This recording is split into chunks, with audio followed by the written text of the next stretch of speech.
Another 4 hours of London Heathrow. Moving towards next week's mystery show. Hello, that's interesting. Let's get on with the show, shall we? Yeah, I've got some emergency. Yeah, but he's turned back. Has he turned back?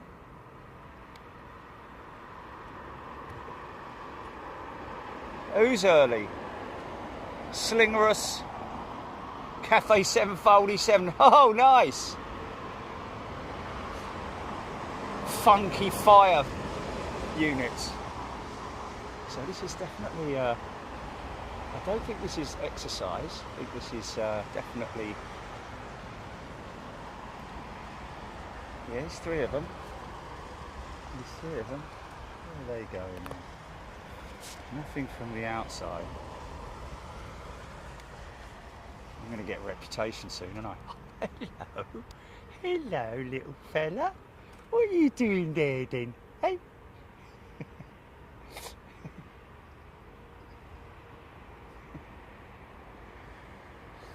The cat came in the house, did he, today? The cat came in the house, that one. Yeah, it did. Really, like, you know. Then went out, obviously. I put some bickies on the step, but I don't know. Is he someone's titty tat, or is he a stray and he's living in the bush? Yeah. Yeah, whatever. Someone saying 7700 on BEA GP.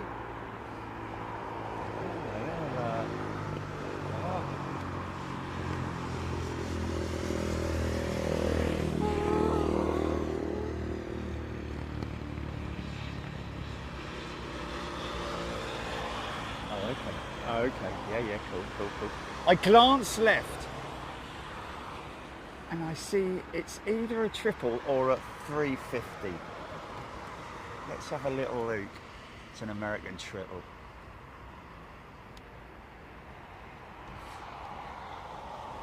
Globe Tech Reviews is a returning member. Welcome back, Globe Tech. Alexandra Jones, are they aware how famous Pinky is? I don't know.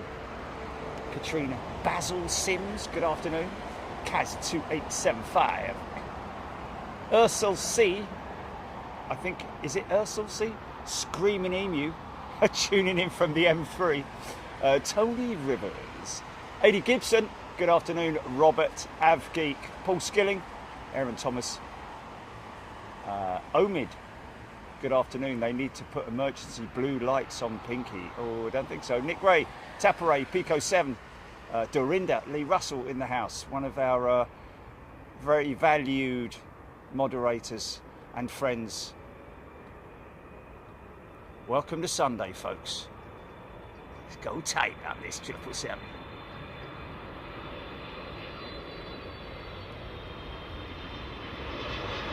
Oh, nailed that.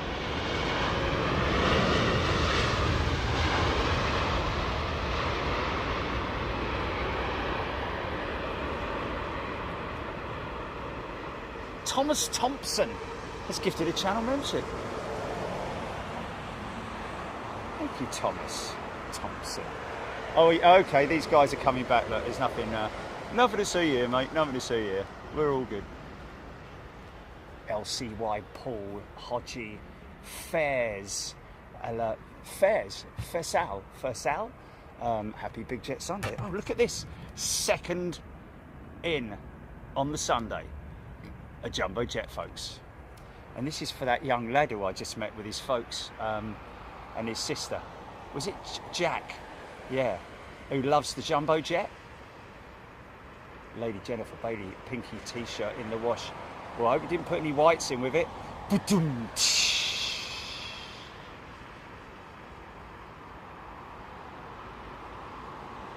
big Dash 8 freighter.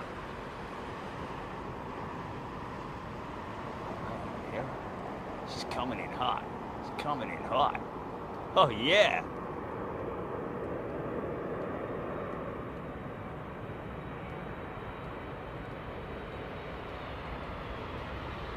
Bosh! GP.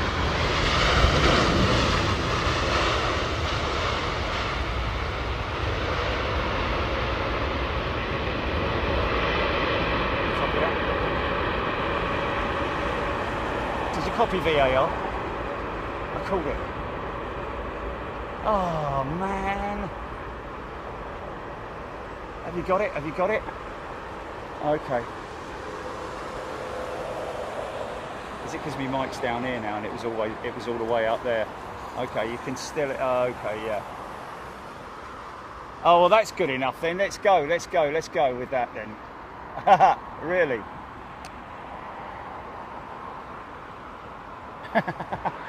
Okay, yeah, go for it.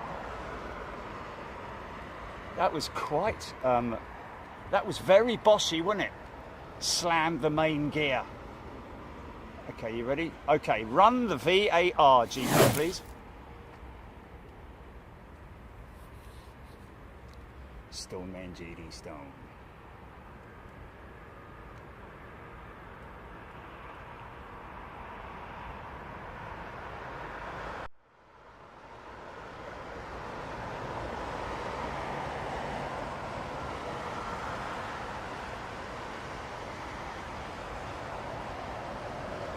Oh no, he didn't get it. Didn't get it. I'm telling you now, it's not, he didn't get it. It didn't get it then. Okay, well, it didn't get it. Okay. Over the thing, yeah, okay. Well then, can you do it again without the replay graphic or not? Or is that not possible? Is that too much for...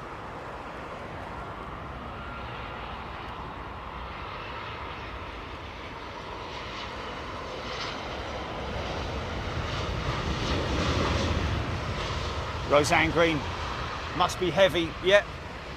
Filled to the brim with Temu stuff, isn't it, really? I think that's... And stuff for the market. Staines Market with all their hooky gear. I wouldn't say hooky gear because it's all renamed, isn't it? Like Skechers is like Skechers or with a dodgy logo on it. It's amazing, man. The hooky gear is, well, it is what it is, and people buy it. I used to buy it when I was a young lad. I used to go down the market at Burgess Hill. Free for a pair, get your trainers here. Obviously not a pound, but...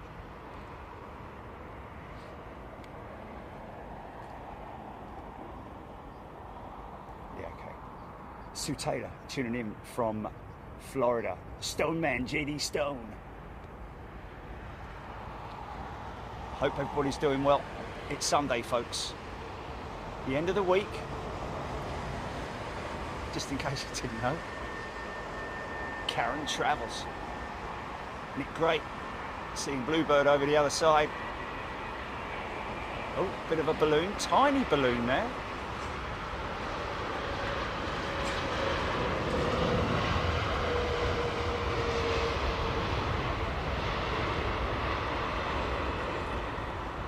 Thomas DHL 777 overhead.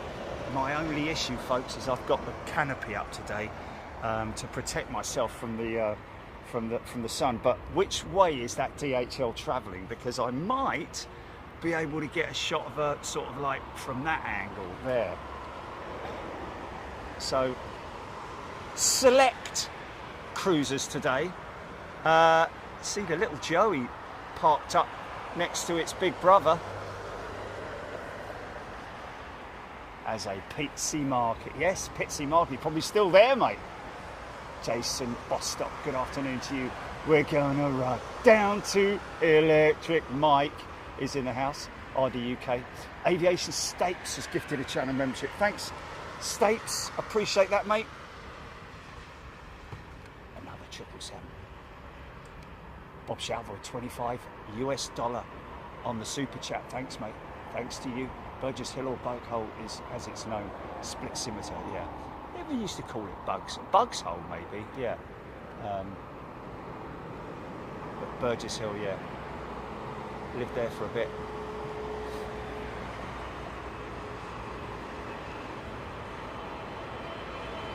Oh, I don't know.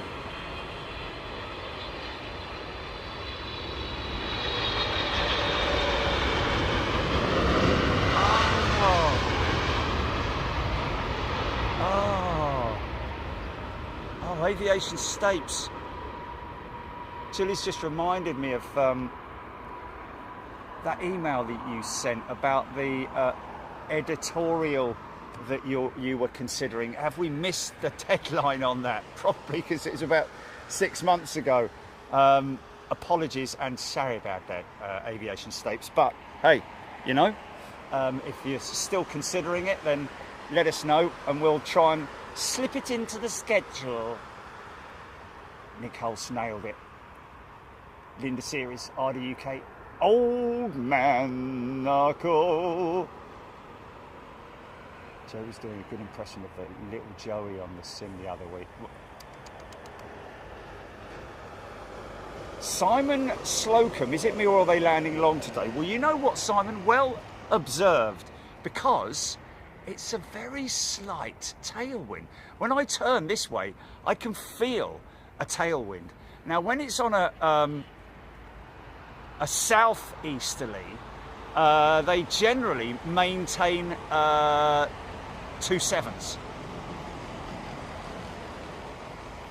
If that was to turn to a northeasterly, it's the other way round. Nick Gray saw the first flight of a 777-9 yesterday, taxied wingtips folding and deployed them as it turned onto the runway. How cool is that? I think they will do that when they bring that aircraft into service, because the wings will just be too big for taxiways. I think for safety reasons they will probably deploy the wingtips. How cool will that be, man? Jeff Rogers, good afternoon. Peter Graham. The original. Yeah, beautiful. The heat coming out of the engine. Oh, greased it.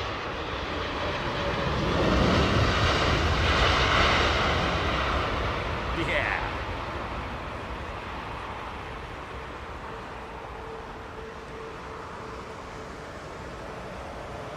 So, as many of you are aware, when I started the whole simulator thing, I took a lot of my, I learned a lot, in fact most of it, to be honest with you, before we started the sim challenge, but because I wanted to get myself into a position where I was semi sort of like understanding of the systems, but I'm going back to him. A320 sim pilot, his name is, on and he does the Phoenix 320.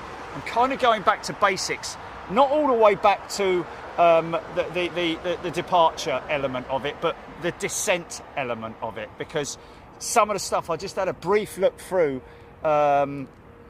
before I came out, and some of the stuff I'm getting right, but some of the stuff I'm getting wrong. But the other thing to consider is he's not doing it with ATC. He's doing it with his own descent profiles, etc., etc. But the logic is all there. So there's things that I need to really knuckle down on, and because I did a flight out to Schiphol again, and I was too high on the profile. Just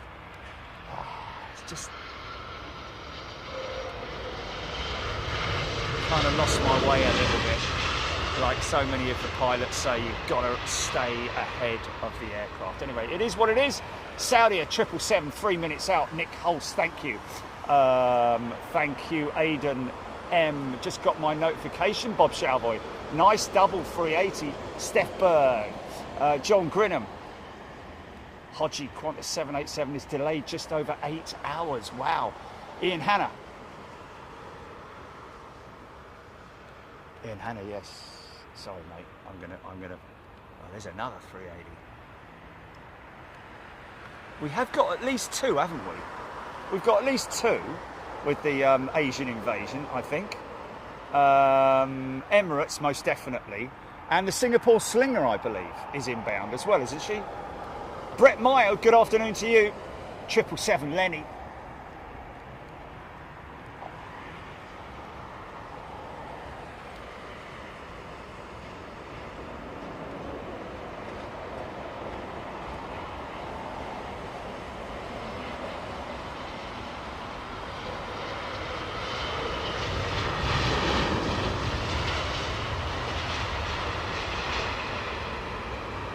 Agenda series.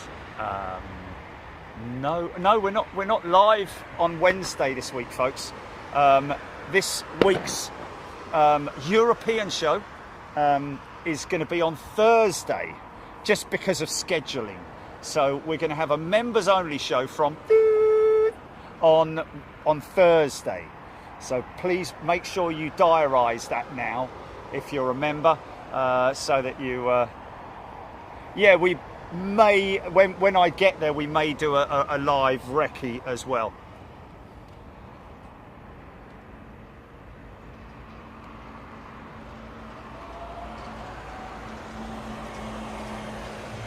Great. Oh, listen to that. Listen to that. Just as this one's touching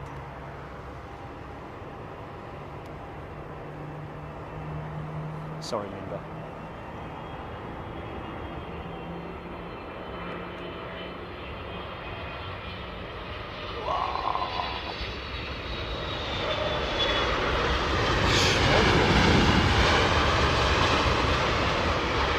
Smoke them mains. Oh, and by the way, we also found some classic, old school designs going back, right back to the early days of Big Jet TV. Some of the T-shirt designs, which we're going to release. I think one of them's already out. And didn't you put the? No, it isn't. It isn't. No, we're going to create a little sort of like, are we creating some kind of a room or something for them? I don't know. Singapore 380 inbound, 6 minutes, Sue Glover. Thank you, Sue. Susan Shohar Taparay. All members on Thursday, folks. Toulouse is indeed the end of the month. Paul Skilling. Struggling a little bit.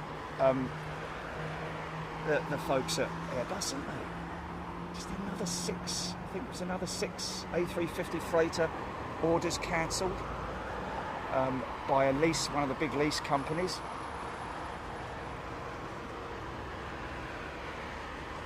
Liam, Bergsgaren indeed. Tony Rivers, bring on the ants. No, I'm not going to give you any clues. Andy 2950, yes, it won't be Birmingham, Andy. Steph Bird, will the fires in the south of France be an issue? Okay. It's the first I've heard of it. Have they got big fires, or how long have they been going for? So it's a little bit floaty, look. The old computer, retard. He is, look. There he is. He's coming back. The cabin's stinking of cigarette smoke. Also, if you're live up to 7 PM, should see 380s. How many? Right, mate. Pinky cleared across taxiway Alpha, or whatever it is.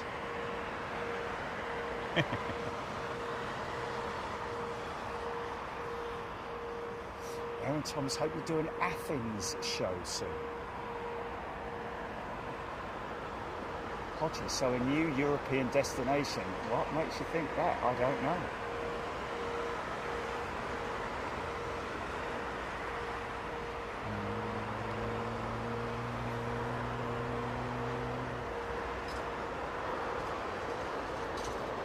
Pinky is pinging. Whoa, there's a floater for you. Wow. Wow, yeah. Crazy, isn't it? So he's gone to 30, gone for the flare, and decel, as in, well, not decel, but as in retard the throttles back to idle, and the thing's just carried on floating, hasn't it? Because it's got a bit of a tailwind. Oh, I say. Singapore on finals. I see it. Thank you. Aaron Thomas, Stu and the crew. Club together and buy Pinky. And what are we going to do with her? No, there's no visual. So I'm guessing she's coming in from the Lambourne. coming in from the north. So it should be, yeah, that's the other thing I need to do, folks, is, oh yeah, no, don't talk about it. We need to download, if you're using GSX Pro, you need to download the arrival airport as well. Make sure that that is loaded up. Otherwise it's all pink.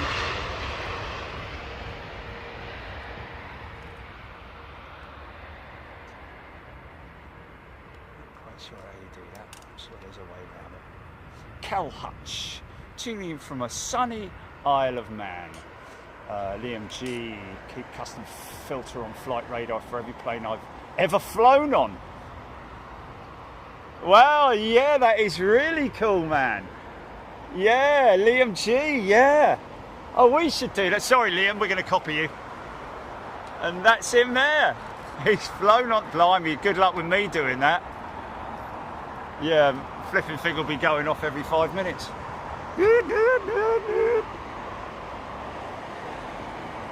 I know, I'll never be able to do it, mate. Never be able to do it. C'est impossible, monsieur. Nicole's checked them wings, yeah. She's going to relax now. Watch her wings relax. Oh, a bit long as well, you see. Watch the wings flex down. There they go.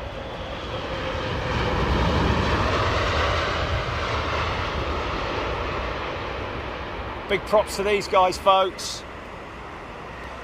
Make sure that you give them a wide berth if you're driving around Heathrow.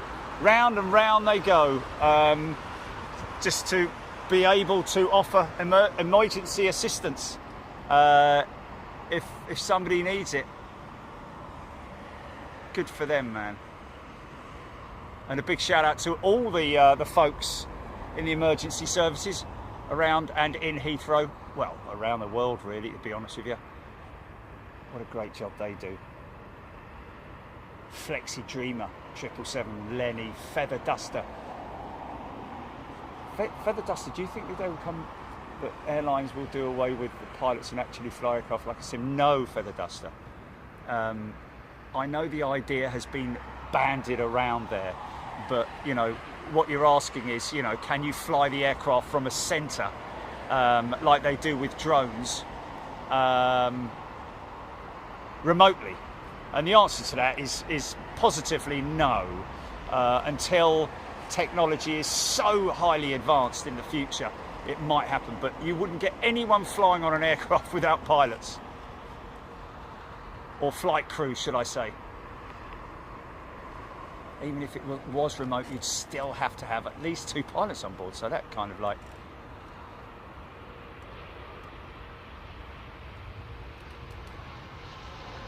Wow.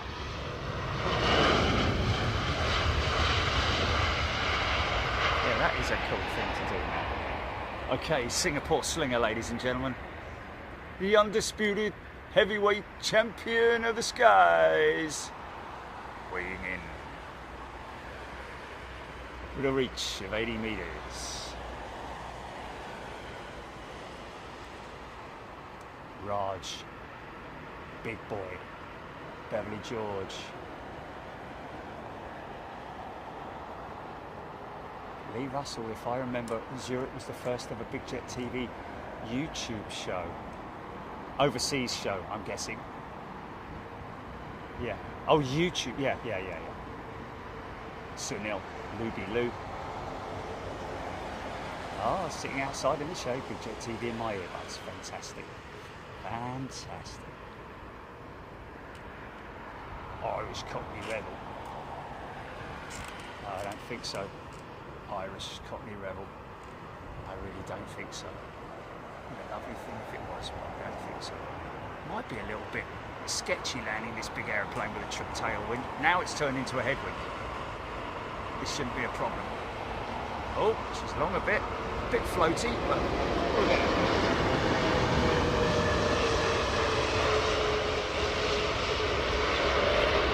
light 'em up.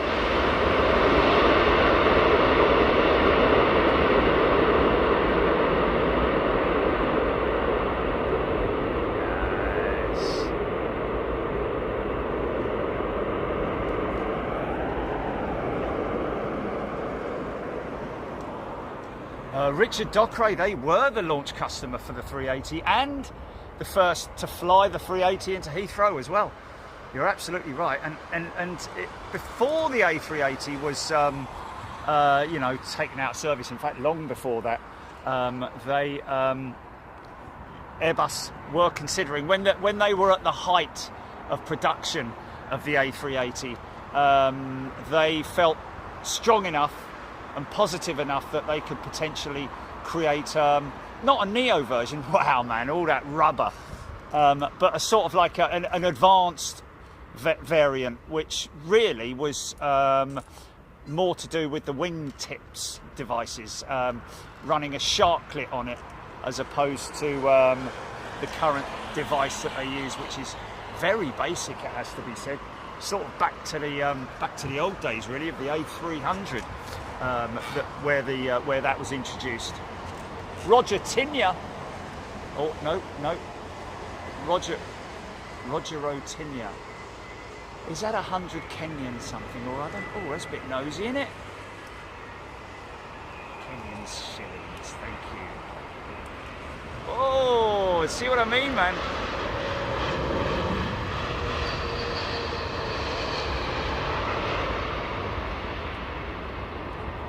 A lovely TriStar, Gulf Air TriStar in ARD that I saw the other day, the model shop that we go to.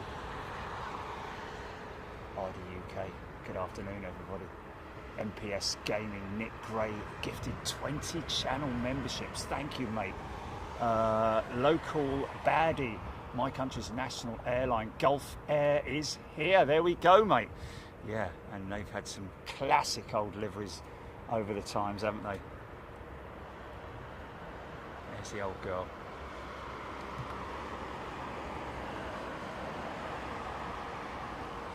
Wing fence on the 380 indeed, Stinky Mole. It's a fence style, yeah, a fence wingtip, like the A330, the old A330s and the 747-400.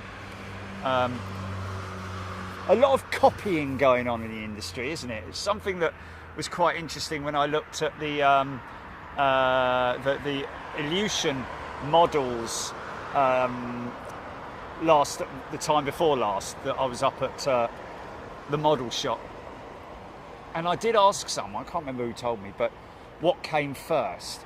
Is it the IL62, the one that it's big and fat, and then there's the 4-engine variant as well, and basically that came out before the A340-300, so makes you wonder, doesn't it, that they had the idea before Airbus.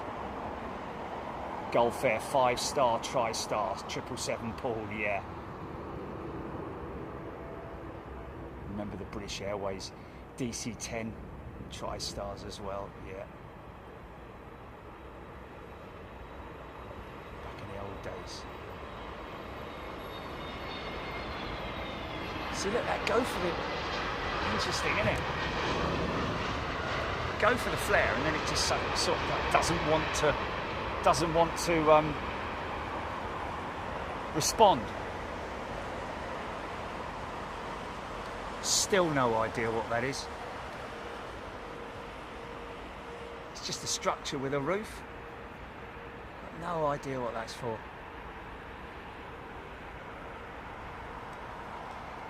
It might be a parking area or something like that for some future construction. So I know that they're planning, I did hear that they're knocking down T1. Stinky Mole, IL62 looked like a copy of the VC10. 86 and 96 were the fat 4-engine types. Okay, 86 and 96, there you go. Thank you, Stinky Mole. Yeah, the VC10 look-alike, the IL62. That was a nutty play. They were always massive, weren't they? The Russian variants.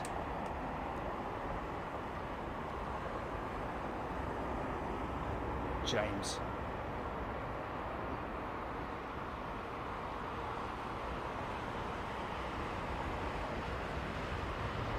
Nice. Flat-footed.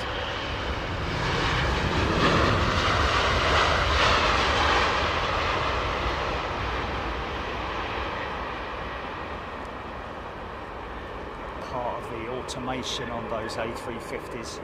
I think it's been out for quite some time. Ian Newton's gifted a channel membership. Thanks, mate. Really appreciate that. So we're talking about the wingtip fence on the 380. If you look at the A300, you'll see it's and the A320 and 19 and 18 and 21, all the original CEOs carrying that fence wingtip. Basically anything that's straight is a fence wingtip. That's even if it's angulated, but if it's straight. Obviously, that now we're into the blended wingtip era. Wow, 777 Paul Flum on a Tarom IL-62 from Gatwick. Wow, man. Oh, go around.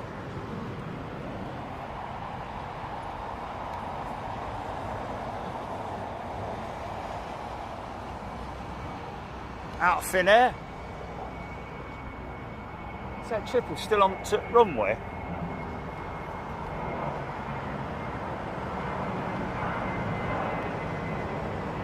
Steph gutted she won't be flying on a 350. 787-10, yeah. Comfortable jet. Big long stretchy one as well.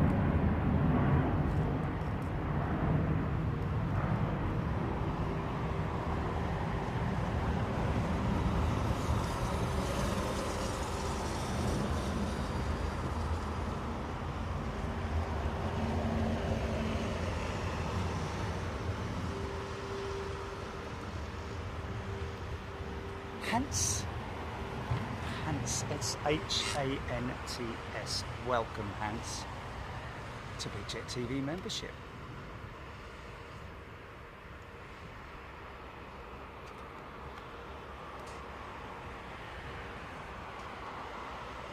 Is that Rudy Burns?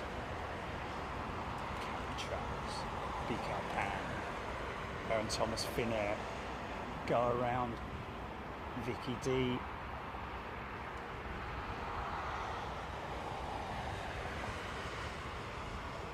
It's definitely turned to a more of a westerly now.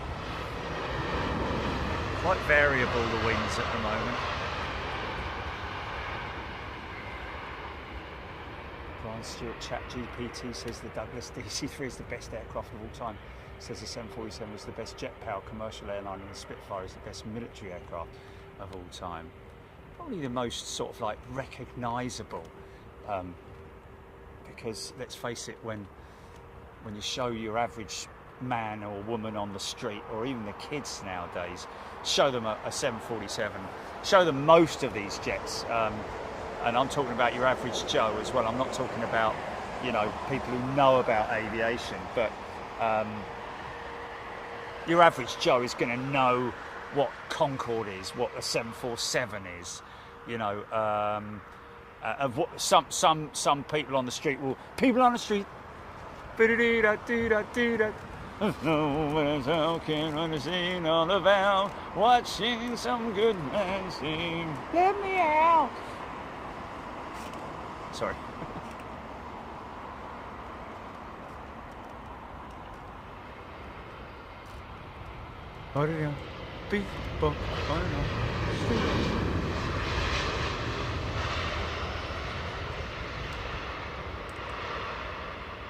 Yes. Look, GSX Pro loading that up.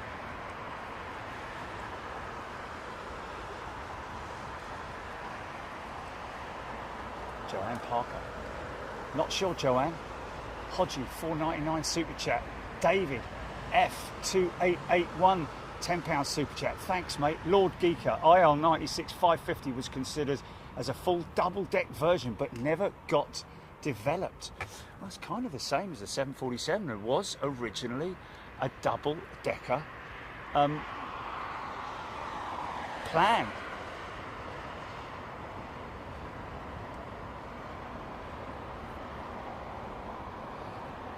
I remember seeing this on the schedule. Biman Bangladesh.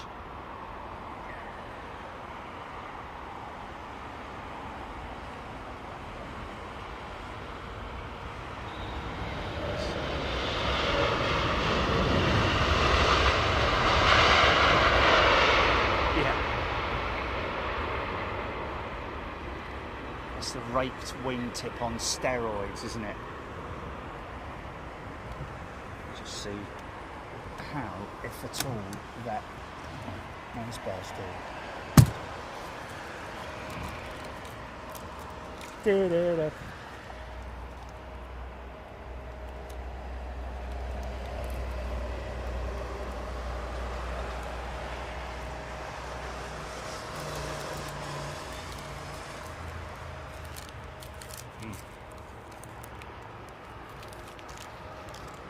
Southwest Mart, Cathay 350 out of the hold.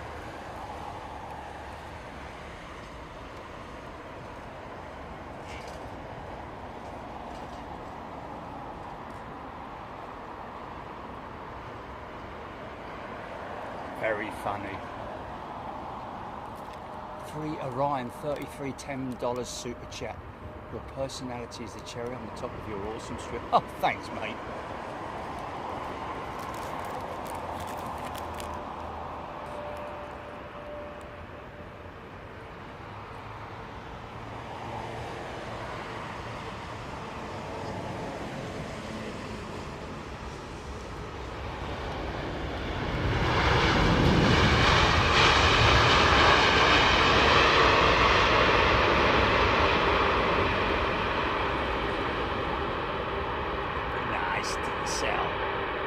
Gary Lyon gifted a channel membership. Thanks, mate.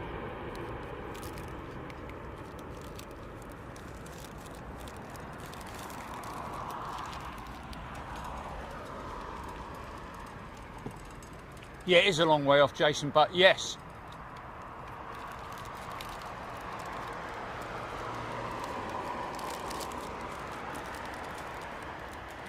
We will most definitely film the inaugural Alaska 787 into Heathrow. The thing is, you always sort of like consider, like, should we do airside? But the trouble with that is that when you do an airside project like that, the person that's escorting you, a lot of the times is restricted to his or her movements around the airfield. So you are limited to one position, a bit like what I did with Emirates that time when I did the turnaround show with them.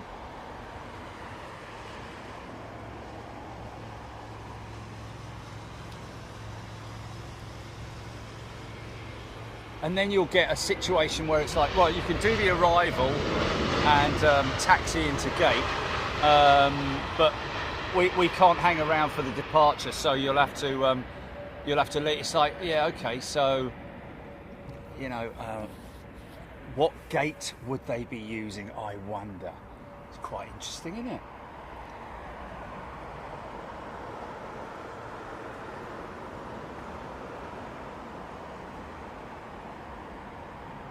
Dimitri, yes, affirmative. Everything down on the north side of the airfield, probably up to where the Courtyard Hotel is, will be, all the offices, hotels will be relocated. That pigeon doing a bit of plane spotting.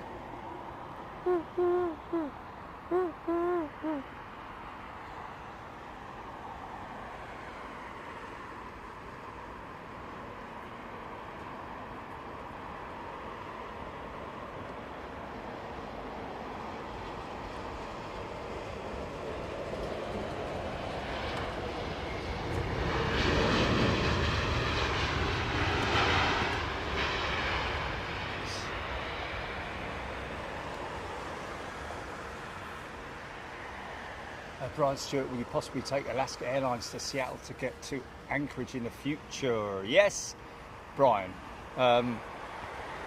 Probably will, but to be honest with you, at this stage, it would be more beneficial for us to use either Virgin Atlantic or Delta, purely on the basis that because of the miles and points and all that kind of stuff.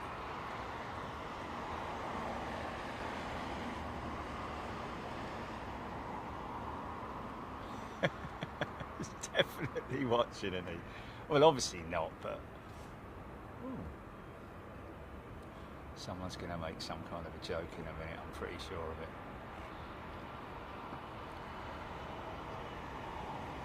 Oh. Yes. It's Coronation Street pigeon on his day off. He's got to go back to work tomorrow. Only flying upwards, you see.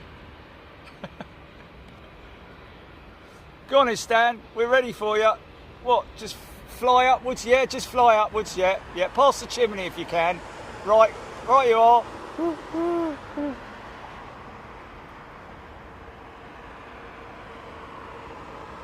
Orion, what a pleasant, happy atmosphere here. Enjoying this from EST zone. EST zone.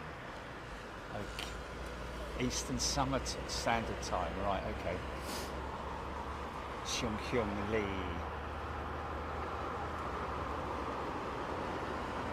Quad Court Dome. Big noisy pigeons. Big noisy flying machines. It's probably going, you're doing it all wrong, mate. You're doing it all wrong. It's a lot easier to land than that. Oh, yeah. It's a little bit of a challenge, isn't it, today?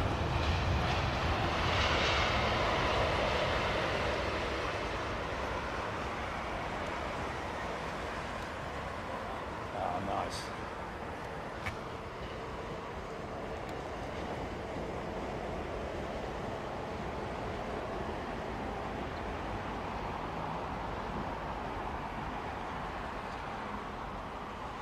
This is Cathay's 351K, I think it is.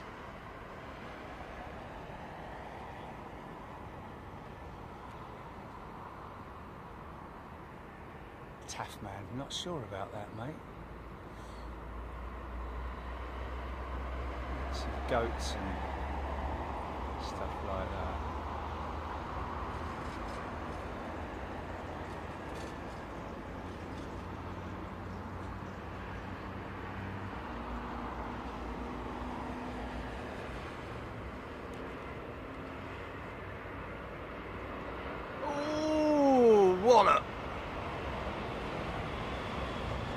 Would have felt that.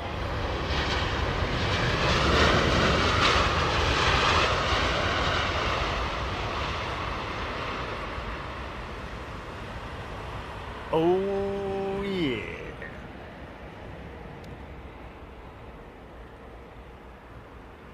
Russ Bunting, not sure yet, but the next military show will likely be from Coningsby. There was a news article that I read a few weeks ago. I think scaremongering really more than anything else, because Coningsby have, along with all the other Air Force bases, I would imagine, have put big notices up on the fences. No videoing and no photography, no entry, blah blah blah, and all that kind of stuff. But it obviously is linked to the issue that they had at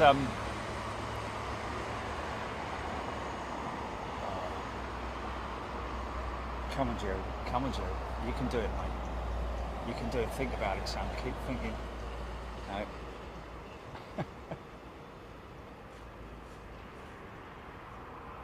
K3ZZYP, is that maybe Kezi? Separate. China Southern 787 Dreamliner. Here she is with the Boeing equipped livery. Bryce Norton.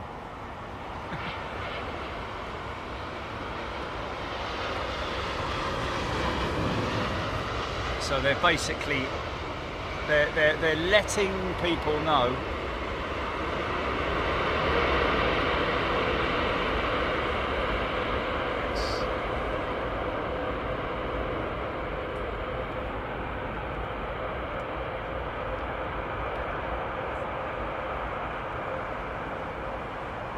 long. So a lot of decel there, man. So yeah, Coningsby, along with all the other RAF bases, just making a visual notice to say we're watching you, so don't think you can come up here and I mean they're talking about long lenses and all that kind of stuff. I mean, it is, you know, when I'm at Coningsby, obviously I'm filming the jets relatively close up, but it's not something that nobody can see, otherwise they'd have to do it behind massive great big concrete walls and stuff like that.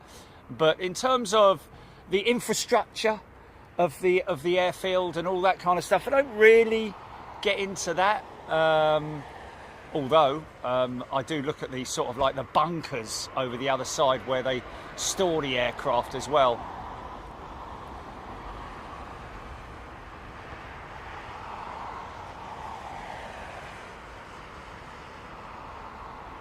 Michael, Toga next to land. This is the Toga jet.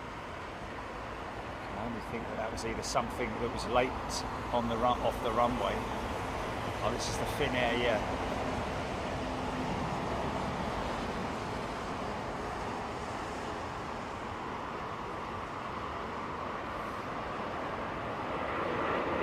Easy sound. I reckon that's a rookie pilot. That's very long. Look at that. He's past the touchdown zone, just on it, man. Just made it. I mean, that's the smoke, and that's the last touchdown zone marker. So nice one, mate. His captain was probably like, okay, just keep on it, keep on it, keep on it. Let it descend, let it descend. BEA 5 minutes out, Chris Mason. Dave Earl, hot on the North Devon coast. Roger Norsworthy, China Southern want to sell their 787-8s. They do. I don't know about want to. I think they are, aren't they? It's quite old news, that, but still in the. So obviously, I can't remember what the reasoning behind that was. Was it to raise money or?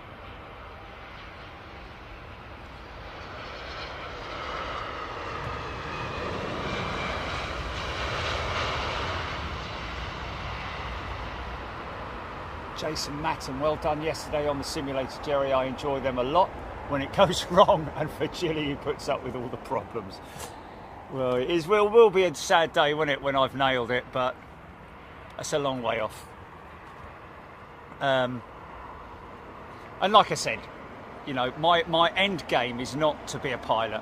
My end game is not to be a professional simulator pilot or anything like that. My end game is to get to a level where, because don't forget, folks, when I want to fly the Vulcan, I've got to start at basics again. A completely different flight deck, you know, all those sorts of things. How that works, I probably have to use more keyboard controls than the flight controls that I've got.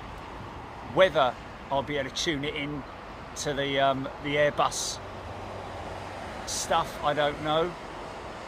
Becky Hale, £5 super chat. Thank you, Becky.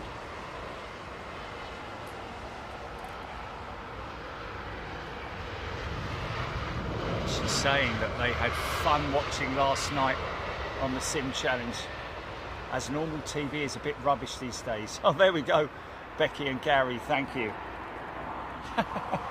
It's guaranteed humour on a Friday night, though, isn't it? Well, mind you, it was Saturday night yesterday, because we had another go, didn't we? But hey, listen, I nailed it. As I say, on the you know, the first last night we didn't do the. I did a sort of like a flight from Heathrow to Heathrow, and oh, it's Red Nose. Look, shut up, Red Nose. Oi.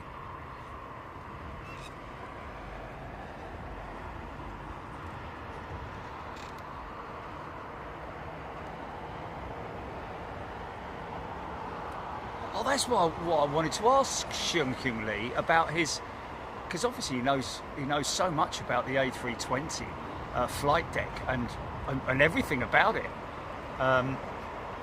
What's your history on the 320? Would that be with Korean? Did he move from the Airbus to the triple? Pretty cool.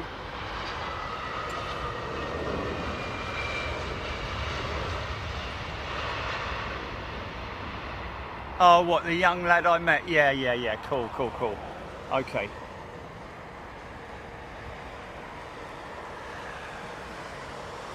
Martin P134 tend to avoid the 350. Qatar packed them in the 380s, much better in economy. Yeah, I guess that, you know, I mean, we've travelled economy on BA's 777, and yeah, it is. It's not a wide seat. The legroom is minimal, and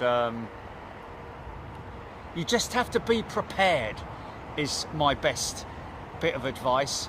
I've recently purchased a seat cushion with, you know, just to make that long haul flight a little bit more comfortable. Won't be doing it on the European legs, but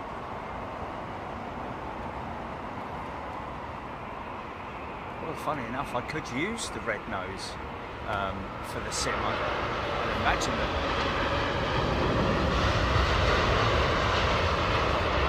Yeah. Mark Hazel has gifted 5 channel memberships. Thank you, Mark.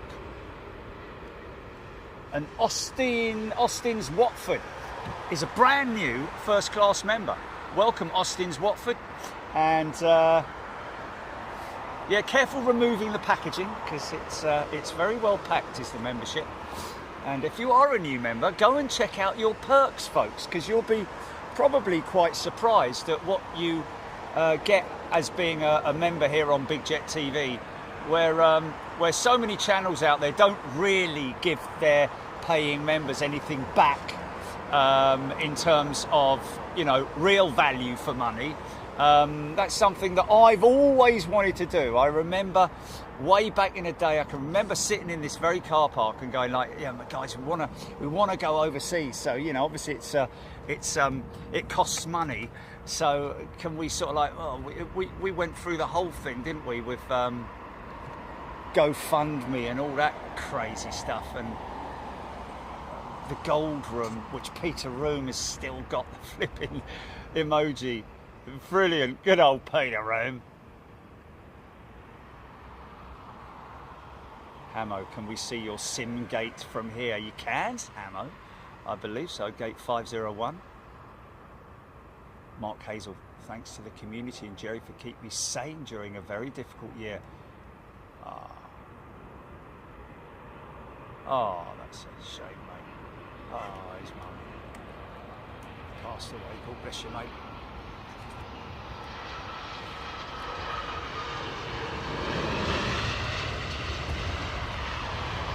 It's like that young lad I met yesterday when we came down here, and he was like, he was nattering away, and he just went, "Easy, son."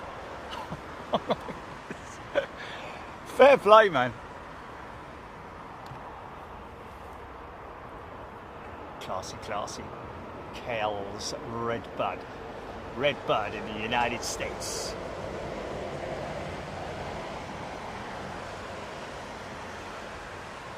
BA from Prague, Kevlar Kev, Cyclops, Global Metal Apocalypse. Oh dear.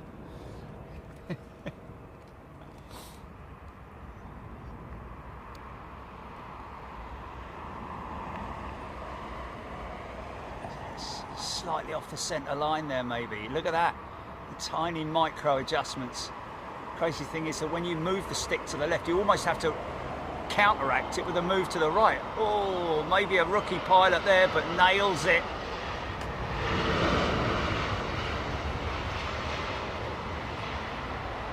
One thing I learned, which I knew but I had forgotten, from one of our subscribers actually, right at the end of the show on Friday, was to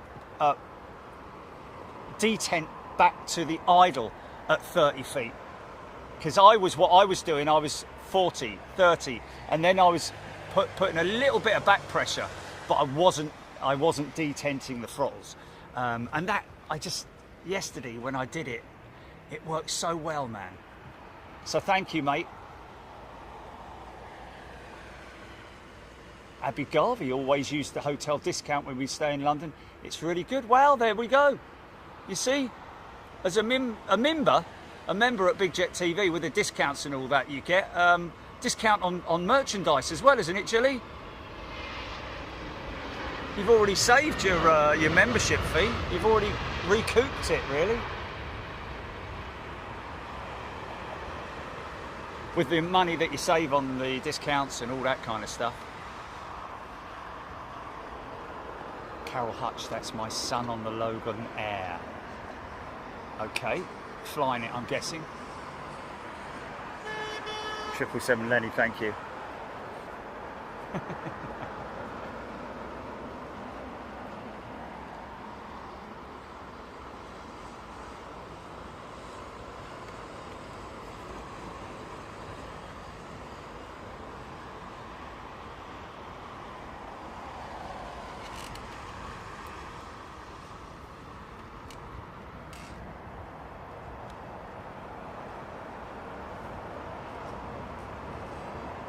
Nice.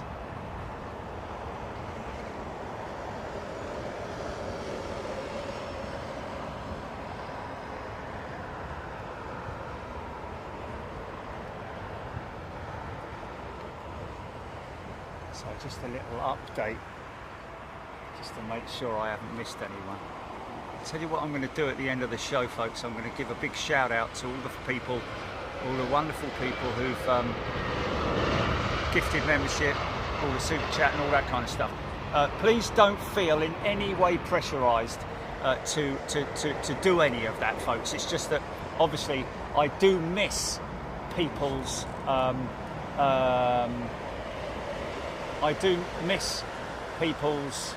gifting, and as a result of that, I think it might be a good idea. We discussed this with Jilly probably about 2 weeks ago that we should do that, wasn't it? So thank you in advance to everybody. Really appreciate it. And like I say, please, folks, do not in any way feel pressurised, especially members, because you guys, you support the channel anyway. So don't feel pressurised into like, oh, I've got to give them money. You don't have to do that, folks. Be nice if people give us a like or whatever it is that they want to do, but yeah, again, no pressure.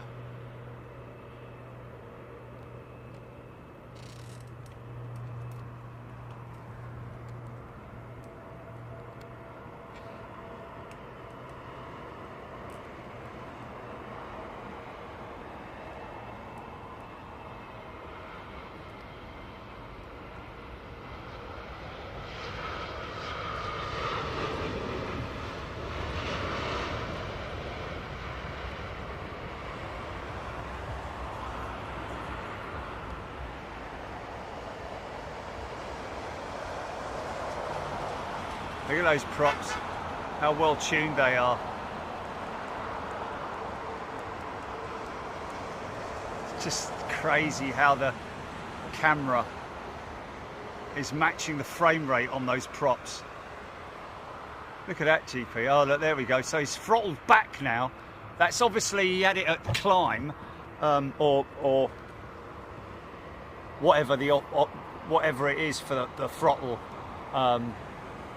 positions on the ATR. Guessing it's much the same as anything, really, isn't it? You've got your climb and your flex, toga, blah blah blah. Mind you, the Boeing has the reverser levers behind the main levers, doesn't it? It's not like the Airbus.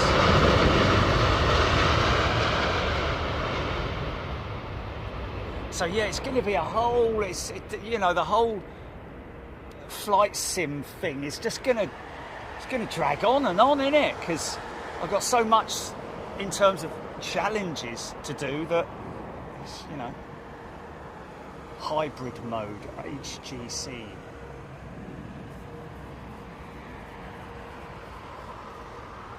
Paddock rent helps pay.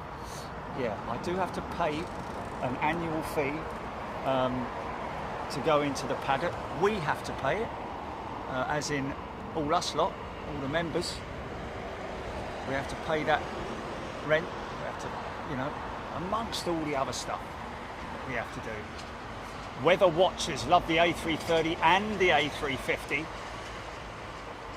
shrinking lead. 330 and 350 has the reversers behind the main levers too. Oh, interesting. It's only the 320 that clicks down. Oh, like you're used to. Okay.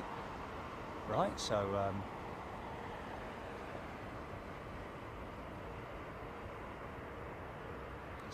how would one select reverse thrusters on the set that I've got if I get to fly the 330 and the 350? I think it's maybe just in the profile settings.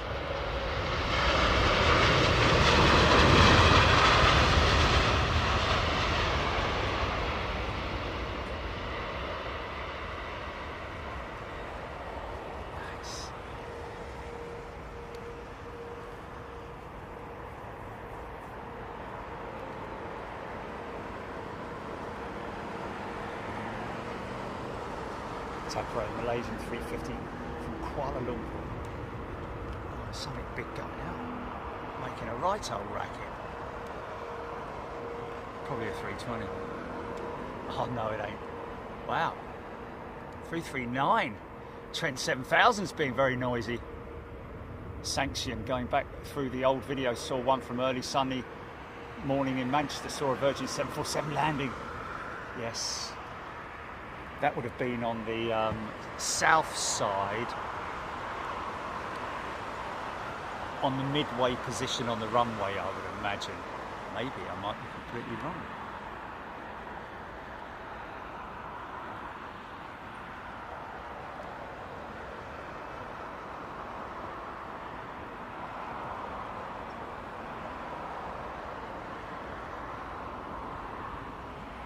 Steph Bird, £20 super chat. Thanks, Steph, for the rent and the horses.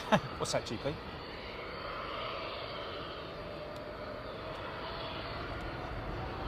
I don't know. What say what? You'll have to.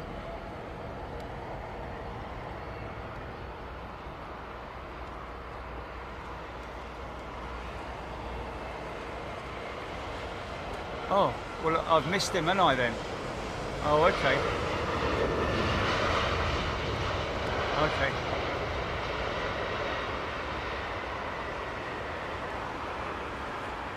Yeah, Donald, I might have missed your shouting you out last week as a is it returning superclass member or whenever it was, but Ronald, I do apologise, and I apologise to anybody. That's why at the end of Donald, sorry.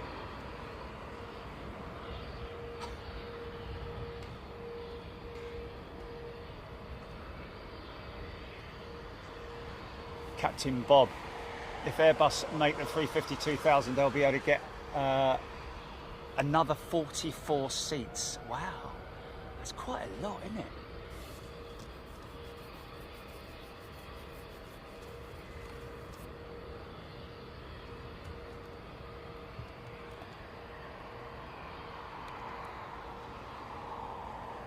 Weather Watcher, anyone seen a 737-200 lately?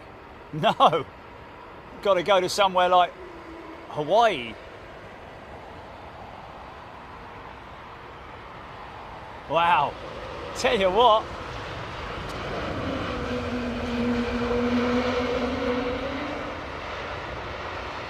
Very D-rated, but still get the engine howl. Distant wail. Morgan always loved the close-up shots of the jets, like being on the airport and with the fantastic sound also. Oh, that's brilliant, mate. That's always good feedback. I love getting from everybody about the sound and the video. Airport.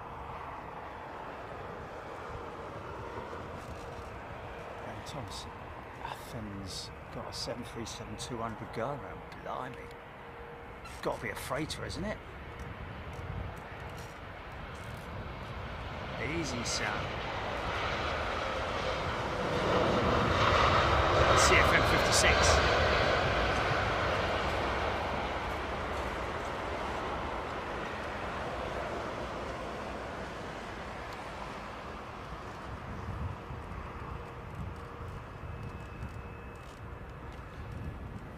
Bournemouth probably had that because it's likely that it's either a freighter or a private jet.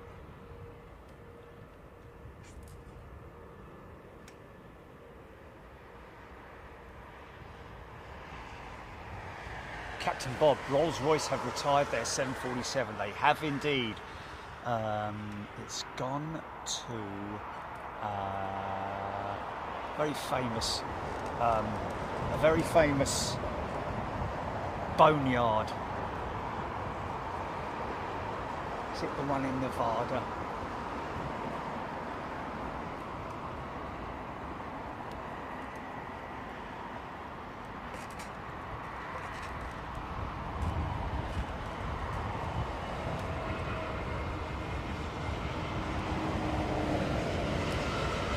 Wow. When it gets gusty, man. Let me just quickly nip down and tighten that up because oh yeah, that ain't coming out, mate.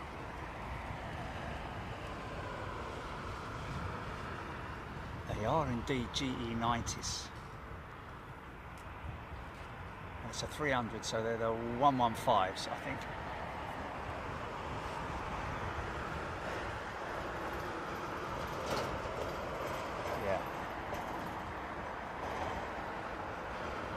They're doing all right. Those the guys down at Bournemouth, aren't they? With the A346, it's been in operation for a number of years now. Well, ever since Virgin retired them. So I think they got them cheap. It was Jordan yesterday who told us that they got them dirt cheap, like 10 million each or something, which is nothing for a big aeroplane like that. What spares it came with, I don't know. But obviously with the Trent 500 engines, it's not a big amount of spares for that.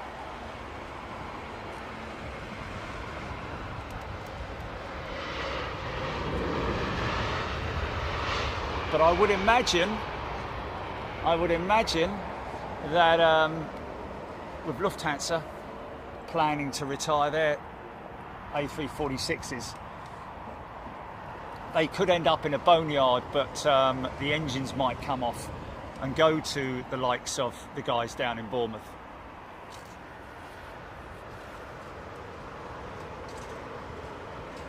Brian Stewart, currently the operator that flies the most Boeing 737-2s is the Indonesian Air Force. This operator flies 4 different 737-200s, its oldest variant registered. It's 47 years old, blimey. Well, I love to see when we were in Honolulu, that's the kind of thing I love to see. And also, well, we don't see any 200s at Anchorage, do we? We haven't done anyway, not as far as I'm aware. Seen 400s. Is it National Air Cargo, those guys? Weather Watcher.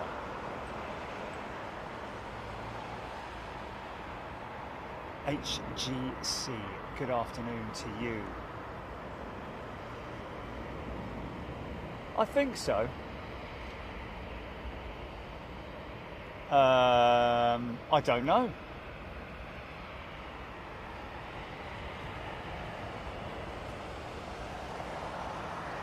Waiting for a gig.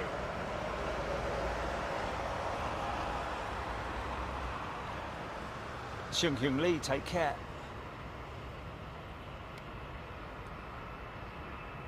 Tony Bruce, how many 747s are Lufthansa flying and when are they going to retire them? Well, they're going to retire them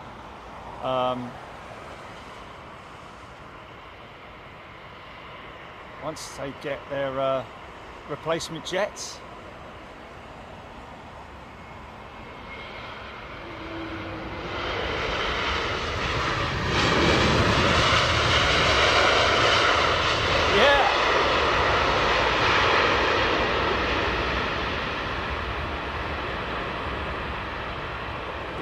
So many operators out there that will have to continue operating their 380s and 747s and other aircraft that they don't want for many years to come, when they're, especially the ones that are going to for replacement of the of the 747s, A380s.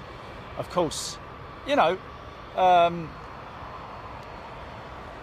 Lufthansa are in a well, I mean, I know they're always struggling financially because they're part of a massive group, aren't they?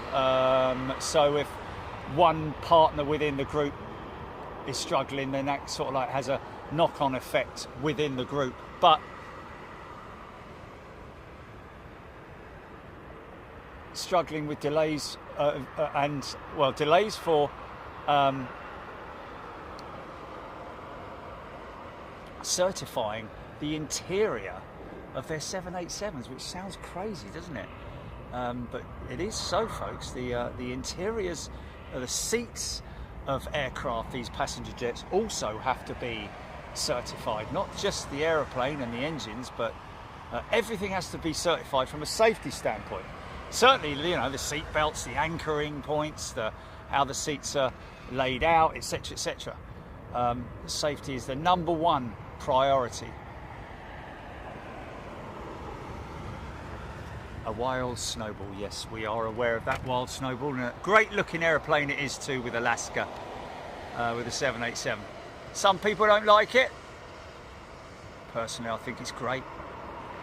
Good thing is that they're going to retain their current Alaska livery for all of their American jets, as far as I'm aware. But it's all down to the Hawaiian merger, isn't it?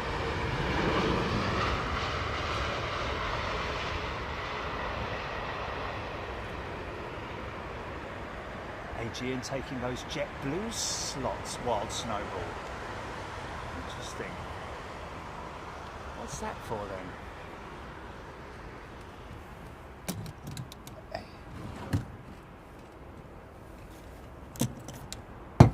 How's this wall doing?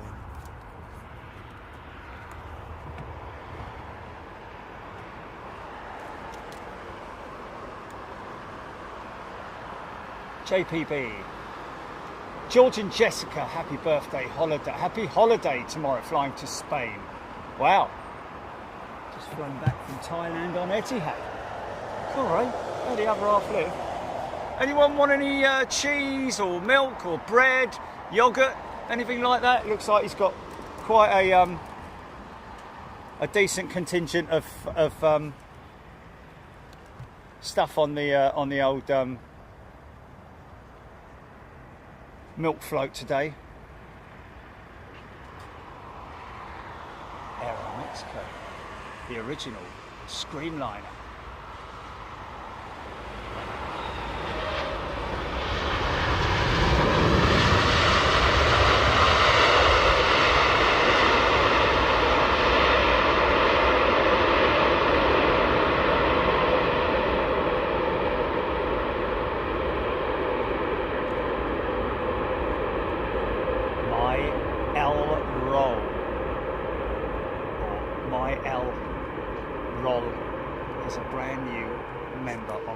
TV. Welcome, my L roll. Lovely to see you. Get involved in the chat, folks. Don't be shy now. Come in and talk to me, because it's good to talk. And yeah, talk about planes, talk about aviation in general, news, factoids. Love all that kind of stuff, even if you're going in and researching stuff on Google.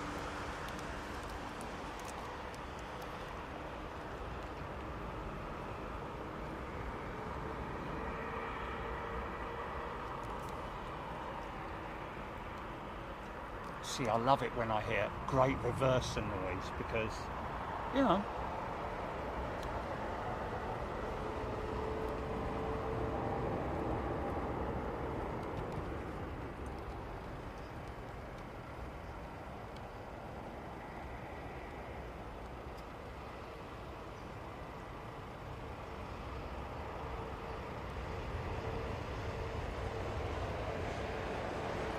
Crafty Jacks, got the Barbie going. Keep your eye on them sausages, mate.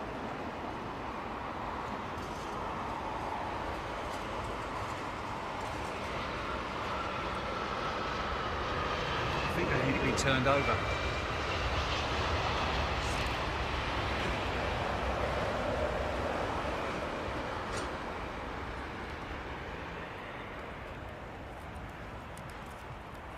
Doors on the roof open.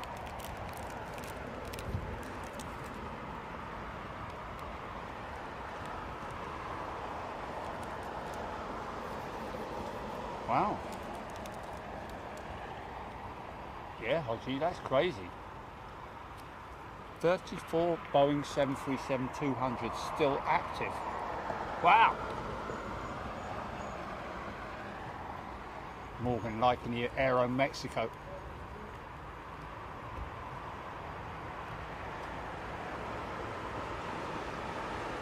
Royal Blue Ritz.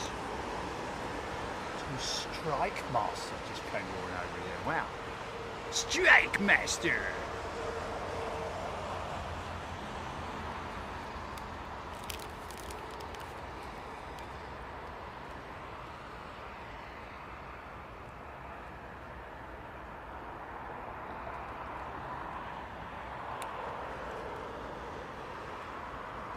MRG. The demand for pilots is as much as it has been since the pandemic, really, and it's a you know, it's a big deal for all operators, all airlines short of pilots, and that will carry on through into the 2040s, I would imagine, because, you know, certainly the Eastern carriers are looking to increase their fleet sizes, and as a result of that, you need pilots to fly them.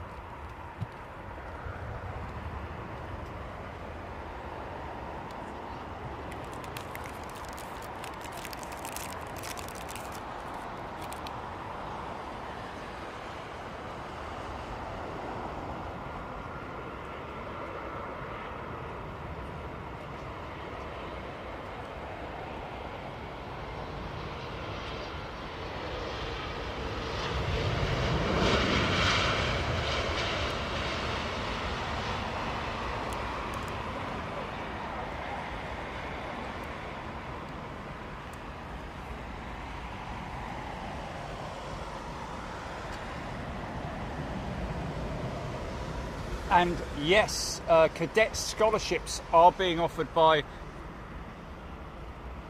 quite a few airlines around the world, but certainly British Airways and EasyJet.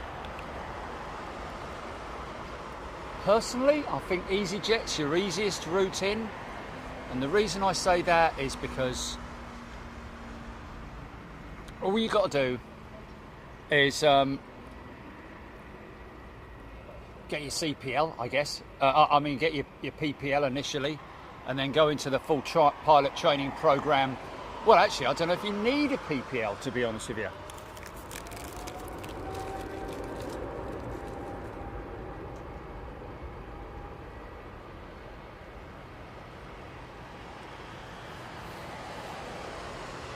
I guess it would help, but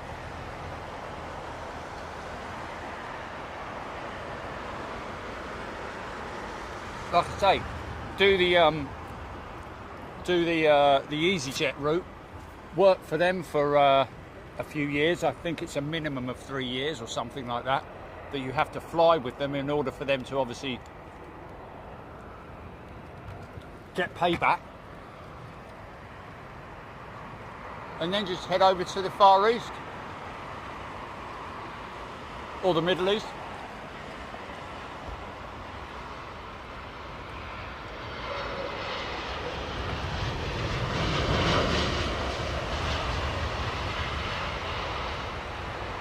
I've always said it, and I will continue to say it, that my niece's husband went down that route with EasyJet, flew with them for a number of years, and ended up with Emirates. Is now in command of the A380 with Emirates, but is also a training captain as well. It's crazy, isn't it? All this, everything paid for, and it's all tax-free as well. Do that for 10 or 20 years.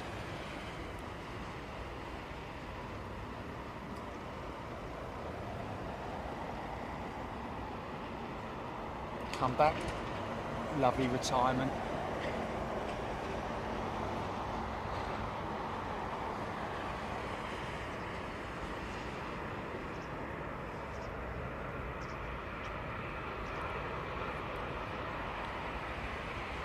Oh, 2 for the price of 1.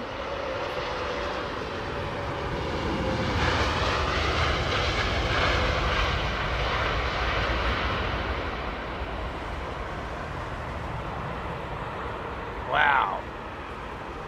Guessing that was unintentional aero brake, but flipping heck. Wheeled that thing for quite a while, didn't he? Or she?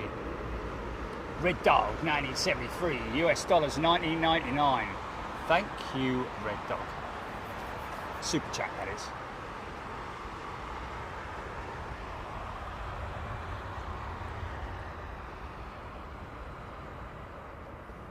Carol Hutch, my son, got his PPL, then a frozen ATPL, then got his hours up as a PPL instructor. Yeah, that's cool, isn't it?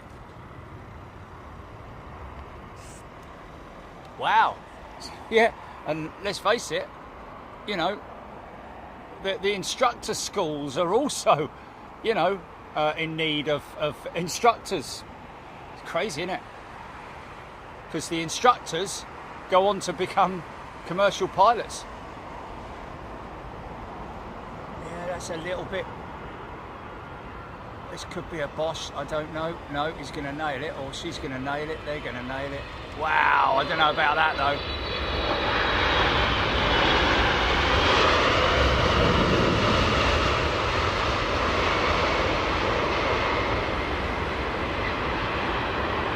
Yeah, man. Here we go.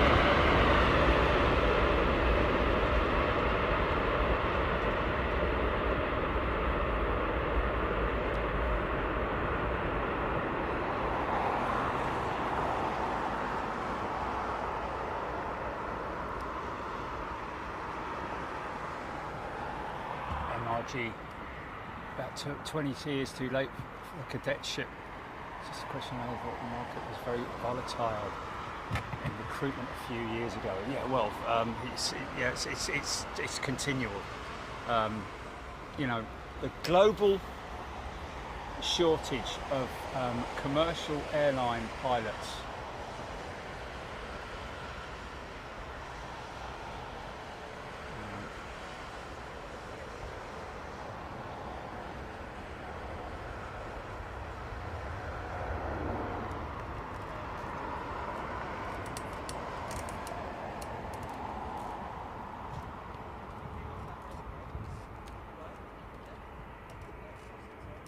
Yeah.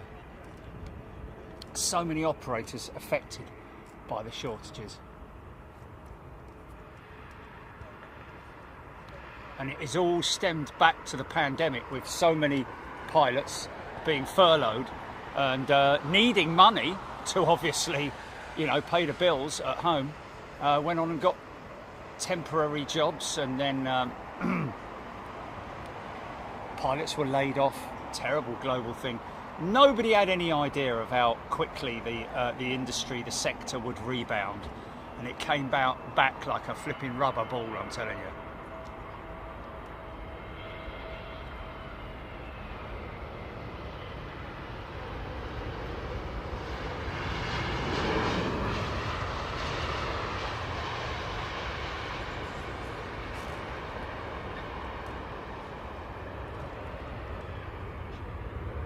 In terms of the numbers, it's in the hundreds, I think. And I've also read stories of airlines and operators, because don't forget, it's just not just you know, it's freighter airlines as well. UPS trying to poach commercial pilots away from their job, dangling carrots.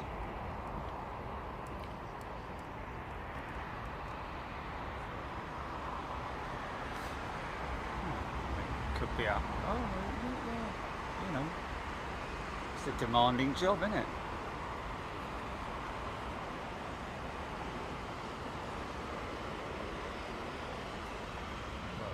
private. Yeah.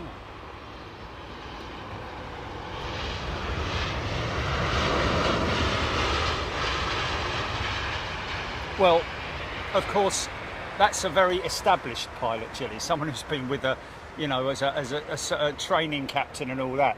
You know, the starting salary on BA or with you know, as in the low end of the market, you're talking about, you know, 30 grand if you're lucky. You have to work your way up.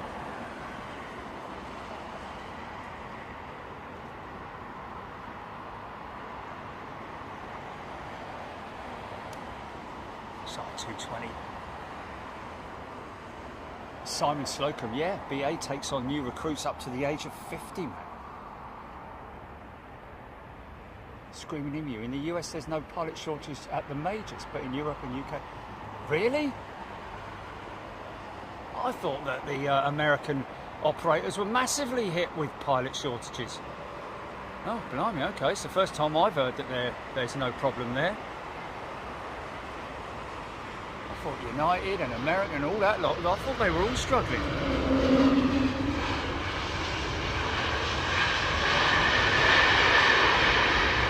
So I thought, it's what I've read.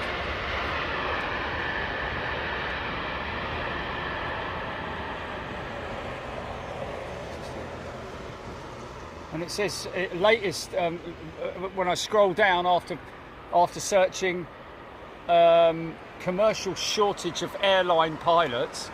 One of the links down here, which is not very far down, is from The Economist. Learn how pilot shortages will buffet Americans. Buffet. You got some salad and yeah, man. I thought it was huge, mate.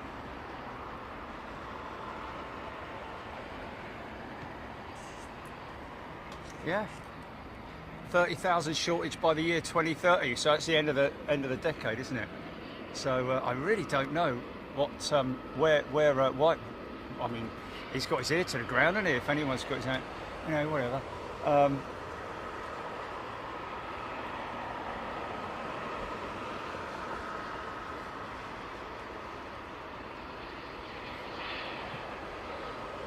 What's happened?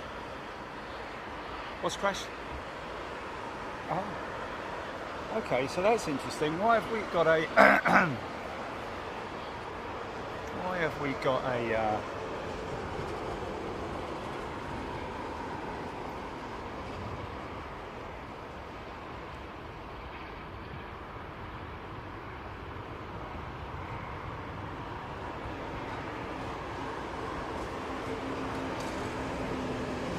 I know.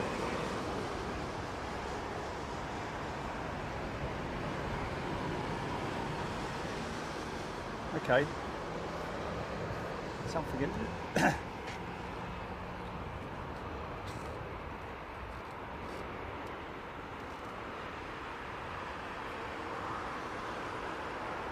Aussie Pong.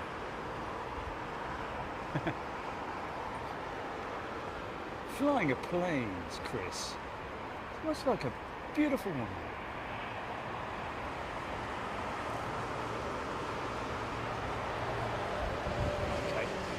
Okay, there isn't presently a shortage. Okay.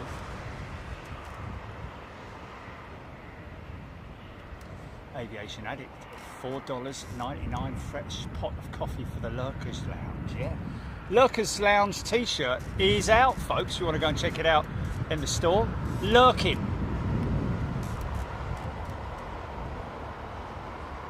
For lurking in the lounge.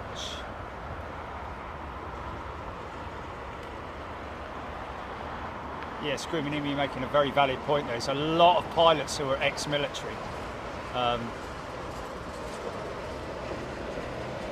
We know one who flew the Hercules.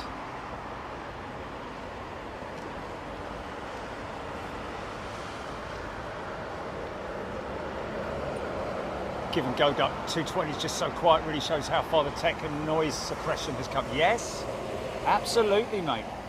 And that's what a lot of these sort of like naysayers don't appreciate, because I don't think they do their research. They just want to believe that these are still old, noisy old engines that smoke up the atmosphere and all that. They don't. You know, the aviation industry is one of the most powerful in terms of creating more efficient engines and aircraft. So, you know, especially these ones that you're seeing now, very, very quiet, very efficient, low emissions, much lower emissions than when you compare it to back in the old days, even previous generation engines.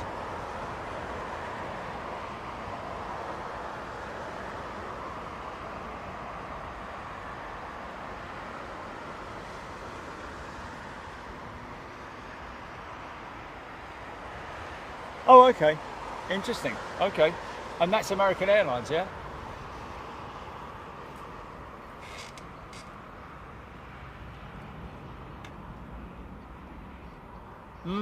Yeah, that's interesting. So Amy's right that they're not hiring right now. They were hiring. Yes. Yeah, go down a little bit deeper. Yeah. Rob Walker in the Lurkers Lounge. George Taylor in the Lurkers Lounge. Kim McCarthy, sorry. Working and watching Rob Walker. Donald Carden, EK31 Emirates 380, 1 hour out. Simon Slocum, yeah. Of course, if you remember, you just apply your 25% discount code. That's a good discount, 25%, man. It's quarter. For anybody who's a bit dim like me. In other words, 25 pence in every pound.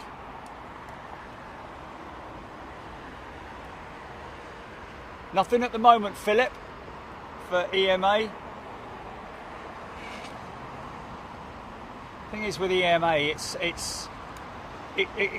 starts at 6 o'clock, and then there's an influx of jets, then it stops, and then about 9 o'clock they start going out again. So it's a little bit of a difficult one. I've done numerous airside shows at East Midlands. I need to jump down and put some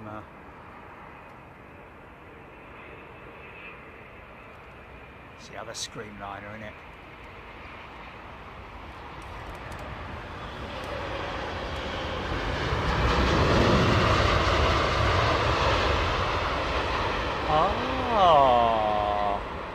On the end of the yes, I heard you saying that. Then they have freshened up the logo, because that was very faded, wasn't it, on the old cathedral. Amazing, that thing was built in the 70s, wasn't it, folks?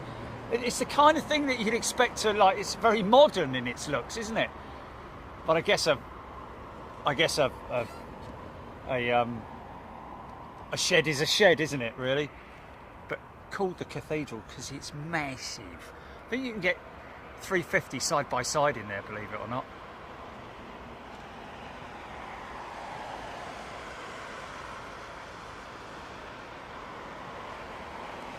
Donald Carden, it's a huge discount. I've taken full advantage of it, ordering a hoodie, 2 hatch patch and stickers. Awesome. Well, my patches that I have been donated, proudly displayed in my kitchen now.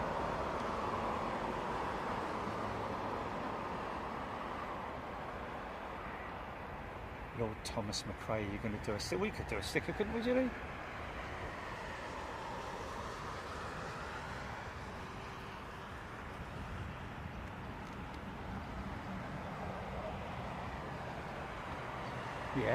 Yeah. A hanging sign like my grumpy old man one.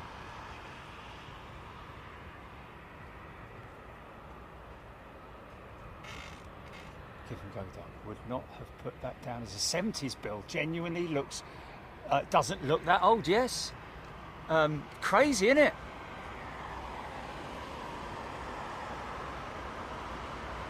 I mean, I don't think that the frontage on those hangars over there was put on much, either earlier or I don't know at what point. Does anybody have any historical reference to the build? Because obviously those huge, great frontages are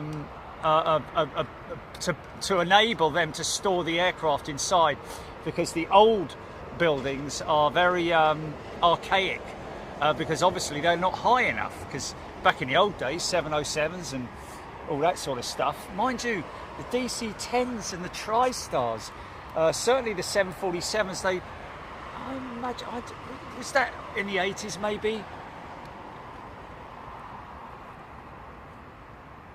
Screaming Amy stuck on the M25, otherwise known as the Nightmare Ring, after the Hungaro Ring, of course. Keeps moving though. Very rarely does it come to an absolute standstill. I've had that on the M1 many a time. At night when they're... Oh, she's floating.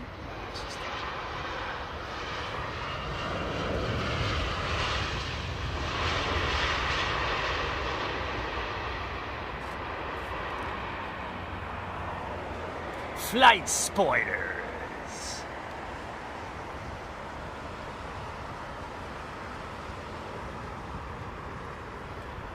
Joe Salmon, thank you very much indeed. Subbing. Jason Matten, worldwide pilots, women 9%. Wow. Well, I've seen my fair share of them walking through airports and flying planes. I think with BA pilot, wasn't she, in the right-hand seat that landed us in one of our US destinations?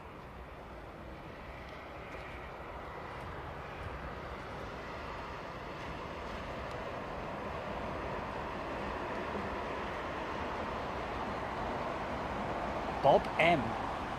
Remember the old hunting hangar in the 70s? Oh, sorry, folks. What's that?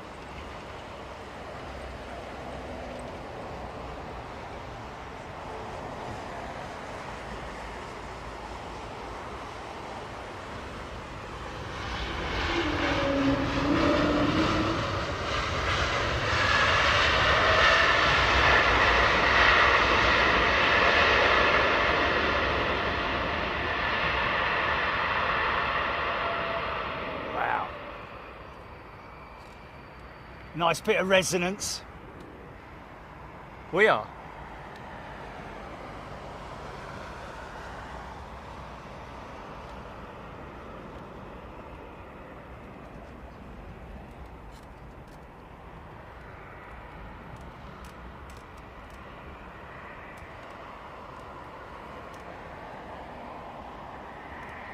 Blimey, Marcus Plane Spotter. Apparently Emirates do not have any female captain. Officers only, 2 first officers. Wow. That's not very good, is it?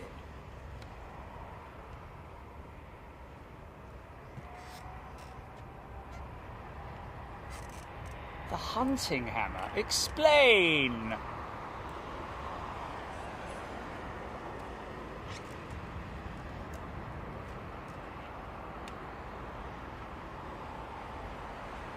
Easy, mate.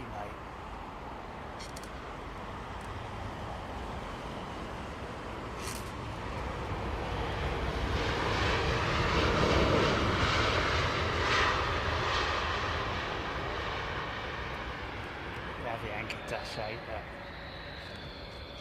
Oh!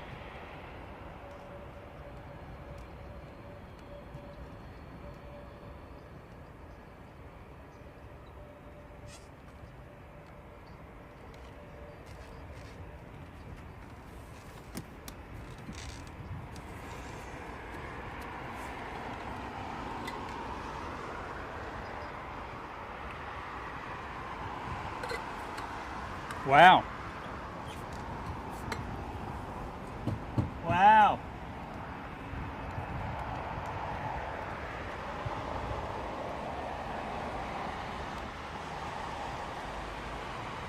Okay, David Knowles, hunting hangar was where T4 is, where the big jet hangar was.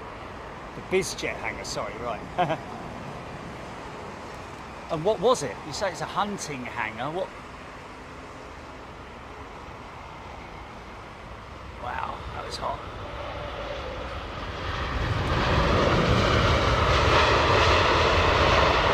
Mr. Snooze. Yeah.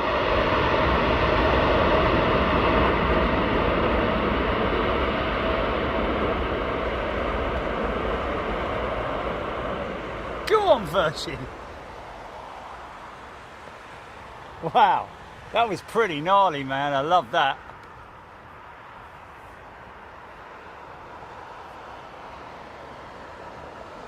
Linda Goody, Jilly, looking out for the members discount for merch. Bob M. It's on your perks list, Linda, in your perks, under your perks. Oh, there we go.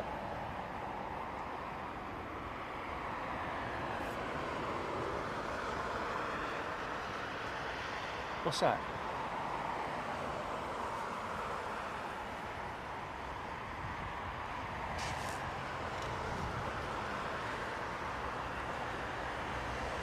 Oh, interesting.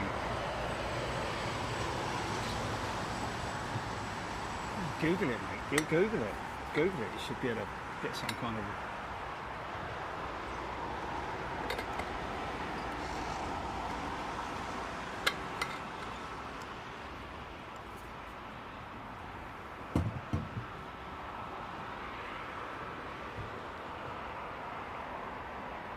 AM1187, good afternoon from the sunny Stockport.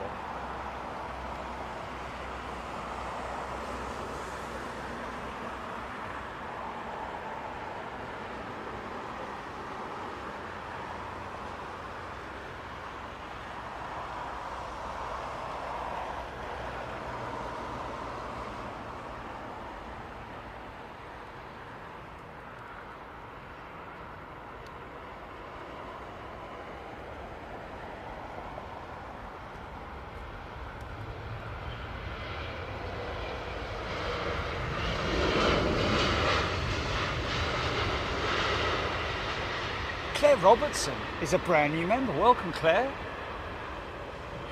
Nice to see everybody. Hope everybody's doing well.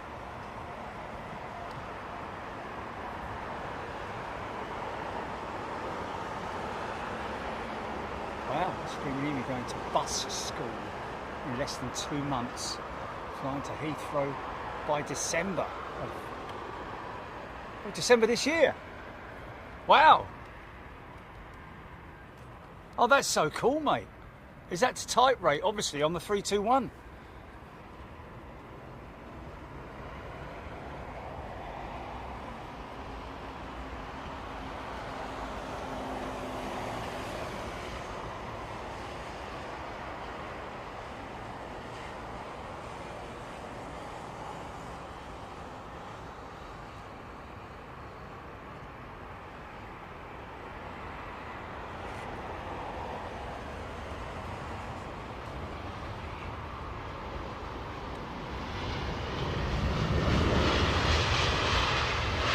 Yeah, basically where I'm standing, the third runway, as and when it is built, will take up all this full length here. This roadway will have to be moved north. The runway itself will probably be about 2,000 feet to the north of where we are. So everything that you see along this strip, right up to, I'd imagine the courtyard, that junction there, will go. Will have to be demolished, and all the residents of the hotels and the owners would have to be, all of that will have to be rebuilt and compensated as well. Because you think of these guys here, I mean, to be honest with you, the fella that owns most of the stuff around here is one of the people that's put the proposal in for the new Heathrow, and Heathrow have actually made a point that they kind of like it. Is this United jet going out? She's got Pratts on her, so it won't be a very loud start-up. Oh, no, no, no, no, no. Oh, I don't know, though. Yeah, maybe, maybe.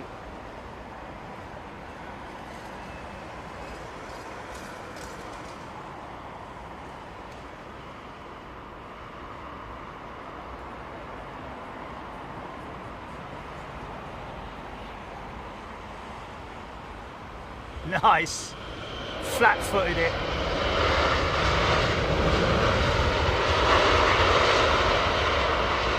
How beautiful that wing is, man.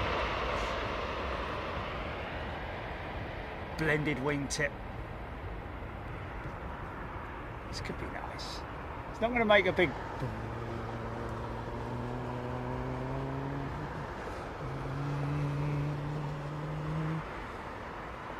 Doesn't make that kind of noise, the Pratt & Whitney PW4000. It's more sort of like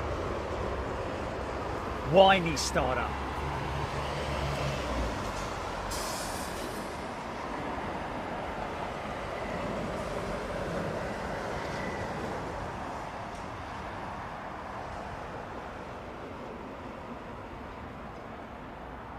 Look at the old ski jumper. Look at the old ski jumper there.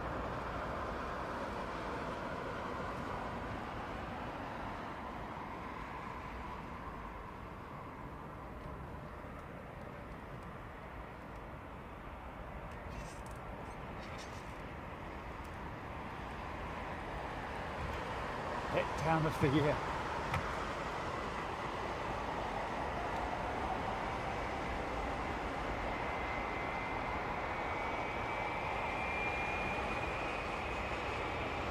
Oh, you can hear it start up. Listen to that. Yeah. Wow. Sounds like a 767.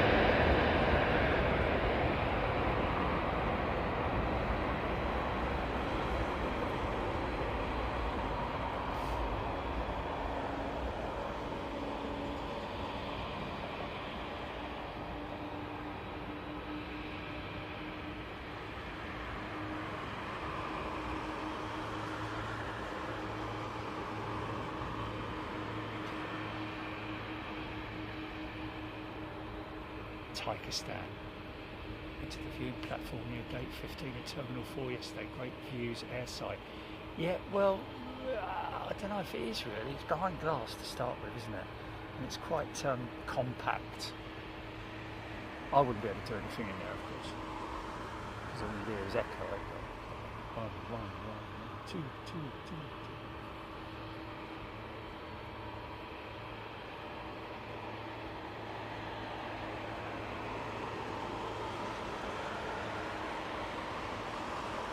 Nice one screaming in you.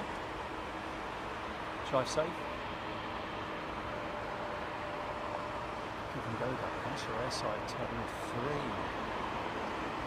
That's a difficult one.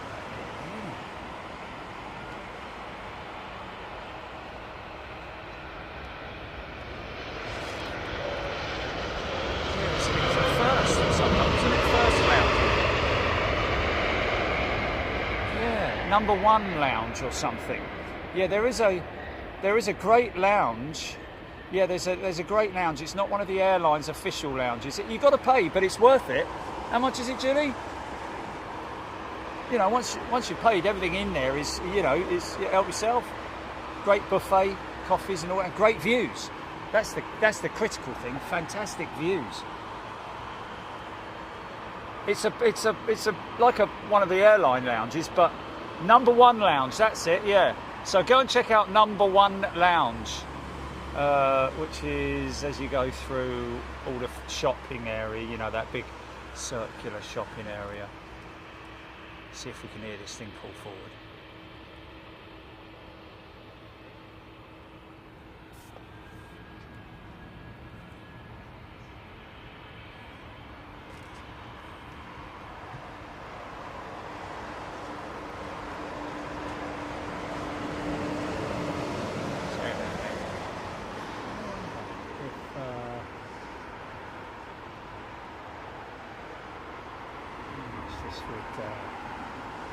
Because the sun is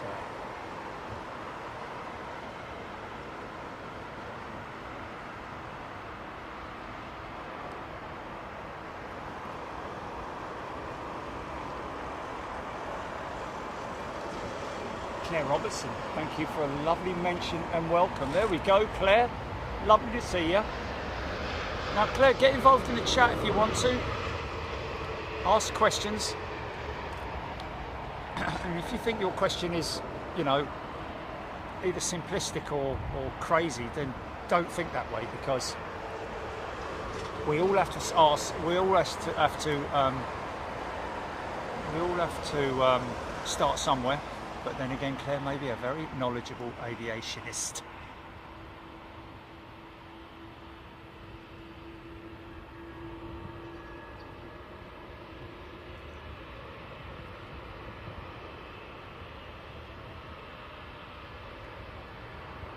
I thought you had a filter on, mate.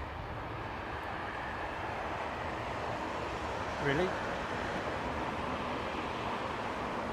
Okay, all right then, never mind. I thought that was what it was all about.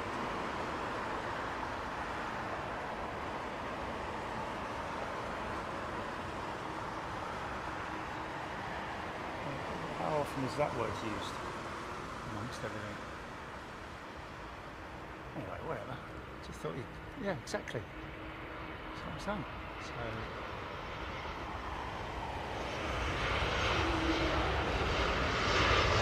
That's just what you have to expect in it from everybody, really. That is the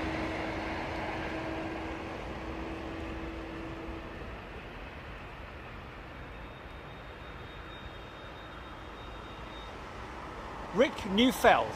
Why is it like I'm not a long-time member in chat? Well, you are, mate. You've got a 4-year badge against your name. Nice to see you, Rick. Did I say Nick? Apologies. Flint Hills Model Railway. Good afternoon to you. Great to catch up on the sim flights. Great touch and go last night. Well, what was just go to back to the beginning? Well, not the beginning, but the actual approach and landing. I've got to say, I pretty much nailed it. Autopilot came off at 500 feet. Blah blah blah. Straight down the middle, nice flare at 30 feet.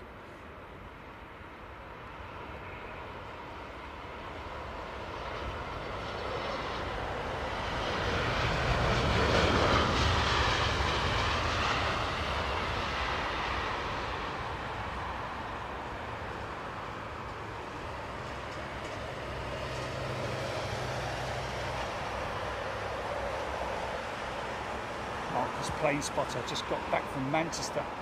Lucky to see the 757 Icelandic Air, the Aurora Borealis livery. There we go. Yeah, so it's a regular in here at the moment, isn't it? The Iceland Air 757. Obviously one of their 737s either in, I don't think they'd be in a long-term check, certainly not D checks yet for their 73s. Got a long way, I think it's about 10 years before the D check, isn't it?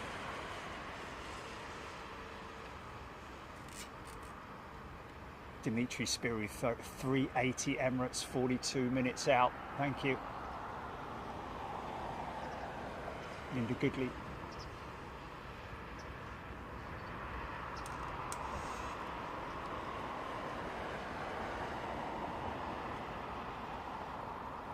No. Bells and whistles going off, yeah.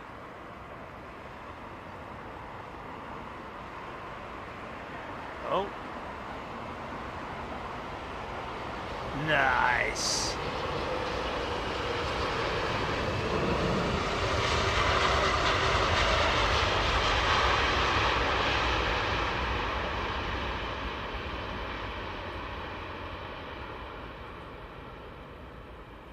Very smooth, man. That wingtip.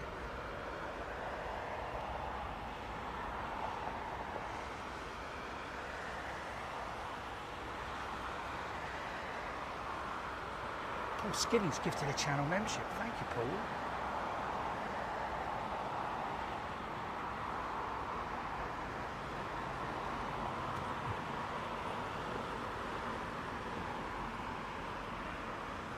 Nice, here we go. It's a China Southern, isn't it, this one? Or is it China Airlines or China Air or Air China? China Southern, I think, isn't it? Yeah, 359, Brian Stewart, thank you.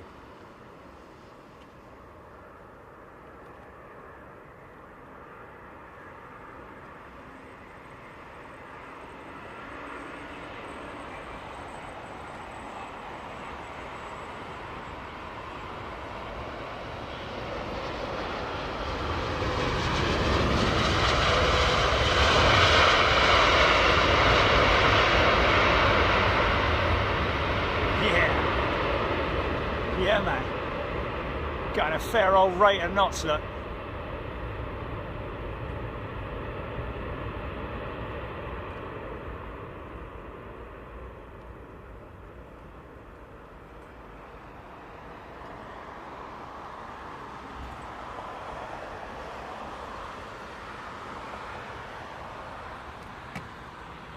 Doors closed on the big roof.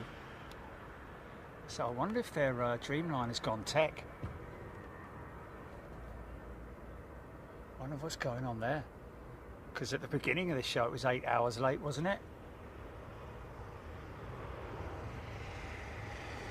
Oh, I've no idea, Nick, how old my dad was when he started flying. Probably in his, judging by the look of him on that picture of him standing next to the Connie, maybe 30s, something like that.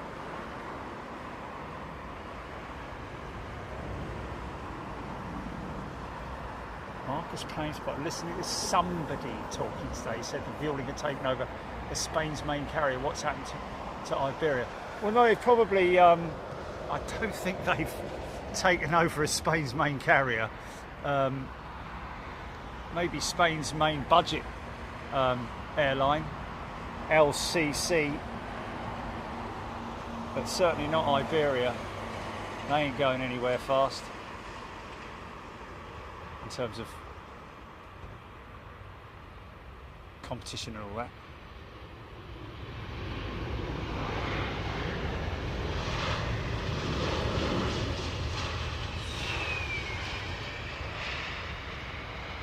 Those gates empty, man. It's crazy. It's quite a rare sight to see that, isn't it? All those gates empty. John Bluff, good afternoon. From Paul in Dorset, I think. North East Scotland Railway, good morning. Good afternoon. James W. Qantas tail makes the 380, I think, yeah. Type, yeah. Just massive, isn't it? And that 787 is literally parked right next door to that 380, so yeah, it's a big old lad, isn't it?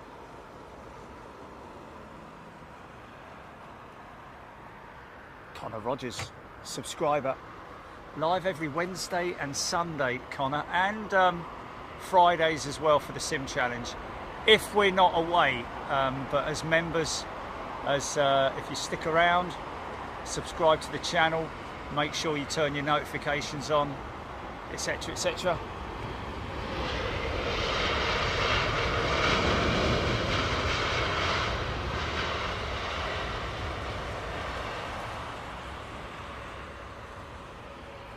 Then you'll get a notification when we're live, and if you're a member, not if you remember, but if you're a member, you will get notifications about our overseas shows as well. So download the app's always a good thing to do, folks. If you're considering sticking around and you want to watch more of this kind of stuff, then live every Wednesday and Sunday. Sunday.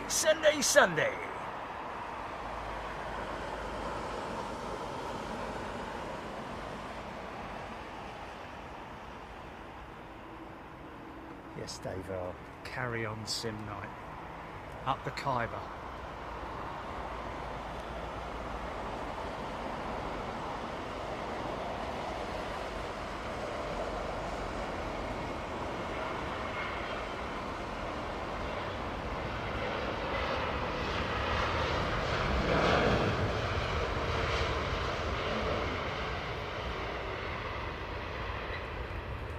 I wonder if this is, because that sun's getting so low now that my arm is Not that protected. Let's see. Let's spin that.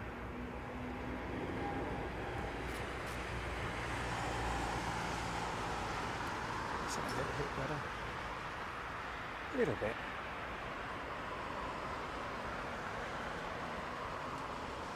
Not really.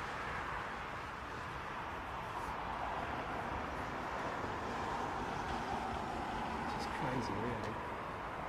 This has got one single pitch on it, hasn't it?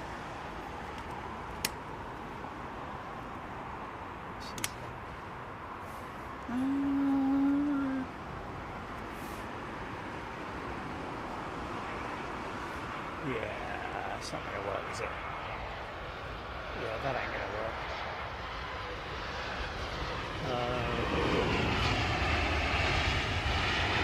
I don't know, actually. Hold on a minute. Bear with me, folks. 2 seconds.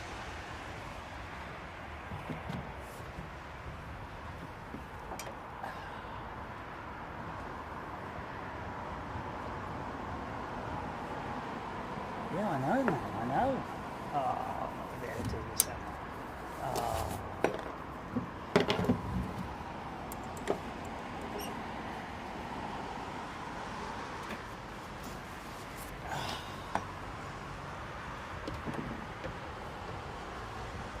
Let's just see if that's made any difference. Yeah, yeah. That's done the trick. Hey!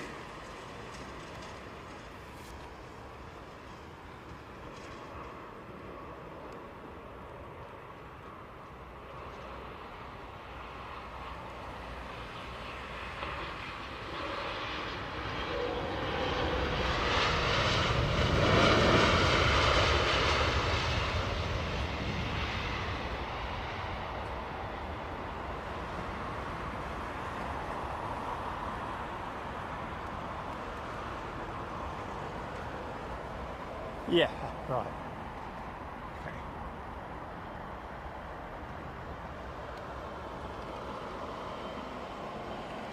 Daniel Flower.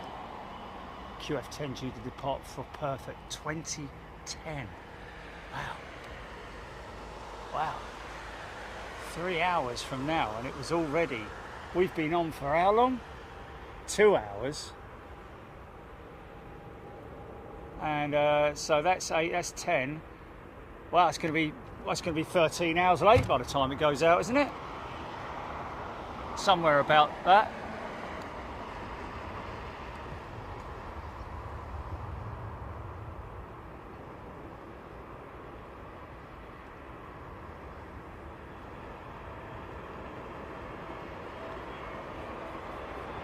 Oh, wallop. Oh, yeah. VAR GP. Yeah, that was one. That's a bit like my kind of landing. That was. Hey. Yeah, that was definitely a little bit too much of a sink rate, wasn't it? Pilots, please, please, pilots. 8 hours 15 due out at 11:55, Hodgie. Okay. Okay, 12. Okay. Oh, okay. I thought it was 8 hours late when we went live, so okay, fair enough. Look at these guys down here, look. Hey! Okay, stand by, GP. Not yet, not yet. Finnair bringing their 350, probably crammed full of fish.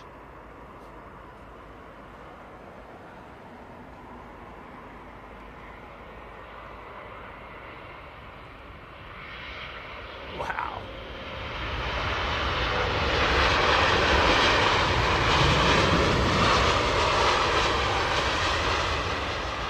Such a clean nosedive on the 350.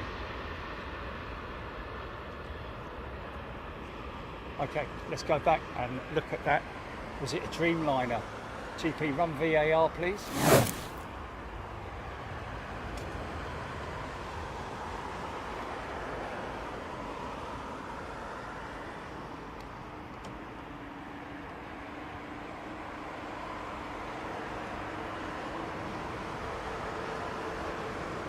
Oh, really?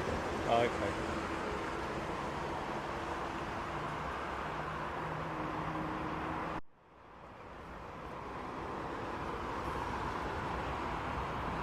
Oh, it's a 320. Okay. I thought it was a Dreamliner.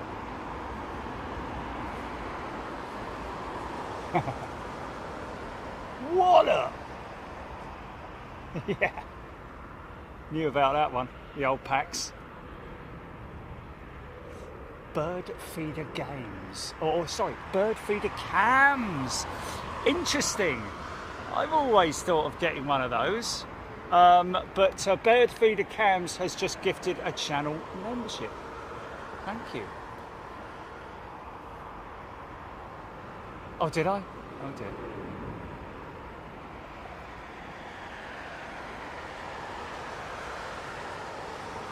Is that including the bird feeder?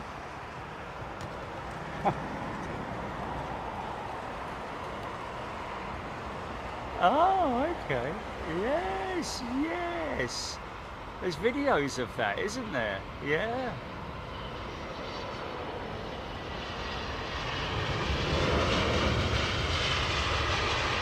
Yeah.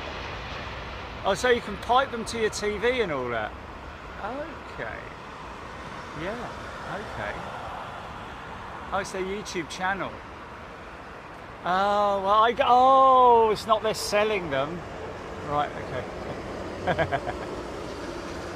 Okay. Yeah, they're good though, they are. They're really good. They're very relaxing, I think, aren't they?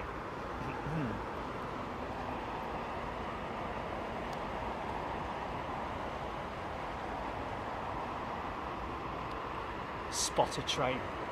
320 bouncy landing is a new aircraft. Wow. Thank you, Spotter Train. Yes, the hunting hangar. Oh, you got a picture of it. Thanks, Bob M. I get to hunting, as in hunting animals, or.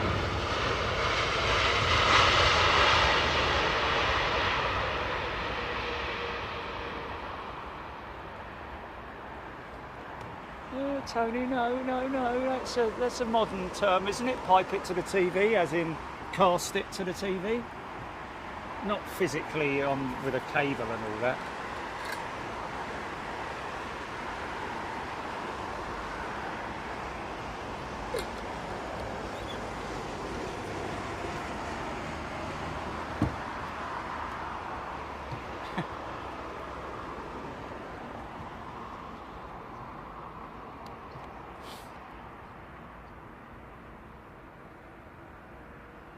Wow, Shell, how filling up your birds feeders now? I don't feed my birds until October. Put them out of my bird feeders now, they'll still be full in a week. In the winter though, they're greedy little so-and-sos. Oh, yeah, there you go.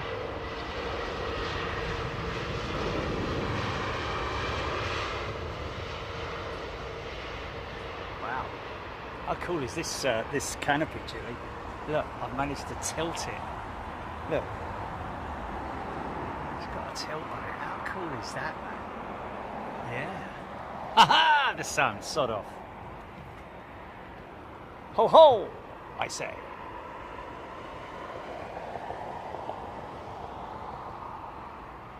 Yeah, I'm not a big fan of the nest box ones because there's always a little bit of sadness or something when one of the babies dies or something like that. I don't like it, So every David Attenborough bleeding advert is as the mother watches uncontrollably, her baby gets ripped apart by the hyenas.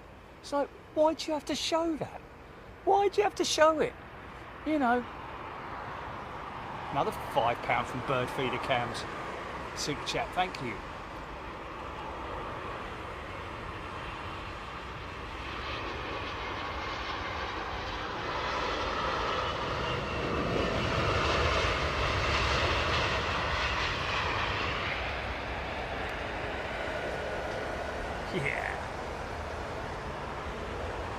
There's the proper livery.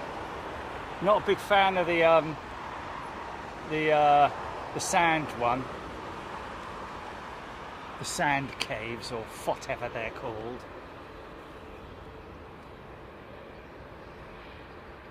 No, man, it might be part of nature, but you don't have to show it, man.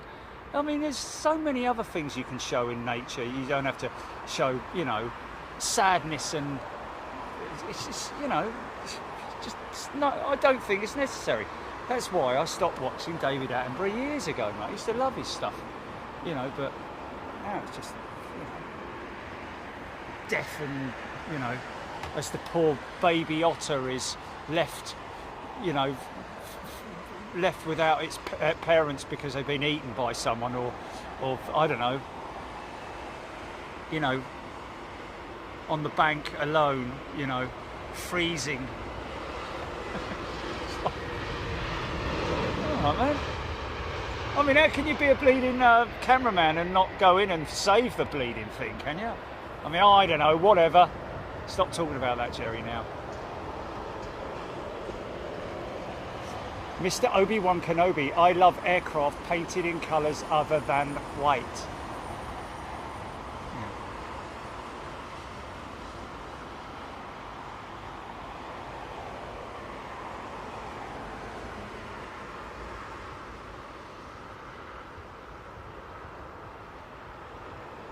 I am a big softie, Jennifer.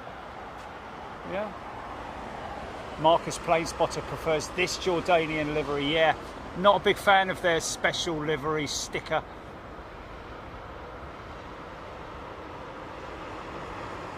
Claire Robertson. Echo Foxtrot. Oh, that's is that Echo Foxtrot is Bluebird, isn't it? Saw that going out, lining up this morning, this afternoon, didn't we? One of the first out on the little bit. Yeah, got it down though, mate.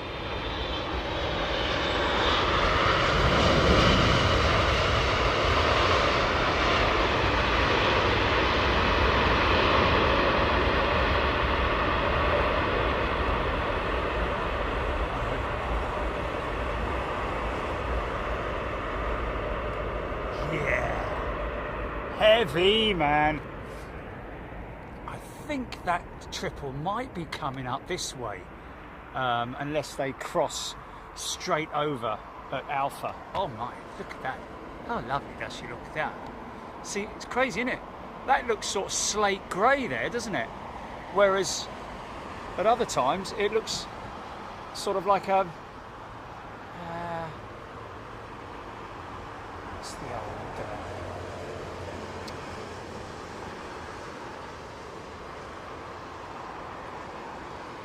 earliest form of plastic. What was it? Something light.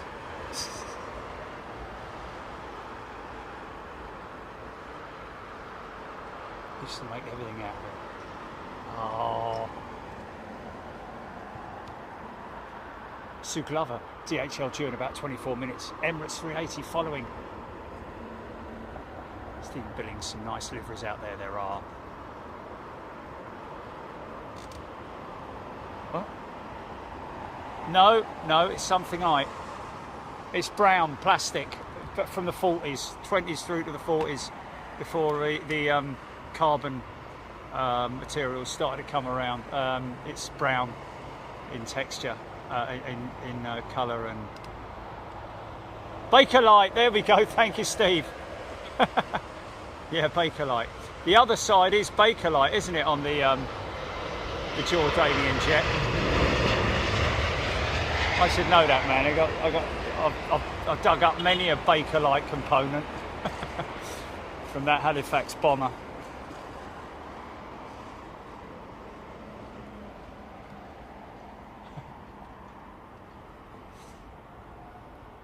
Rob6155, $10 super chat. Just wanted to say your channel is brilliant, mate. Living in Nashville, Tennessee. I don't always catch your shows, but love it when I do. Great camera work, sound and information. That is fantastic. Thank you so much, Rob. Great comment there, man. That's the sort of stuff that always makes me feel proud well, us feel proud that we're doing the right thing and you know, delivering the right deal for everybody. Thank you so much.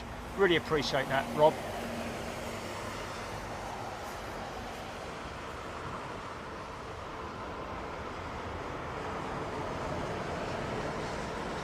Oh.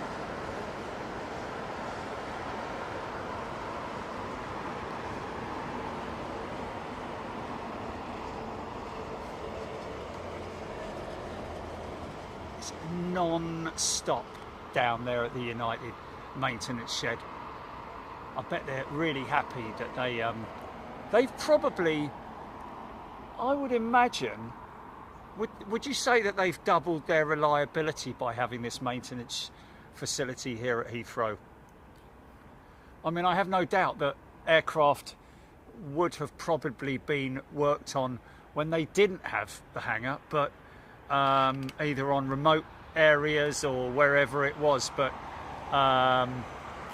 now that they've got that, obviously, with the they can rely more on their services, I would imagine, by having a quick fix rather than having to, you know, fly out to the States where it's obviously possibly not able to.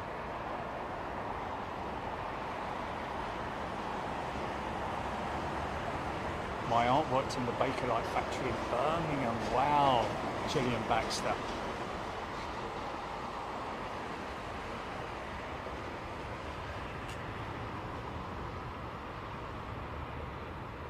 No way.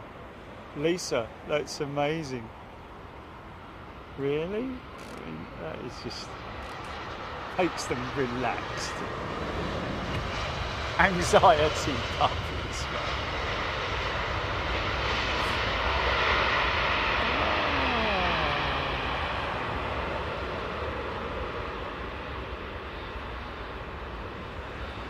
That's great, isn't it? Yeah.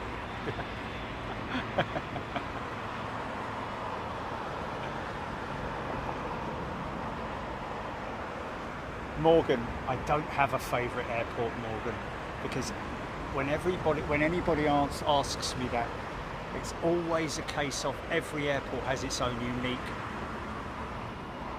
views, sights and sounds. Oh, look at that, man. 737 on approach. Oh. Really, that's a difficult one, man. Yeah. It would have to be the hometown favourite, wouldn't it?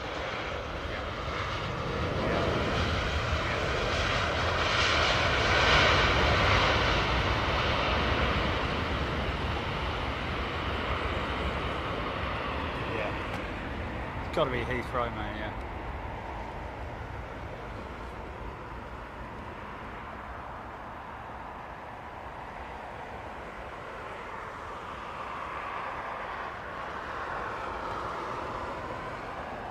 Lee Russell, so a question, sometimes planes land and there isn't smoke and the other times there is. Well, you'll notice in wet conditions there's very little smoke, if any at all, obviously because the smoke gets sort of like filtered, doesn't it, in the moisture as soon as the aircraft touches down. But also it really does depend. I mean, most of these big jets that you see here will have some tyre smoke, but sometimes a lot less than others, and that is literally the ferocity of the actual touchdown itself, whether it's hard or soft. And when they drag it, you know, when they drag those back wheels. Oh, listen to that.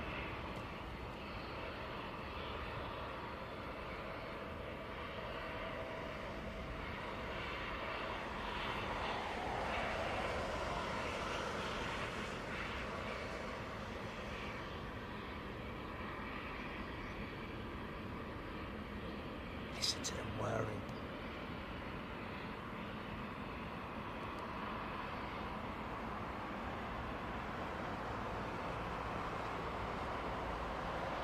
That's it, shut down.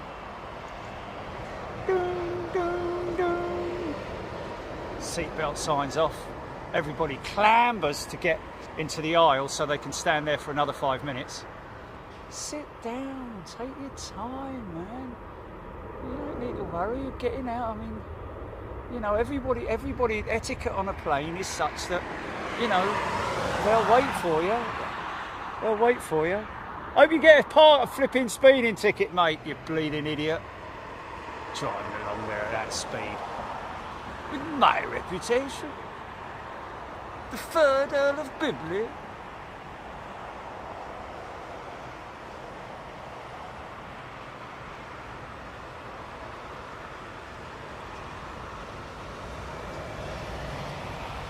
Rob can fly direct to Heathrow from Nashville daily with BA. Nashville, Tennessee. So Memphis and Nashville, how far are they apart then? Hey? Martin Osborne, £5 super chat. Thank you, Martin. I mean, the only thing with Memphis, yeah, there is a couple of positions, but it's not a lot going on at Memphis. It's just heavy with FedEx in it.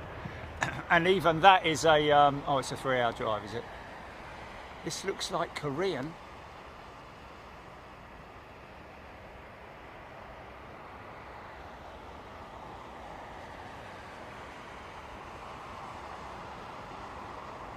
Brad Rogers, newly betrothed. Oh, wife, Rebecca, and I just want to say a big thank you for all you do. Enjoy a lazy Sunday on the sofa, watching the planes. Off to the Renaissance later in the year. Make sure that you give us a shout.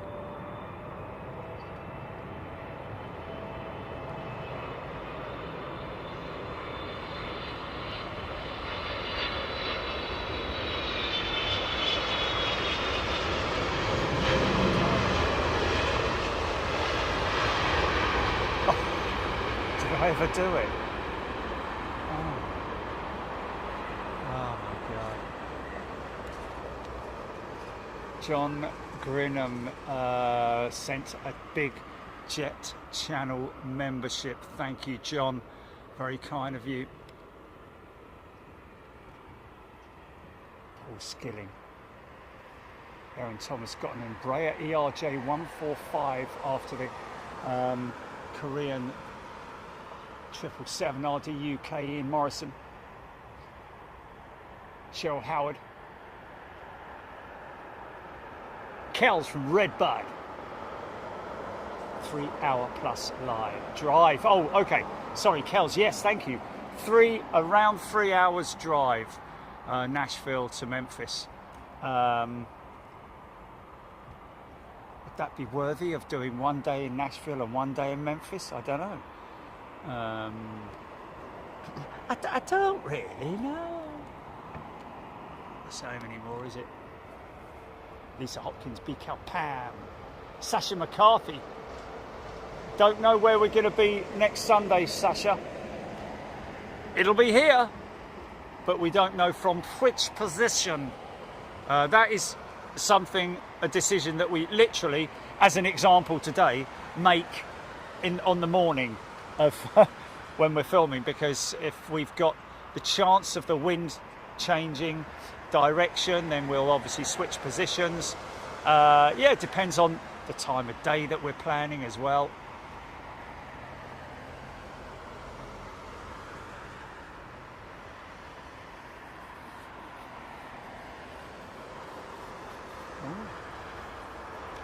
Alfie in Poems. Brit living in Atlanta, love the Heathrow experience, but so inefficient. Interesting. Hate the Atlanta experience, but such an efficient airport. Interesting comparison. Now, when you're talking about efficiency, are you therefore talking about getting people through the experience, as in from parking or arriving, and then obviously going through check-in and then going through customs? Might have had a bad day, Alfie, but sounds like you're used to it, probably more than once, I'd imagine. So I don't know, but then you're talking about getting through to airside, your experience in there, I don't know. And then, of course, the departures. I mean, I can't say that I would definitely not. I would say that Heathrow are as good as any American or, you know, Pacific airfield that I've been to. Yeah, I mean, in terms of queues and all that sort of things.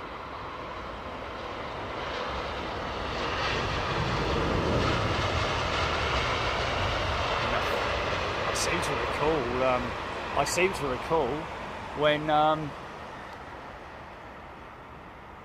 I was in one of the American airports, you know, and there was there's you see, I mean, Heathrow has auto gates, doesn't it? For the electronic passports, as in, you know, the face recognition and all that sort of stuff, and they've got a high number of them. Not the case when you go to somewhere like Miami, unless you're either a citizen or have got global entry. But Heathrow, I have to disagree with you, I'm afraid, but because Heathrow, in my experience, and I fly through it a lot, don't forget, all terminals I've found to be efficient.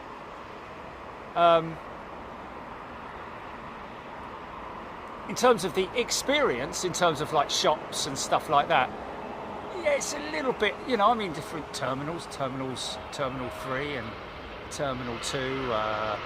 Terminal 2 is pretty, you know, it's pretty, you know, shall we say,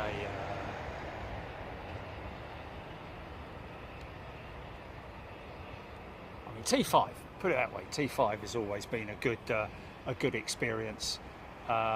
Sometimes, don't get me wrong, sometimes with my gear, with all the gear that I take, I'll have a bit of a nightmare at security, and the reason for that always is because of the person on the actual scanner who's actually doing the scanning. Could be a newbie, therefore doesn't want to get in trouble. Why didn't they look at that sort of thing? Other times, I have to say more often than not, other times it goes straight through because it's recognised as electronics and stuff like that. But when they do, I don't have a problem with it. They get through it pretty quick. Becky Hale has gifted 5 channel memberships. Thank you, Becky. So yeah, I don't have a... He says he was in... Did he say he was in Atlanta?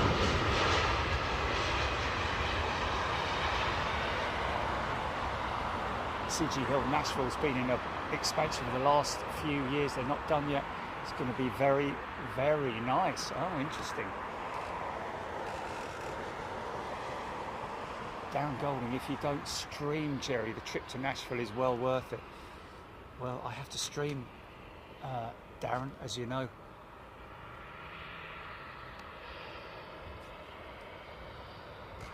So he's in Atlanta. I have to think about Atlanta now. I don't think there was any issues with Atlanta for me. You know, like I say, it's some American airports are very up to date with their, you know. But I've been at like Miami, for example, where there's 20 gates for customs, and like 3 of them are active, and the queues are massive. That's why I would always recommend, if you're a regular traveller to the US, go for global entry. Wow, look at that. Is that two 220s? I think it is, isn't it?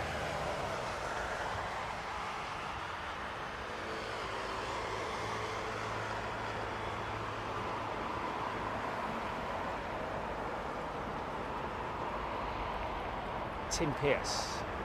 Hopefully I've got my maths right. But assuming the 320 lands with a ground speed of 150 miles an hour, then the tyres will go from 0 to 100 just after landing. No wonder they get a bit smoky. Yeah, that's exactly it. It's what it is. It's like locking your tyres and getting flat spots, but it's really, really fast. Like that moment of touch, they immediately start to rotate. But there is always a certain amount of smoke. And it does all depend on the conditions and how smoothly they land as well. Sometimes they can nail it so that they sort of like drag it and the wheels spin up less slowly, if you know what I mean. Right, that was pretty smooth, wasn't it, man?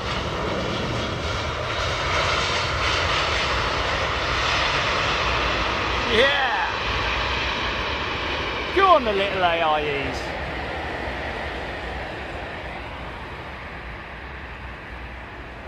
ENLFC double 220 butt shots. Yeah. Yeah, I know you got through security before me. That was because I needed to renew my global entry thing, wasn't it? I would have been long before. No. Yeah. Oh yeah, but that was nothing to do with global entry. It's because you lucked out, you lucky. Yeah, I know. I went through TSA. I know, man. I know. I know what I'm going to do next time I go through Miami, mate. Oh, you beat me by a bleeding country mile, man. That fella who was the checker. Oh my God.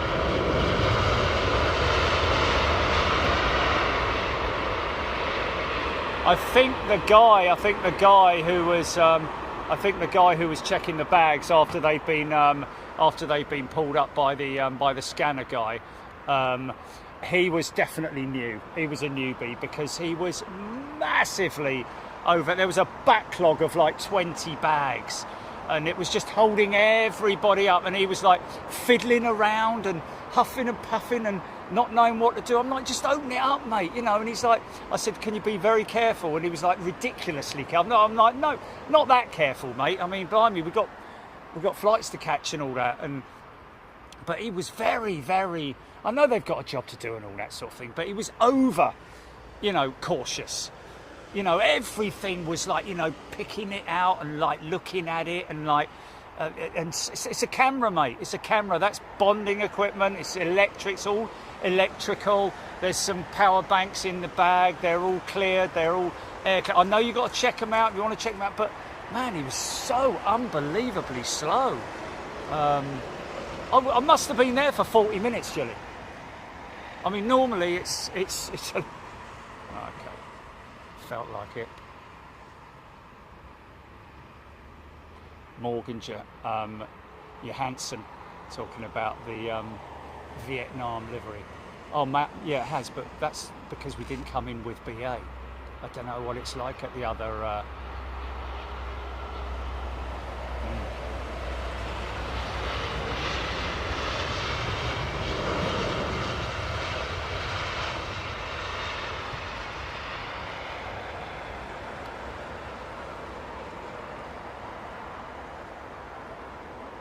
Oh, security.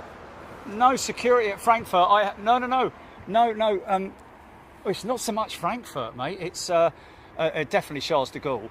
But no, Frankfurt have, again, I have to be honest with you folks, it's not every airport, at a particular airport, has a bad reputation. It's the people. It's the person that's doing the checking.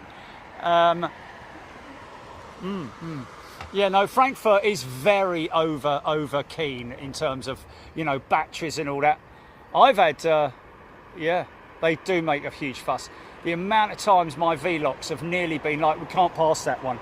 And I'm like, mate, it's below a certain what ohms and all that. He's like, no. I'm like, and then we have to get the head of security involved and all that. And I'm like, mate, they're flight cleared.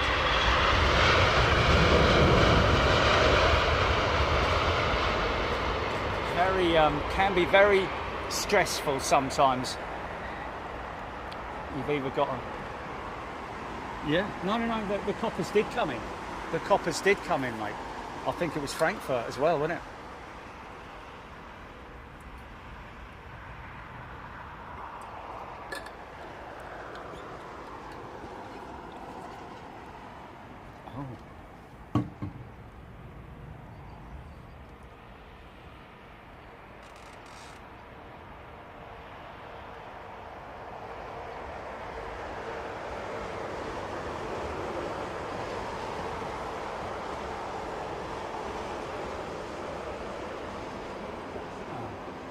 Linden TV experiences with LAX.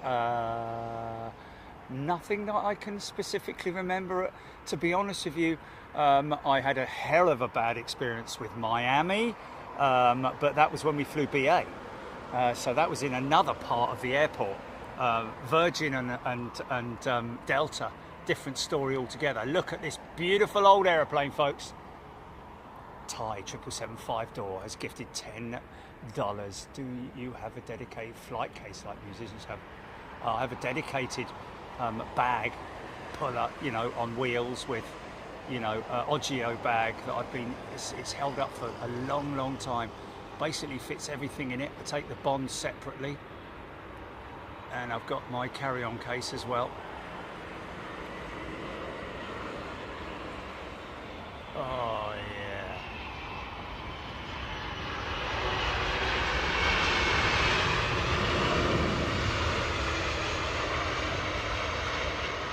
Yeah, I've had bad experiences. I've had them at Heathrow before as well.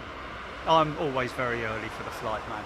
I like to get there very early. Some people are like very relaxed about it, turn up and they've got 50 minutes to go when they get there or something like that. And the time passes very quickly, and time flies by when you're the driver of the train, and I ride on the footplate there and back again, under bridges, over bridges, to my destination.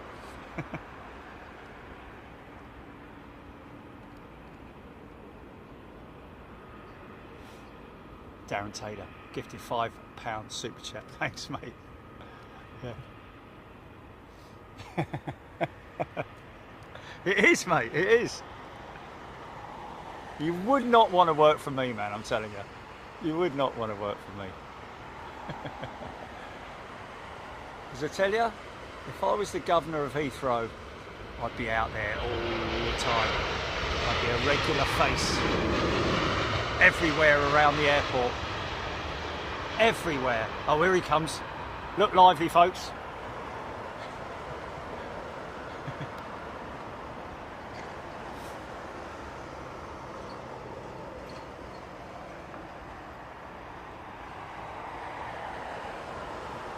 Yes.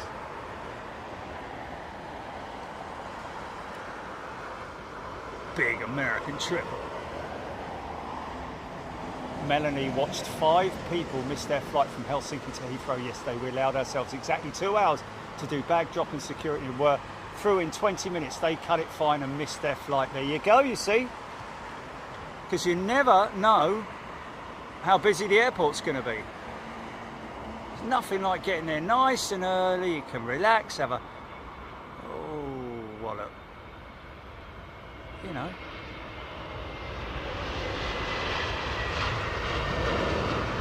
Because time does fly when you're in an airport waiting for a plane.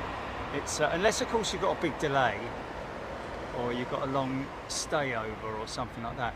It's like the tripling the new livery, isn't it? Chris Monty is a returning Big Jet TV first class membership member. Welcome back, Chris. Good to see you.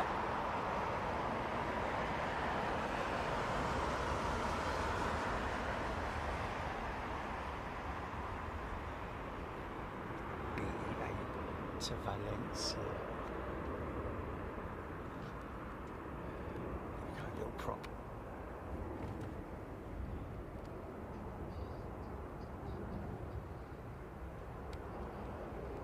What?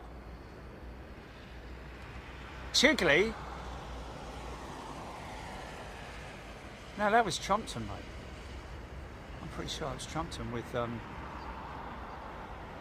okay,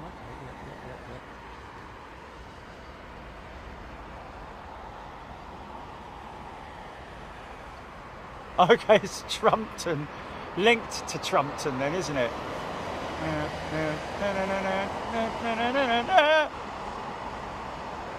Pew, pew, Bonnie McGrew, Cuthbert Dibble Grub. Look how cool this is, man.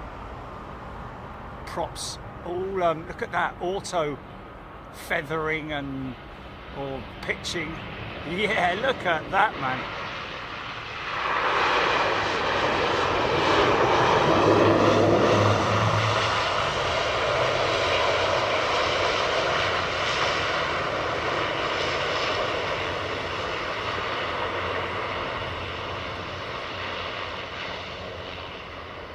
Wow! More power on the left one just to pull him round the corner, man. How cool was that?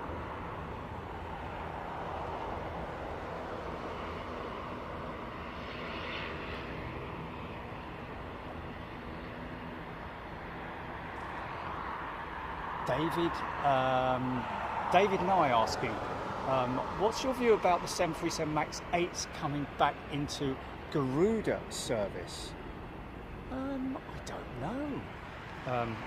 Did they coming back? 737 MAX 8s coming back. What happened to them, David?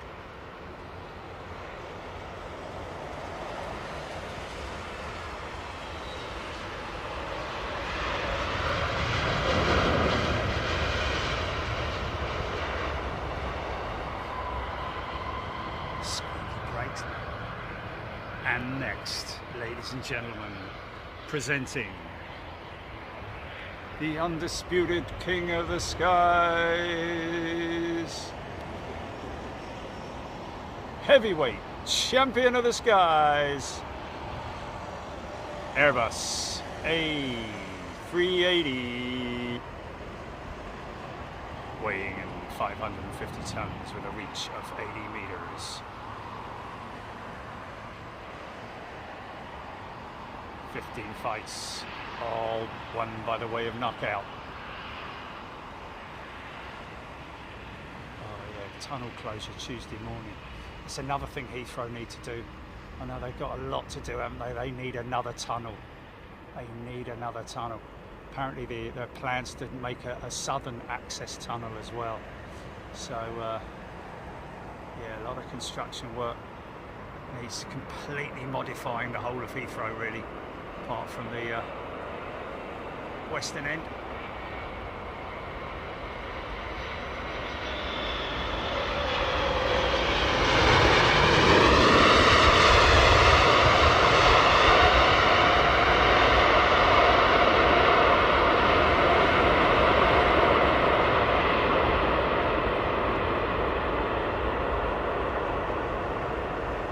Yeah.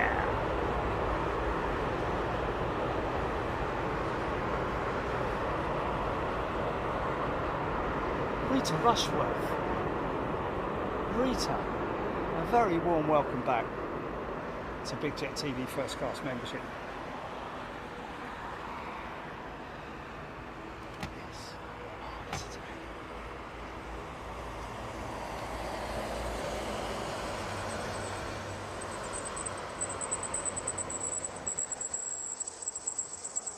Gordon Freeman's so loud. Nice. That's so cool, man.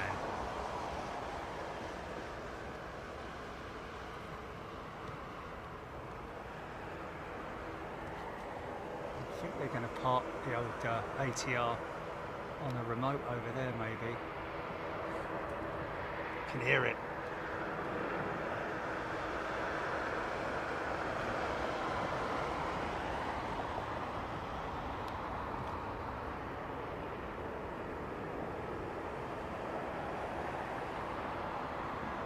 Graham Laidlaw used to have a tunnel that ran from central area to Cargo. Oh, yeah, I've seen that tunnel. Still doing it. In fact, the entrance to that central tunnel is right there. Right there, behind that barrier, or round there somewhere. There's also another one which runs when you go down to the storage, the fuel storage, turn left down there and then around the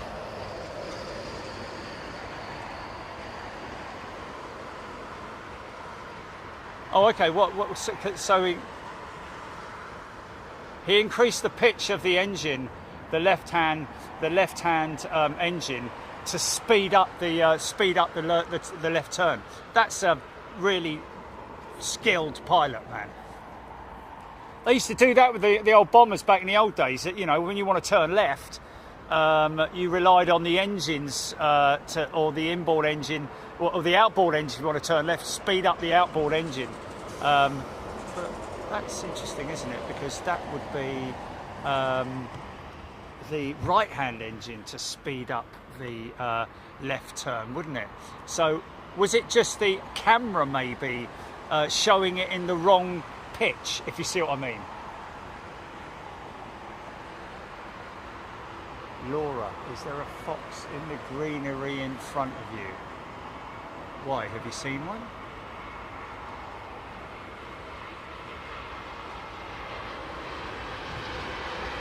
It's the old curtains, shower curtain, isn't it? There he is! Foxy!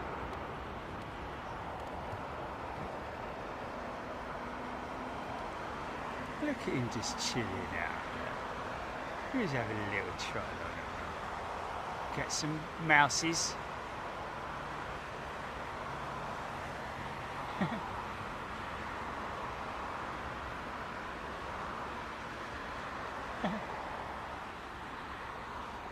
Oh!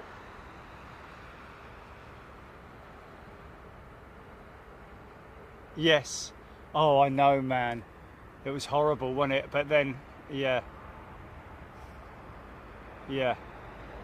Well, the title's the reason why I watched it, mate. Because if it hadn't been for the title, I wouldn't have. Yeah. Little Joey going out there, look.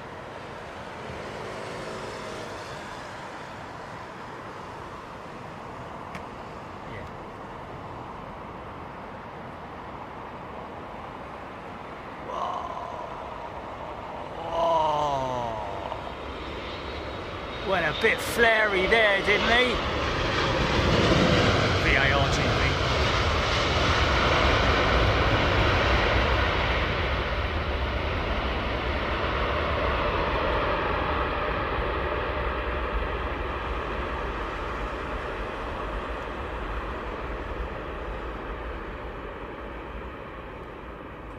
Simon up with the left-hand engine was slowed down. It may appear to move. Yes!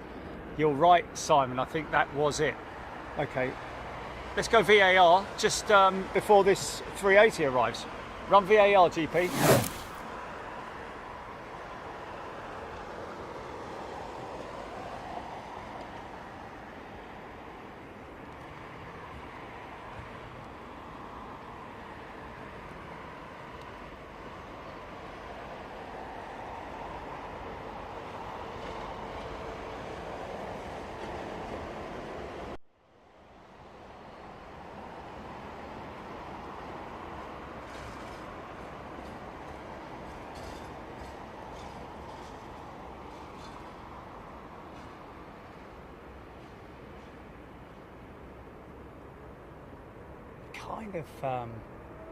Kind of makes you wonder whether it's something, whether that was approach speed that caught them out there.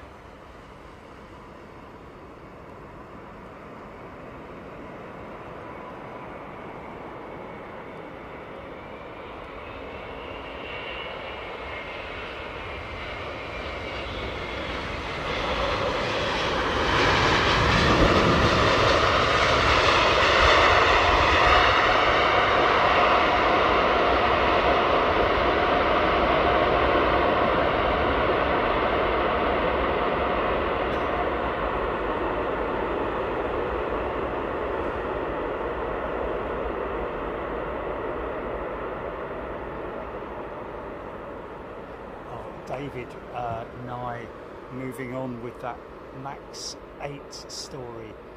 No, it didn't go well in Ethiopia or Indonesia. Now Garuda, on the back of a restructure and a tariff war, they have agreed to re-implement them into... Oh, really? Wow. That's crazy, man. To avoid the... I'm guessing to avoid the tariffs. Crazy, isn't it? It's interesting, actually, because the whole... well, I can't... let's not talk about the tariffs. No, let's not talk about tariffs. but it's interesting. The only thing I would say is the amount of American people who don't realise that it's them who have got to pay. It's not the people that are sending it, it's them. Because I've read a couple of nightmare stories about people who've ordered stuff on Amazon or whatever websites and all that kind of thing. Like some bloke who wanted a replacement canopy for his Easy Up or something, and ordered it from China or wherever it was, and it turned up and he had to pay an extra $200 for it.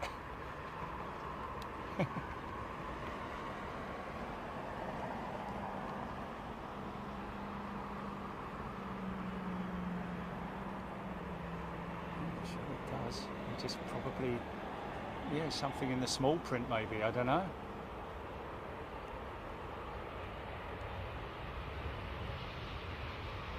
But you know, I think it's actually also UPS as well. People like that are adding it as well. I don't know, anyway.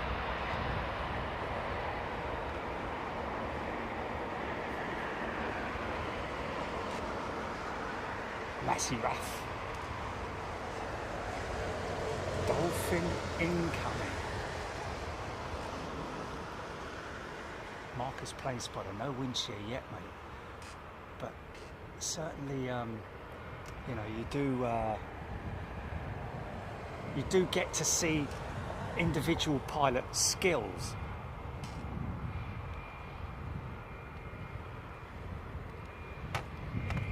Oh look, they've sent one of their old. Is it a 117? Oh no, sorry.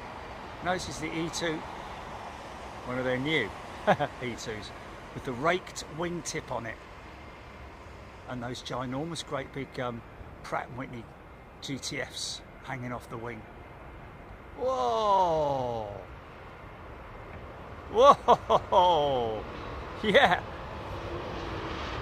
That's that.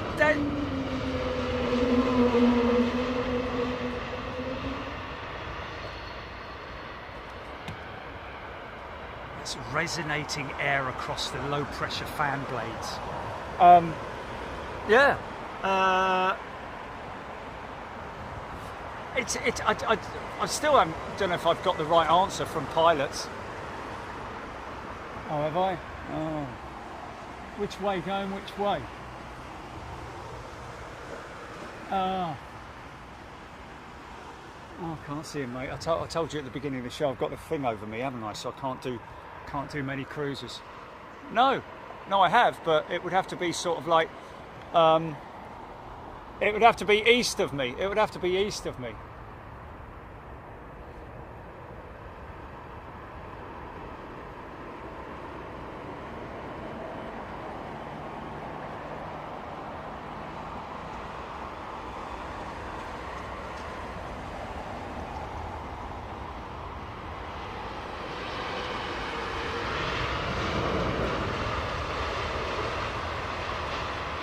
Yeah. No, I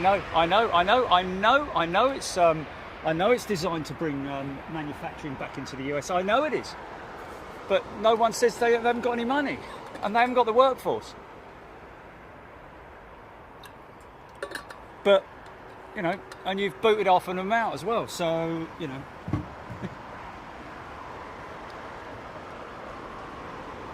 I mean, I get the idea of it, but it's never going to happen. You're never going to. Like Apple, for example. Let's just take Apple as one individual company. They can't switch their manufacturing to the US because it would make iPhones about 3 times the price, and they haven't got the workforce. It's as simple as that. They haven't. That's why everything's manufactured in the East. I'm sure he knows better than me. Beautiful big plane.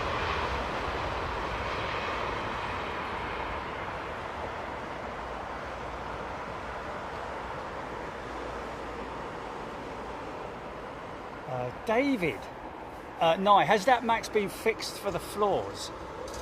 David, are you talking about the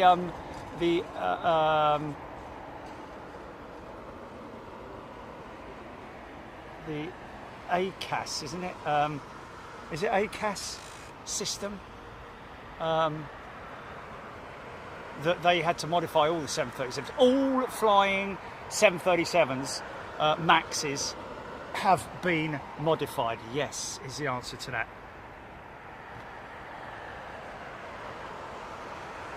Aussie Pom sat upstairs at the front of that big lump.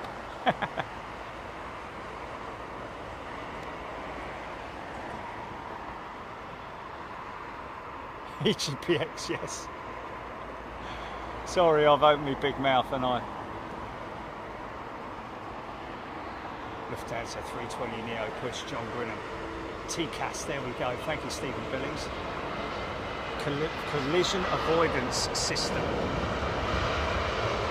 No, it's not the collision avoidance system. I don't think. I think it's the. I don't think it's the collision avoidance system. I think it's the other one, which is the MCAS. Is it MCAS? Or yeah, maybe you're right actually. Oh, Bird Feeder Cams, another 10 channel memberships. Thank you, Bird Feeder Cam. Gonna have to check that out. Where are they based? John Palmer. We all like planes. Aviation as a whole, isn't it? You know, the engines and the technical side of it, the undercarriage, the moving components, the design of the aircraft, the shape. So many things about aviation, isn't there? The old stuff as well. Love the old stuff, man. That's where my roots are, really, in the old stuff. Historical as well.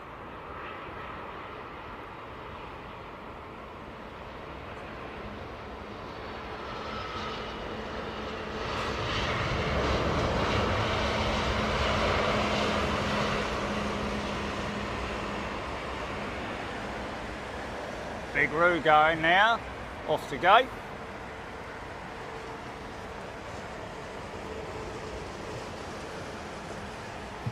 %75% still on the mic batteries, man, on the mic receiver and transmitters.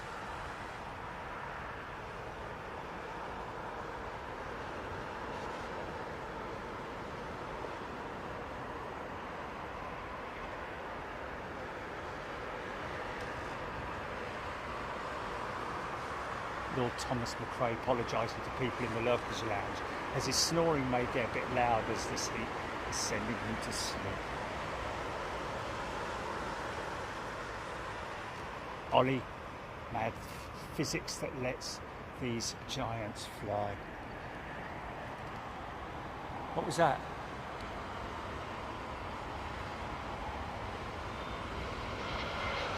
I did immediately answer.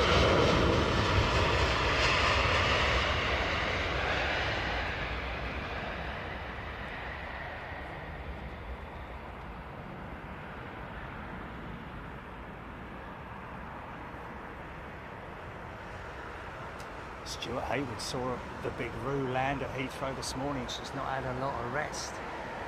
Yeah. Sweeties.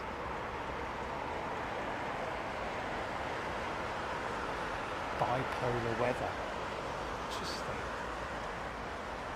MCAS. Manoeuvring Characteristics Augmentation System. There we go, yeah. I did say MCAS. But there's the collision avoidance system, which is CAS as well, isn't there? Is it?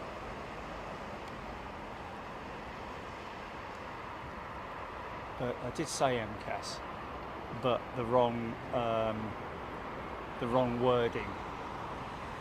Manoeuvring Characteristics Augmentation System, which was a great idea. It was.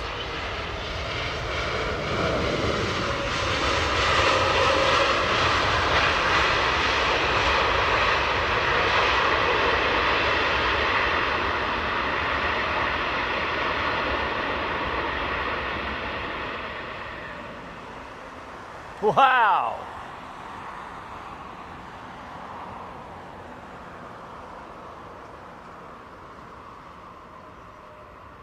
TCAS and MCAS. That's where I got confused. Yeah, the MCAS system was basically introduced on the Max because of the engines. That's it, really. Because the engines created a massively different airflow over the wing, and the whole profile was changed by putting those big engines on them.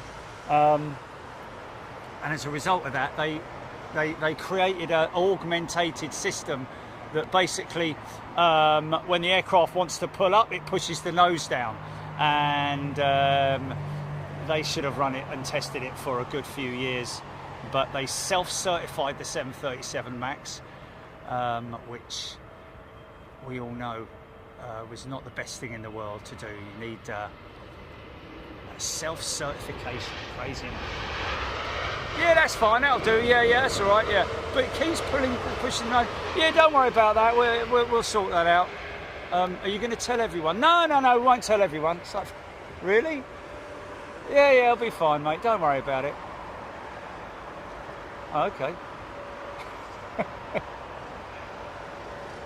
Don't think it'd be nice to just tell them, you know, that there's a system fitted to the aircraft that may give erroneous manoeuvres and potentially do this, and if it happens, this is what you've got to do to avoid it. No, don't need all of that. Don't worry about it. Anyway.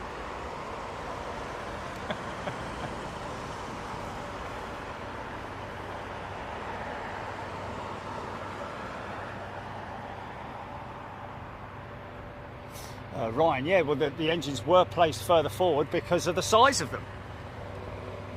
Scary capture.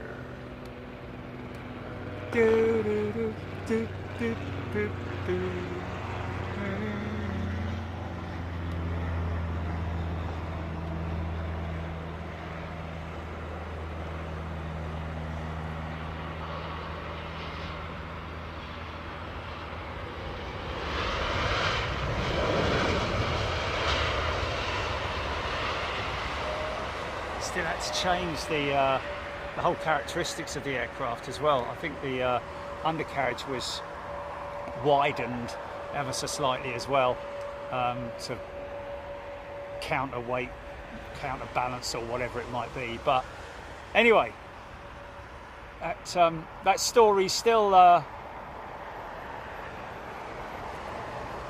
continues to haunt Boeing, and to be honest with you, rightly so.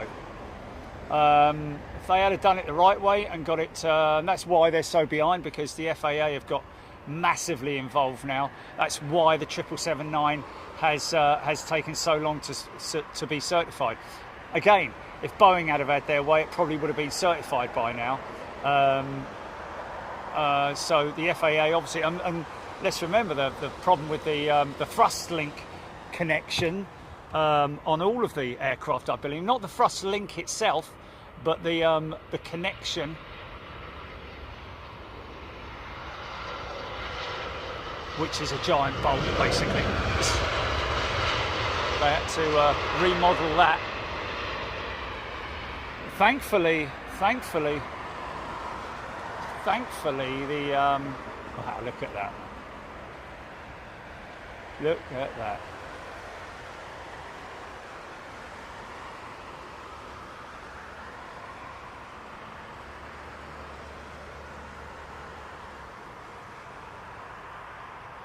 Aaron Thomas, first time I've seen JAL 43 fly over China way. What, take a more northerly route? Is that what you're saying? Ryan, flights from Japan having to go westbound these few days, adding 2 hours flight time due to the volcanic eruption in the North Pacific. Oh yeah. Yeah. Wouldn't it be great if they all went via Anchorage, man?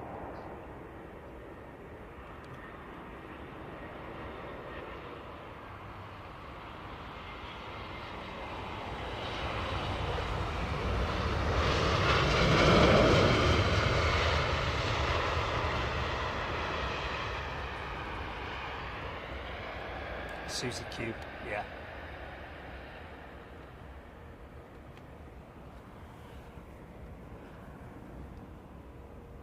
Bobo YouTube. Amazing size comparison it is, isn't it? It's just ginormous, that thing, man.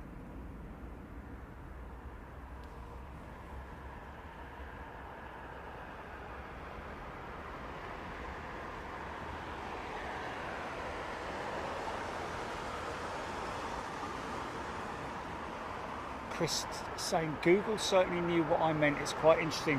Never really considered how the wind bounced off the hangars and stuff. Yeah, well, I mean,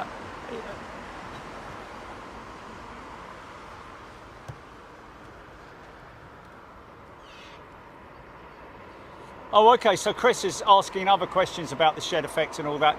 The turbulent air that's kicked up by the sheds. Yeah, absolutely. As you can see, those hangars over there, when the wind does blow strong, it does indeed cause problems for landing aircraft, because initially on approach for 27 right, they get hit firstly by the winds coming off the big BA hangar or hangars, huge, great big building. And then of course the United hangar, then there's a little bit of a break, or depending on the direction, they may get the wind coming off the Virgin Atlantic hangar. By the time they've reached here, they're kind of at that touchdown point where, but it's the initial about where they are there where the problems normally occur with what we call the shed effect, turbulent air whipping up over those big maintenance hangars. Of course, nothing today. The windsock is he's having the afternoon off. Oh no, he's having. Oh, it's a new one, isn't it? Yeah, it's 2 hours, man. Yeah.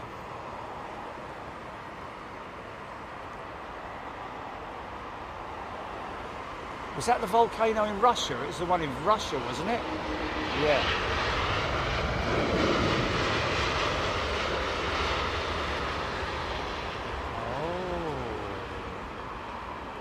Oh, really?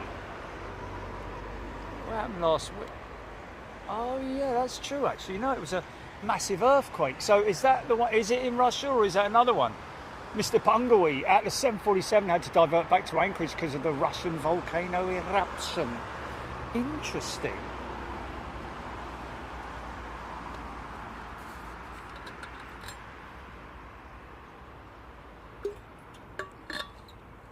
Yeah, man, that was crazy. That was crazy, man.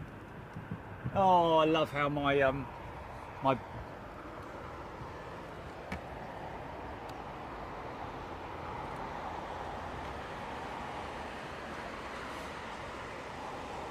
yeah. Easy, son, easy. Wow! See those tyres spin up, man. Yeah!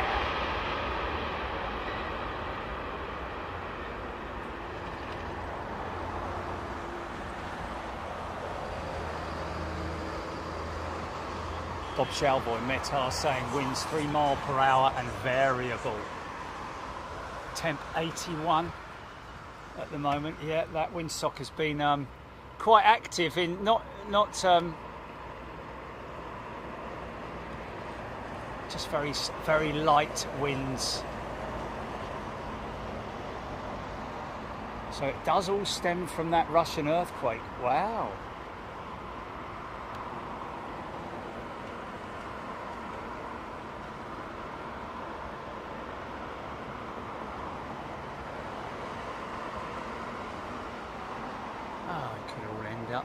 End in one night, mate. Could I mean, all it takes is a huge great look. If Yellowstone goes up, we're all screwed, aren't we? Yeah, yeah. Nuclear winter. Welcome to nuclear winter. Control Alt Delete. The world.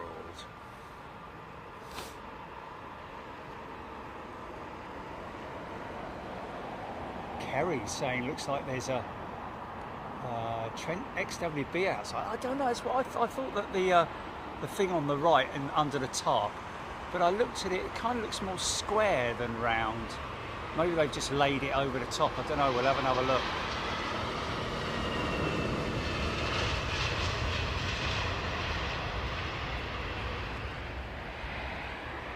Let's have a look.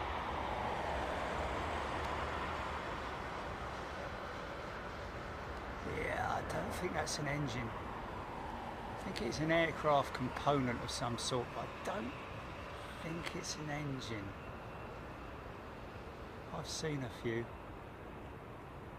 Could be radome in a big cardboard, in a big crate. So shit, I mean they're massive, aren't they? The radomes.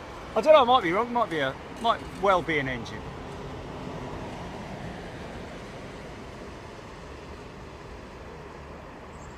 Oh, what, the last one that just landed? Sam, last plane's tail number was GEUUU.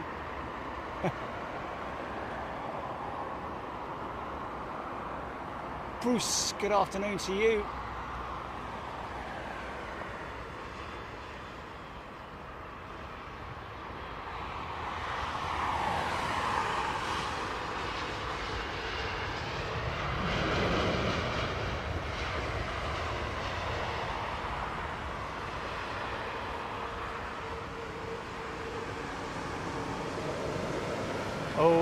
Murtagh, maybe, but no. Yellowstone is a huge. It's a Cordova, isn't it?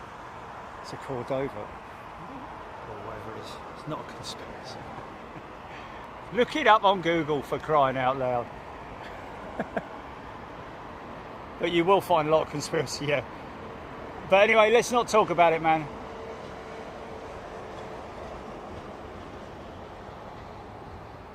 Okay, Kerry's saying definitely an engine has tooling fitted for transport. Okay, fair enough. Maybe they just haven't pulled the tarp tight then.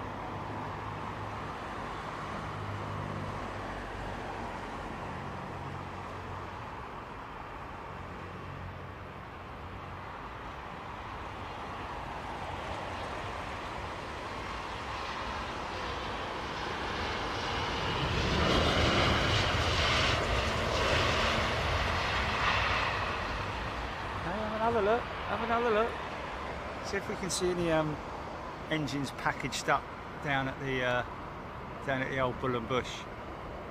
Sometimes you can see engines. It looks like a cradle, possibly a cradle for one. I don't know, but nothing there. Nothing there.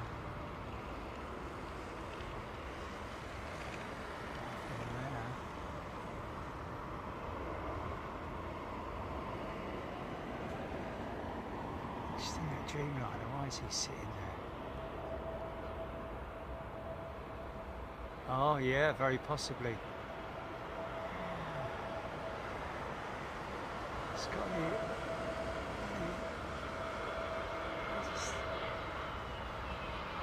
maybe it's got the thrust link on it. That's why that top bit coming out from the left. I mean, I can see that the fan casing on the right, if it's going to be fan casing on the right, back of the engine to the left, and I can only say that the thrust link is attached to it, but I've seen lots of engines, man, and it's the right size, don't get me wrong. Joe Belay, just got their pinky lunch bag. Joe Bailey, sorry Joe Belay. Joe Bailey, sorry Joe, mate. Job alive. Oh really? Yeah, but it's probably before it. No, it's probably before it was probably separate before this stupidness came along, isn't it? Job alive. Joe Bailey, sorry. Oh, okay. So Joe has received their job alive. Got something out of Star Wars, isn't it?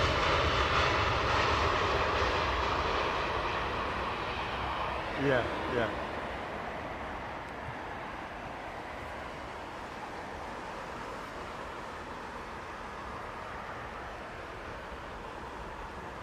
Joe Bailey, Pinky was early. Yes, Pinky was right at the beginning. All you got to do is scroll all the way back to the beginning, and I think in the first 5 minutes, maybe.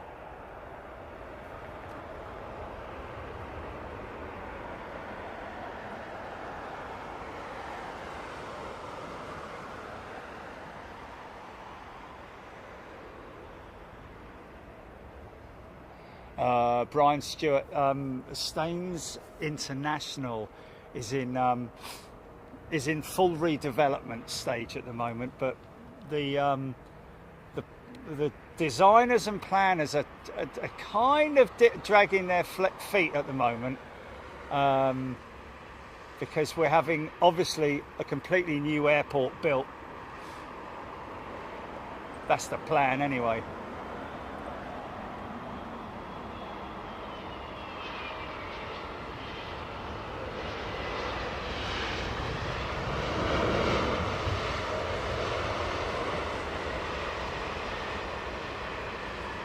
Very smooth landing.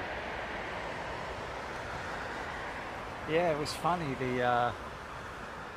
You were on that flight, weren't you, Tilly? The Miami one, outbound, when everybody started clapping after the land. Yeah, man. I don't know, man. It only takes one person to start clapping, and then.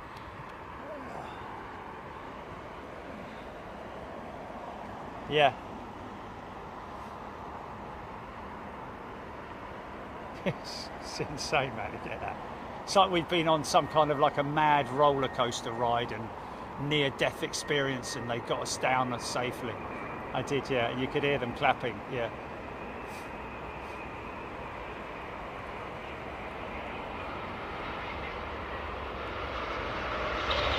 Wow! It's quite violent, isn't it, man?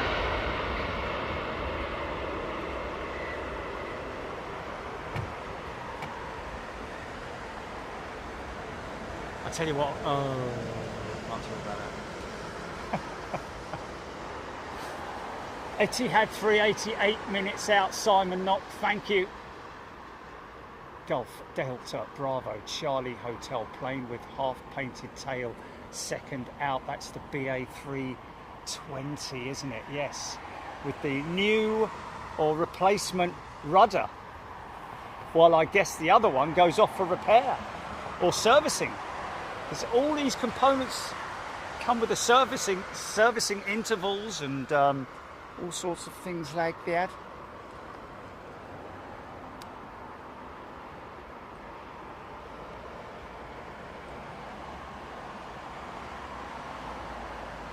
Well, the old fart, I think you'll find that would be London Heathrow initially. Maybe Manchester as well. I imagine that Emirates, when they get their 777-9s, they're going to be throwing them out all over the place, aren't they? They're desperate for them, man. These 380s are costing a fortune.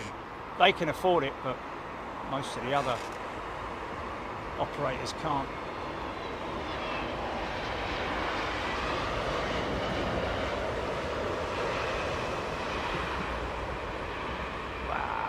Still going in a right lick, man.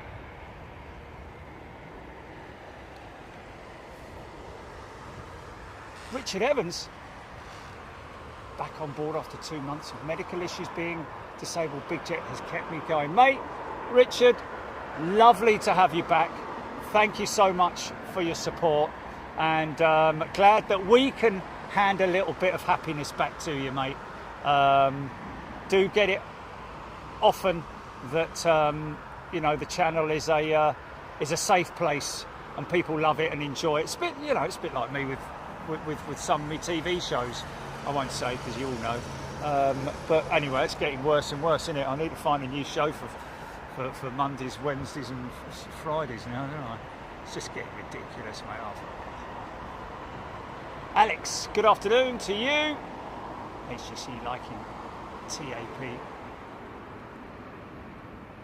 John Grunham could see the blades turning on the 777. Yeah, great time because the sun is straight at them. So it's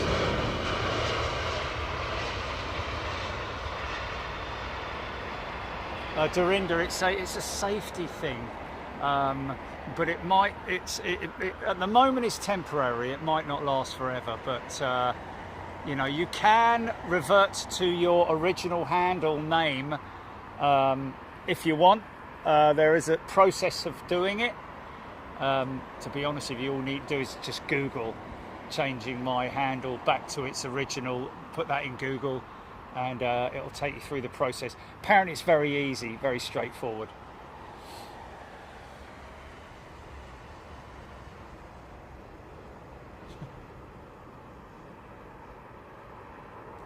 Aaron Thomas, here come all the Asian heavies within 40 minutes. That's fantastic, isn't it?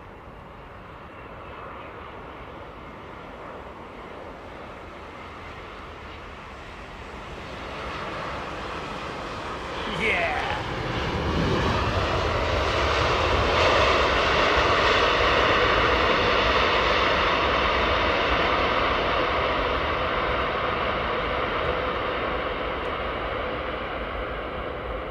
Wow. Nice. Gen X is working beautifully there. I think they're Gen X. Alt. Oh, I covered me mic up. I did. I just managed to cover me mic up. Sorry about that. Logan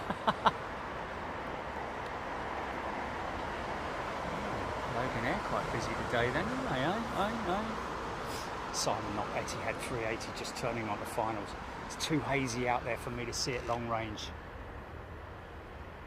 Yeah, but early birdie, if your name's already been taken, the handle that you want, they just put, like I said the other day, put like an aeroplane digits after it, like 747 or 737. You've done what, Julie? Oh, okay. I thought you said cracked it. Oh, Aaron Thomas, all Nippon, 2 hours late.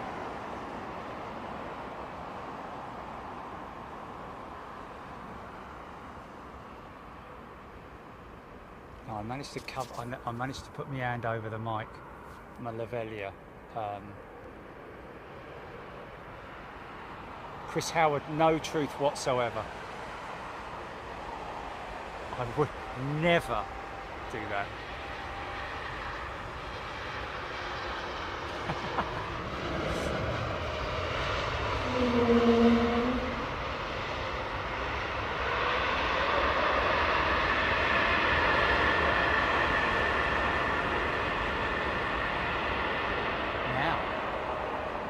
There was a show where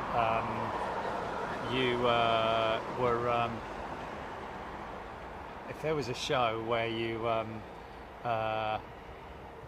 mimed the guitar, like Guitar Hero or whatever it was called, then I would go on that show, because I have to say I can play an awesome guitar. I can't play the guitar in any way, shape or form, but I can definitely pretend. Especially something like Pink Floyd or you know, really good guitar solo.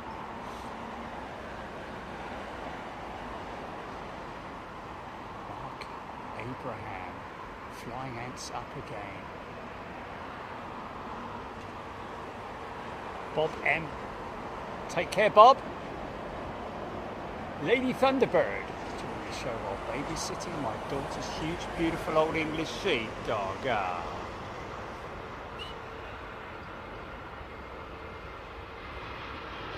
Strictly come ranting.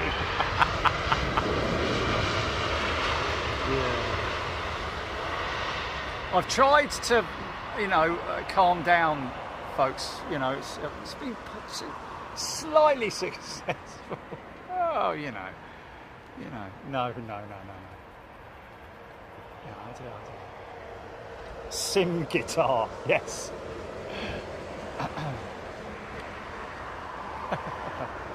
Air guitar, there we go, Ty, yes. I'm an absolutely fantastic air guitarist.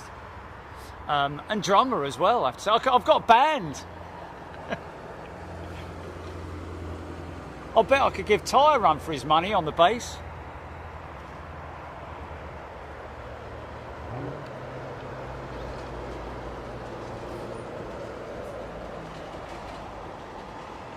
Yorkshire Flyer, staying at a hotel on Bath Road for 3 nights tomorrow. Looks like they'll be on 9s for most of it, for all of my stay. Yorkshire Flyer, they're going to be on 9s. Oh no. Well, it depends on what hotel you're at, Yorkshire Flyer. Can't you cancel it and go and stay down at the Thistle? You should be able to cancel it for no fee. Try it. I'd give it a try, mate. Because then you've got a great position for 09s.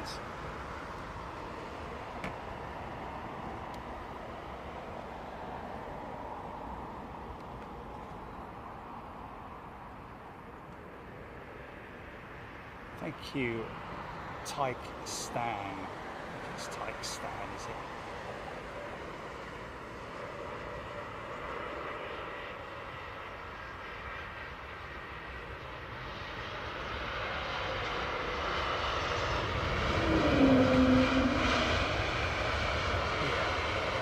Whale call of the A220. Well, actually, it's more the engine, isn't it? Really, because it also sometimes happens on the 320. Certainly on the E-Jet as well. Yeah, E-Jet.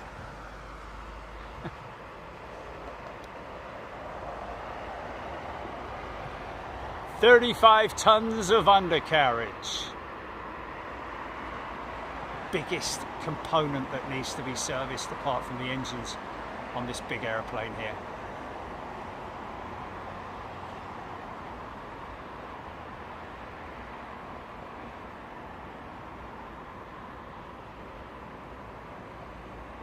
So toe first, engines really, oh my nuts.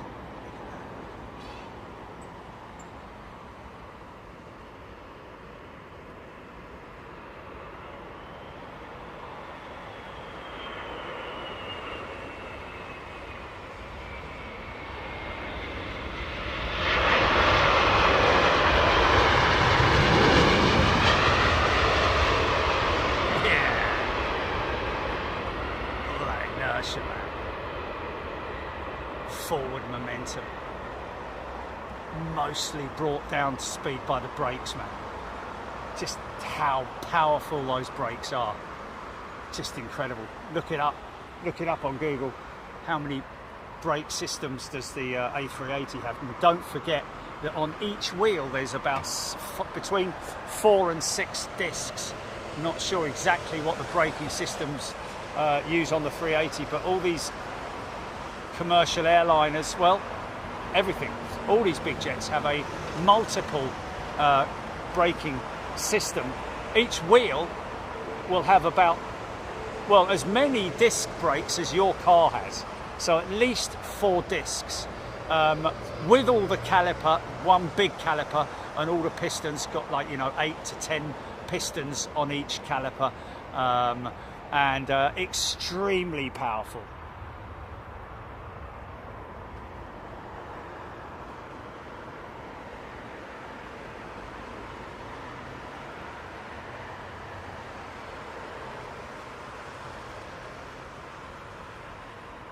Iguana Condor button landing. Yes. Sunil, nice landing. Yeah. HGC, awesome aircraft. Jamsani, Port Skilling, Tapray, perfect. 777 Lenny, yeah, they only need 2 reversers because the brakes are so powerful. Originally designed that aircraft with no reversers. Can you believe that?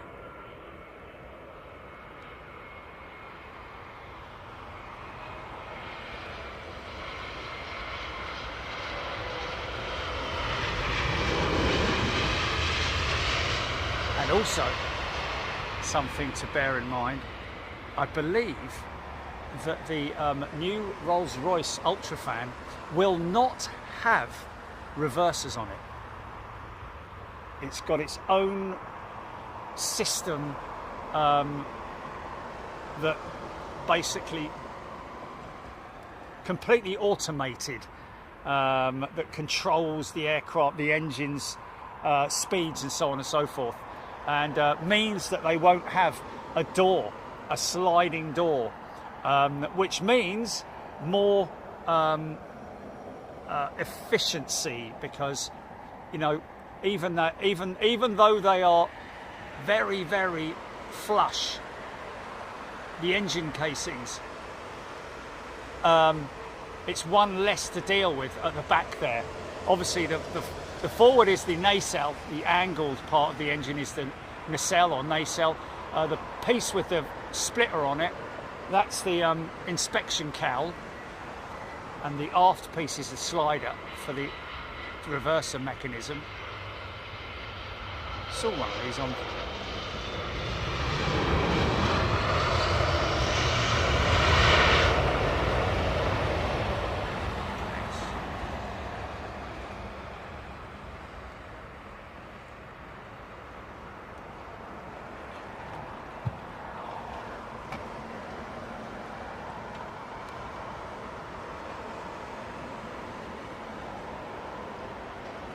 Sven van der Swan has gifted €2.49. Good job, Big Jet TV. Great greetings from the Netherlands. Hello, Sven. Lovely. Hopefully I've pronounced your name right. Lovely to see you, mate. Thank you very much for your super chat. Appreciate that. Bobo YouTube.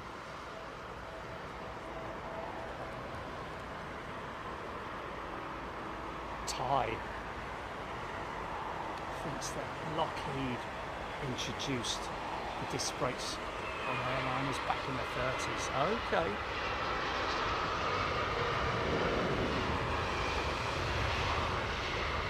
Was that taken from the motor industry, or did the motor industry? Interesting, isn't it? What came first? Motor, vehicle disc brakes, or aeroplane disc brakes? When was the introduction of the car disc brake? Because let's face it, I remember, even I remember the drum brakes were fitted to all the sort of like budget cars, weren't they? Right up to like the 80s and all that kind of thing. Kevlar Kev has gifted a channel membership. Thanks, Kev. Thai. Go tight.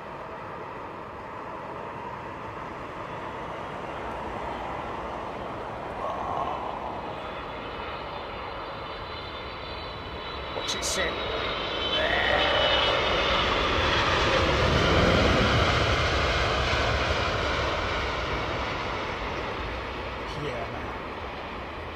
Nailed that one. So Cathay going to its remote stand, which will probably be there, I'd imagine.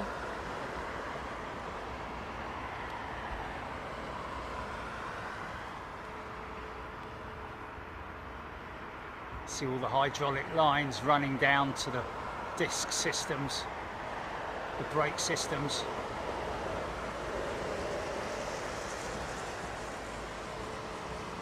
Huge, great big cantilevers at the back of the wheel set there, that I believe is possibly something to do with the takeoff roll.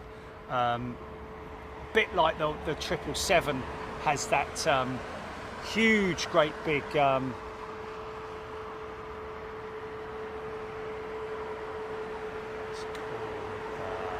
Mr. Punbury gifted a channel membership. Thank you, Mr. Punbury. It's the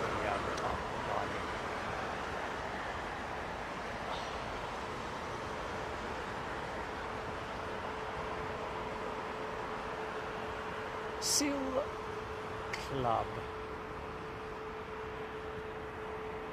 Aircraft disc brakes were developed first in World War II. There we go, wow. Okay, so it was taken.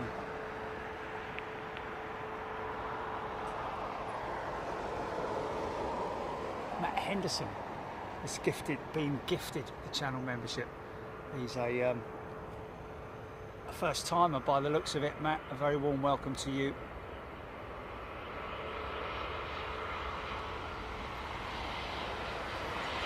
Yeah, I know. Don't like that.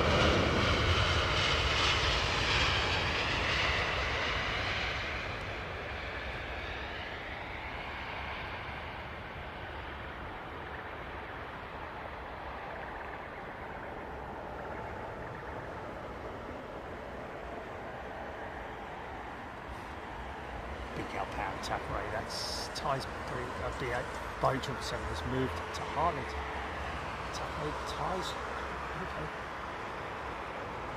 Matt Henderson, there we go. Giving a shout out. Thank you for the channel membership.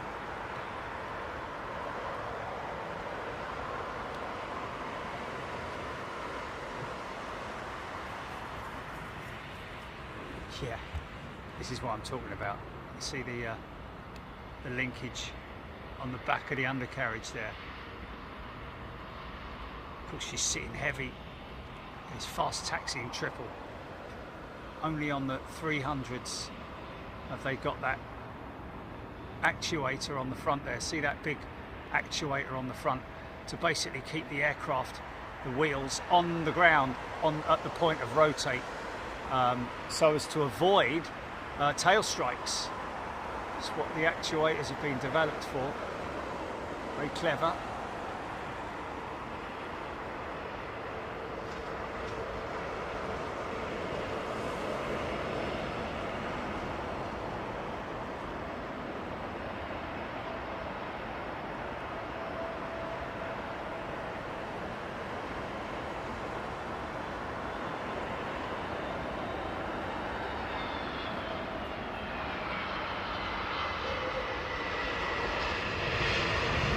Wow, Eurowings 321. Hey! I can't remember the last time I saw a Eurowings 321 Neo. Is that just me, or? Here anyway. XL Aviation, good afternoon to you. Hope everybody's doing well. James Lay has gifted 1999 super chat. Thank you very much indeed, James. Much appreciated, mate. Mark Abraham loving the engine, the close-up shots. Look.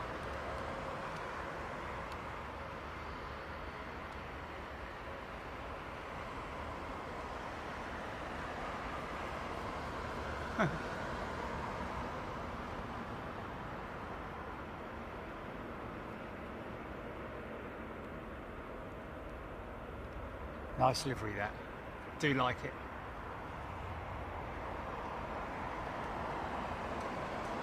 Aaron Thomas.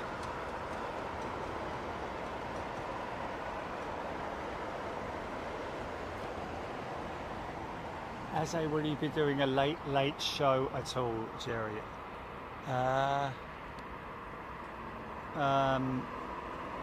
Well, there is call for that, but you know, it's a difficult one really, because we obviously have more people watching at this time of day than we do at night and all that, you know.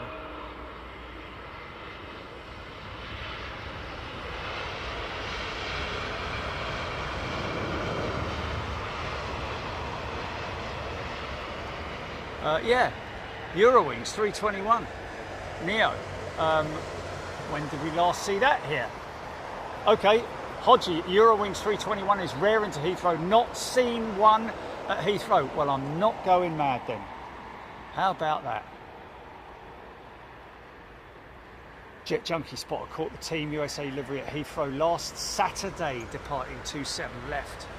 There it is, look. Look at that, eh? Quite a new looking jet, I think.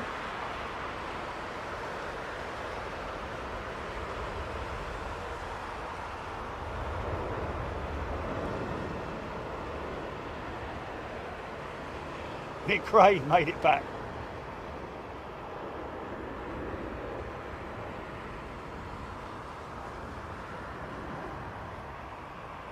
Emirates Ghost. Couple of years old, yeah? Love all the runway lit up on a late show.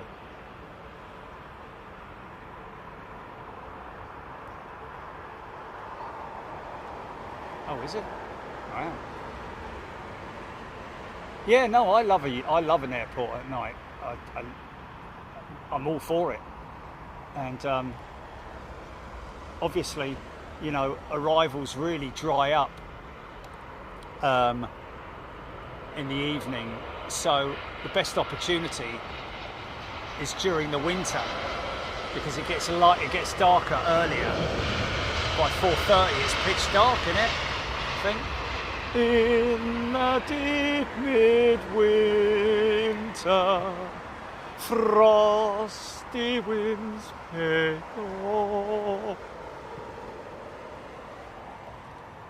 Stupid boy.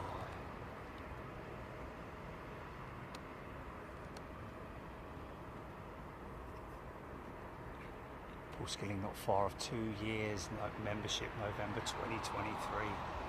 Oh, it seems like. Oh, I was going to say he's been around a lot longer than that, hasn't he? Unless I've stalled somewhere. Yeah, he's got a big pink 6 and all, look. Yeah, time is dark by 5 PM, yeah.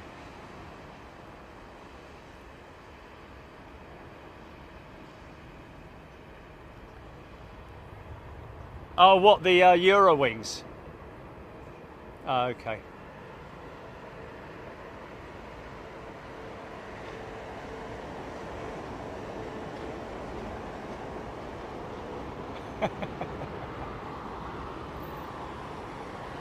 Listen to this thing, man.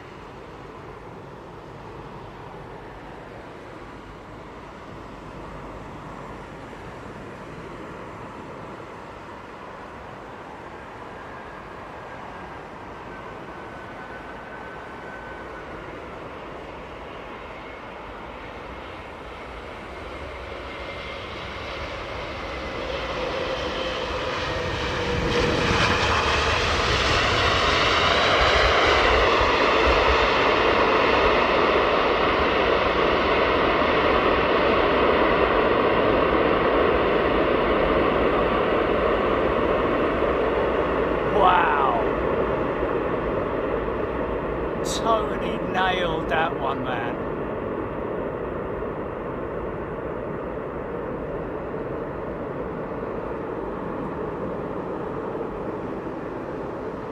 Oh, good for you, Jet Junkie Spotter.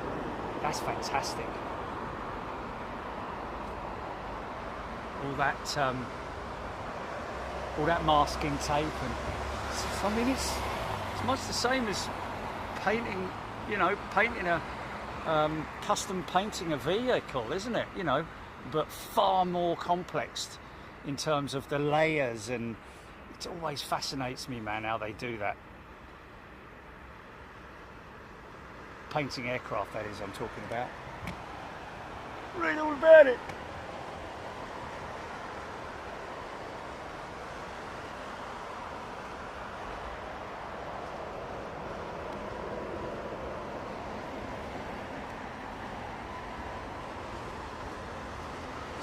Fantastic sounds, brilliant.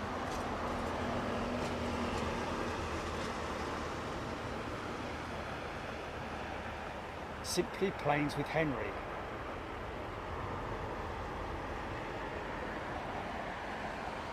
No, you're all right, mate. He hasn't been sending random messages. Yeah, that's a possibility, isn't it? If Anchorage is in the is in the correct, if all the stars align there, we could definitely, from the bank at the far end, if they come hammering towards us in the dark,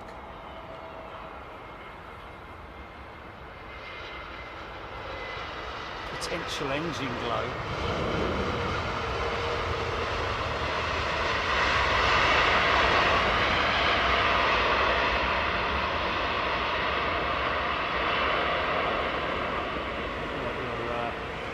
Potentially seeing there with the engine glow is the combustor, as it does get blooming hot. The high pressure turbine part of the engine, the back end of it. By golly, is it hot!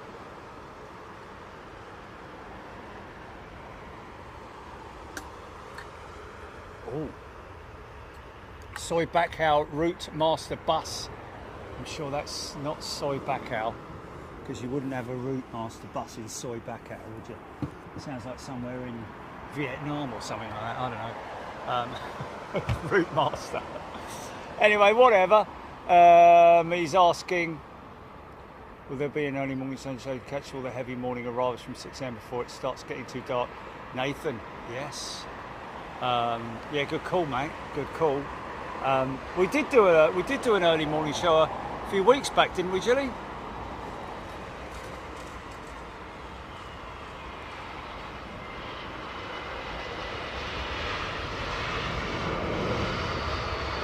He's right though. We should do a crack of dawn show, shouldn't we?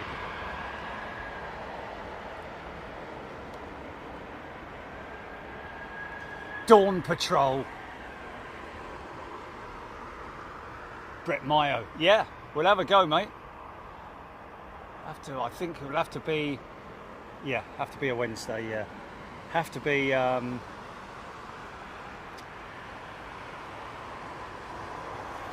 Nice this time. In fact, to be honest with you, for the heat, with all the heat, it's probably better to do an early morning show, isn't it? Before it gets stupid.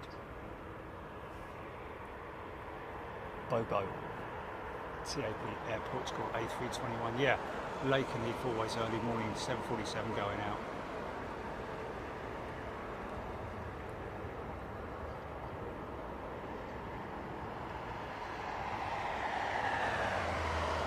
We did, or did they switch operations like you say? Be common as muck up in Anchorage, those things, mate.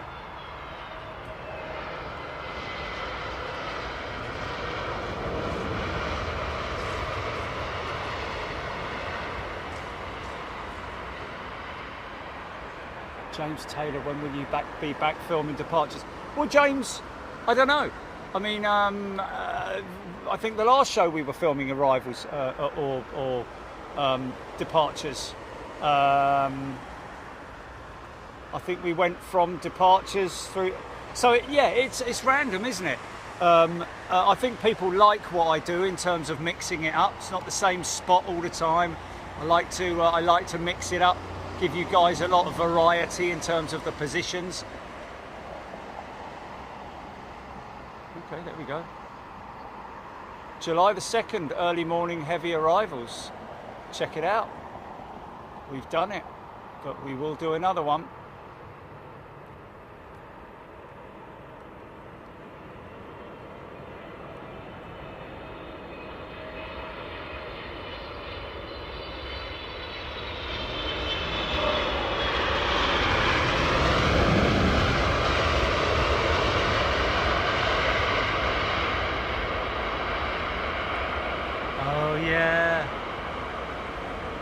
Yeah, there you go, yeah. Yeah.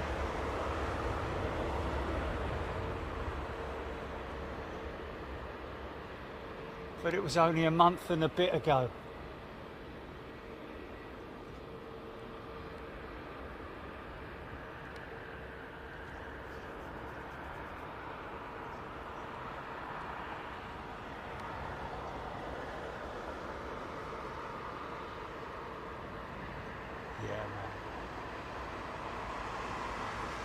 Doing big jet TV is literally a time machine, isn't it?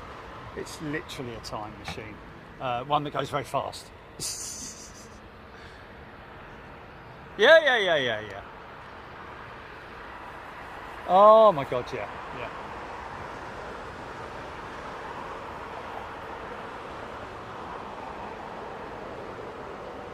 Simon Knock. What's Eva Air? Oh, there's nothing worse than clock watching. Oh, funnily enough, there are 3 Route Master buses in Bangkok. I said he was from like Vietnam or something, didn't I? Oh, and it's not. He's from Bangkok. There we go. Thank you, Soy. Bakau. At the Jasada Technic Museum. Buses in Bangkok. 3 Route Master buses in Bangkok at the Jasada Technic Museum. There we go. Route Master as in double decker. Hey! How cool is that?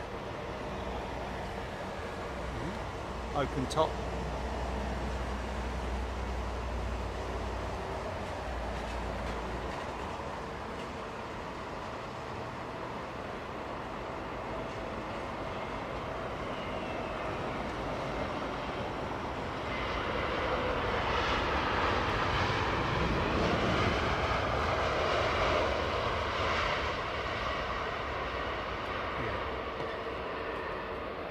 I mean, when you tell me about things that have happened in the past, Gilly, I'm like, I can vaguely remember that, but it's sort of like past me like that, you know.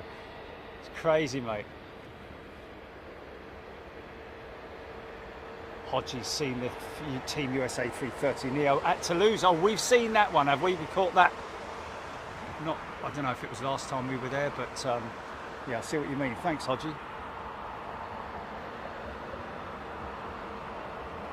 Thank you, John Grinham.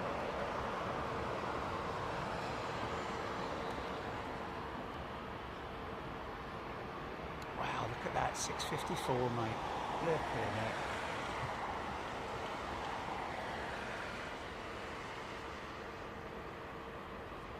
Time flies by when you're a streamer on a van.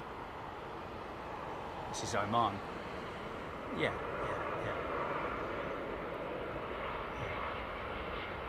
Do arrivals dry up? What you got coming in up to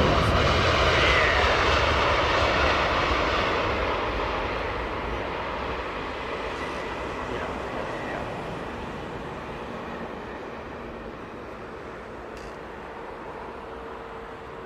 Hello, big lag.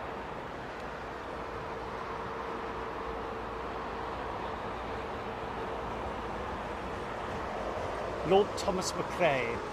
Thank you, Jerry and Jenny, for another banging show of laughs, information, just cracking aircraft shots. See you next show. Thank you, Lord Thomas McRae. Off to do lordy things. Thanks, sir.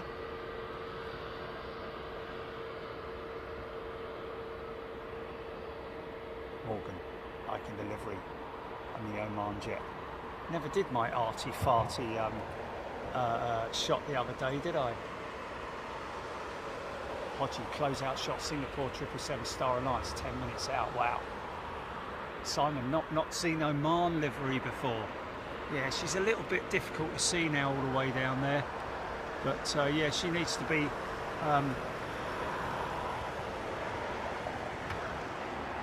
all Nippon. Always makes me think of dogs in prams.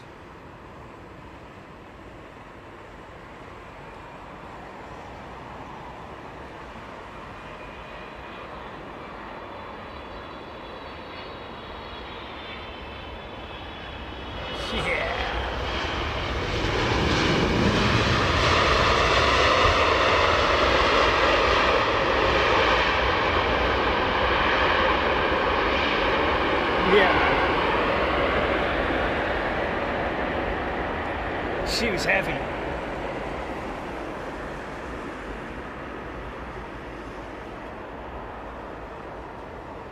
Flown on them.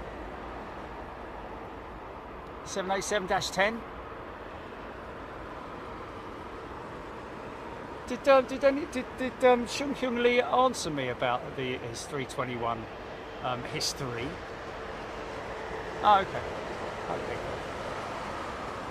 cool. Hoji, Japan is one of my favourite places to visit. Yeah, it ranks very highly with me as well, Hoji. And would with anybody who goes to Japan. I can't imagine anybody going to Japan and not appreciating the culture, just everything about Japan. It's just fantastic.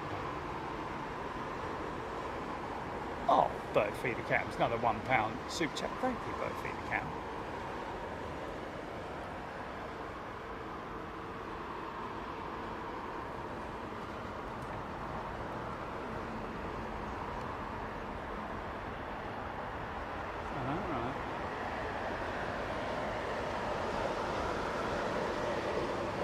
Oh, interesting.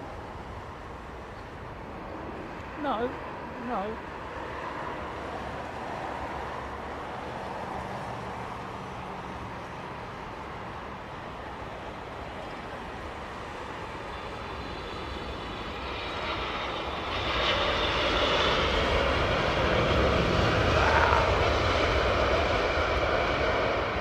It's gone up like a rocket, mate. There's a little bit of funk there as well. I just missed a tiny bit of funk.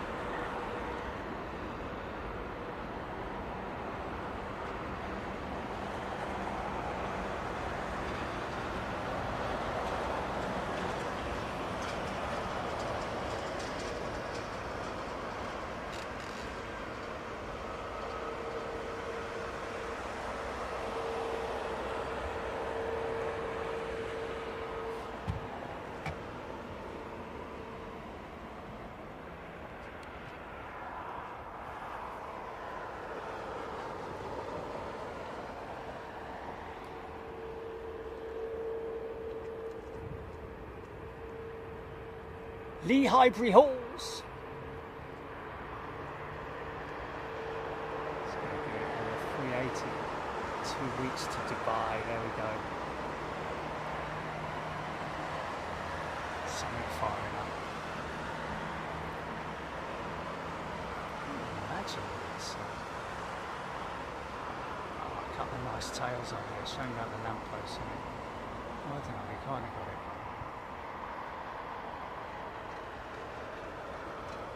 Christopher.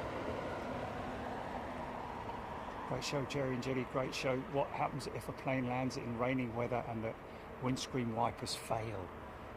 Good question, that. Well, these pilots are very highly trained to land on instruments. You don't always have to have... well, look at the guys who landed the 747 with no visual forward visuals at all after the windshield was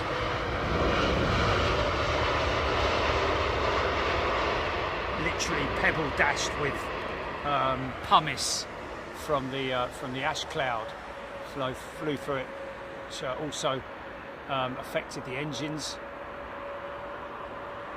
etc, etc. But yeah, their windscreen was completely obscured. Well, their forward vision was completely obscured. But you fly on instruments. That's what you're taught to do.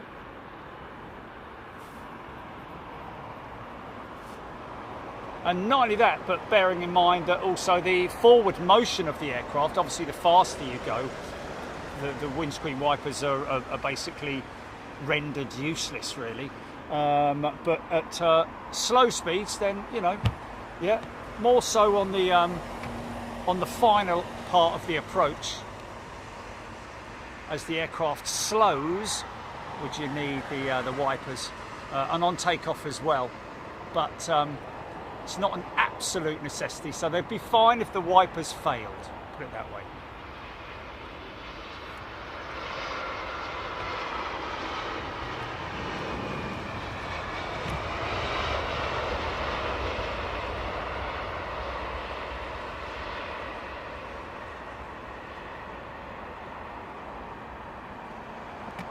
There in the jet making its way up. Still missed the funk shot. Still missed it.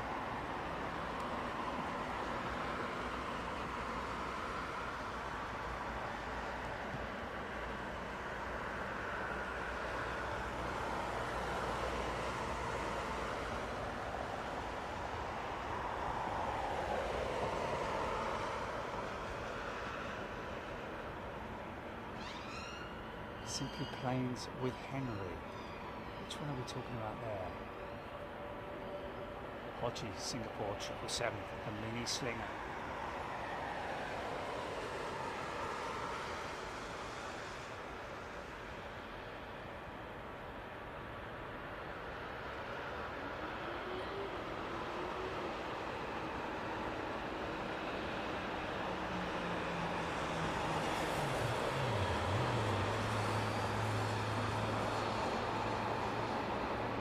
Straight to gate.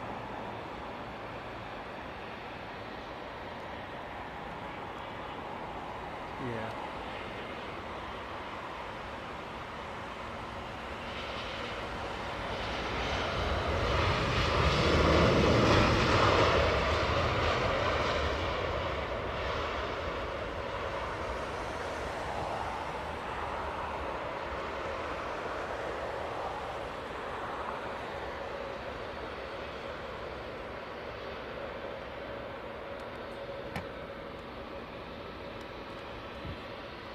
I think this Air India jet might go to the take the next right. Sort of bleeding off speed low. I think she's going to go right.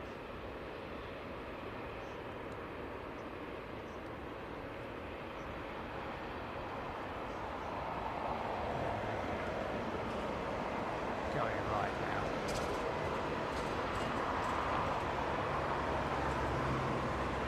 I see the heat, direction of the heat there. Star Air India operation.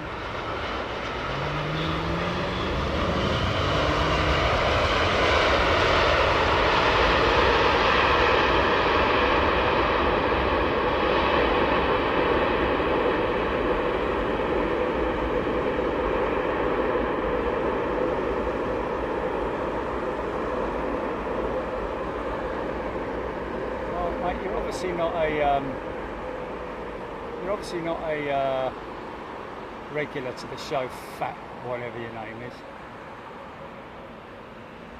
You know, we talk a lot because people like it. That's what our channel is all about. If you want to go and see videos of planes landing and taking off without any commentary on it, then knock yourself out, mate. Absolutely no problem at all. But you know, you think I'm going to stop talking just for one person? Not going to happen, is it? Not when you got 4,200 people watching, you know, like. Oh, I think he's talking to me. People talk a lot. Oh, okay.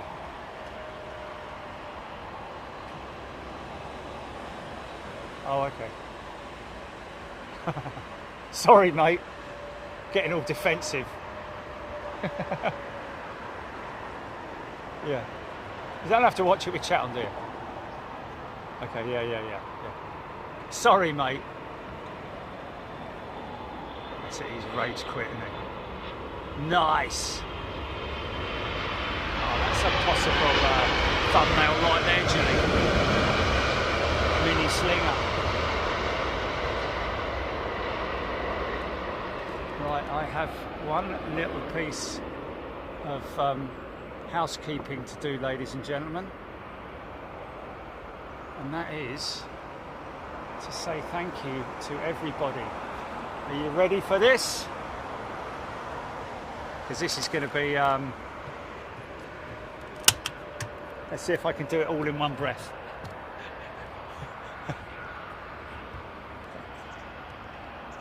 Is it better over this way? There we go. There you go. Thanks, folks. Once again, it's been great to be with you, to hang out with you on a Sunday. Love having your company. Thank you, everybody. It's a wonderful thing that we have together. It's the best relationship you could possibly have, isn't it? Don't divorce me. Going to give a shout out to all our wonderful people, and you are all wonderful people, folks. Do not feel in any way pressured that you have to give us money or anything like that. Your your contribution to Big Jet TV, no matter how little or big it is, it's all equal, and we really appreciate it. So, Globe Tech Reviews is a returning member to first class. Hold on, let me swipe that up. Okay. Globe Tech Reviews first class returning member Tommy Thompson gifted a channel membership. Railing Around Europe is a returning 5-year first class member. Aviation State sent a Big Jet TV membership. Bob Shalvoy, $25 super chat. Thanks, mate. Aidan M94, welcome back to first class, Aidan M. Roger Otinya sent 100, I think that's Kenyan shillings or something like that. Nick Gray sent 20 Big Jet TV channel memberships. Ian Newton sent a Big Jet TV membership. Hanst is a returning member, 3-year member. Paul, LCY Paul, $4.99 super chat. David F, £10 super chat. Orion, $33 US, $10. Your personality is the cherry on the top of your awesome stream. Thanks, mate. Gary Lyon sent a Big Jet TV membership. Becky Hale, £5 super chat. We had fun watching you last night on the Sim Challenge. Mark Hazel sent 5 channel memberships. Austin Wofford is a brand new first class member. Welcome, Austin. Steph Bird, £20 super chat. For the rent and the horses. Paul Ray sent a Big Jet TV membership. Thanks, Paul. Thank you, everybody. My L Roll 73008 is a brand spanking new member. Welcome, My L Roll.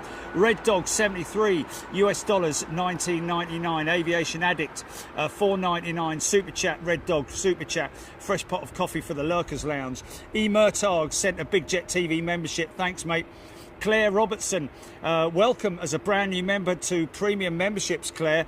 Paul Skilling, another gifted channel membership. Thank you. Birdfeeder Cams, Big Jet TV membership. Birdfeeder Cams, £5 super chat.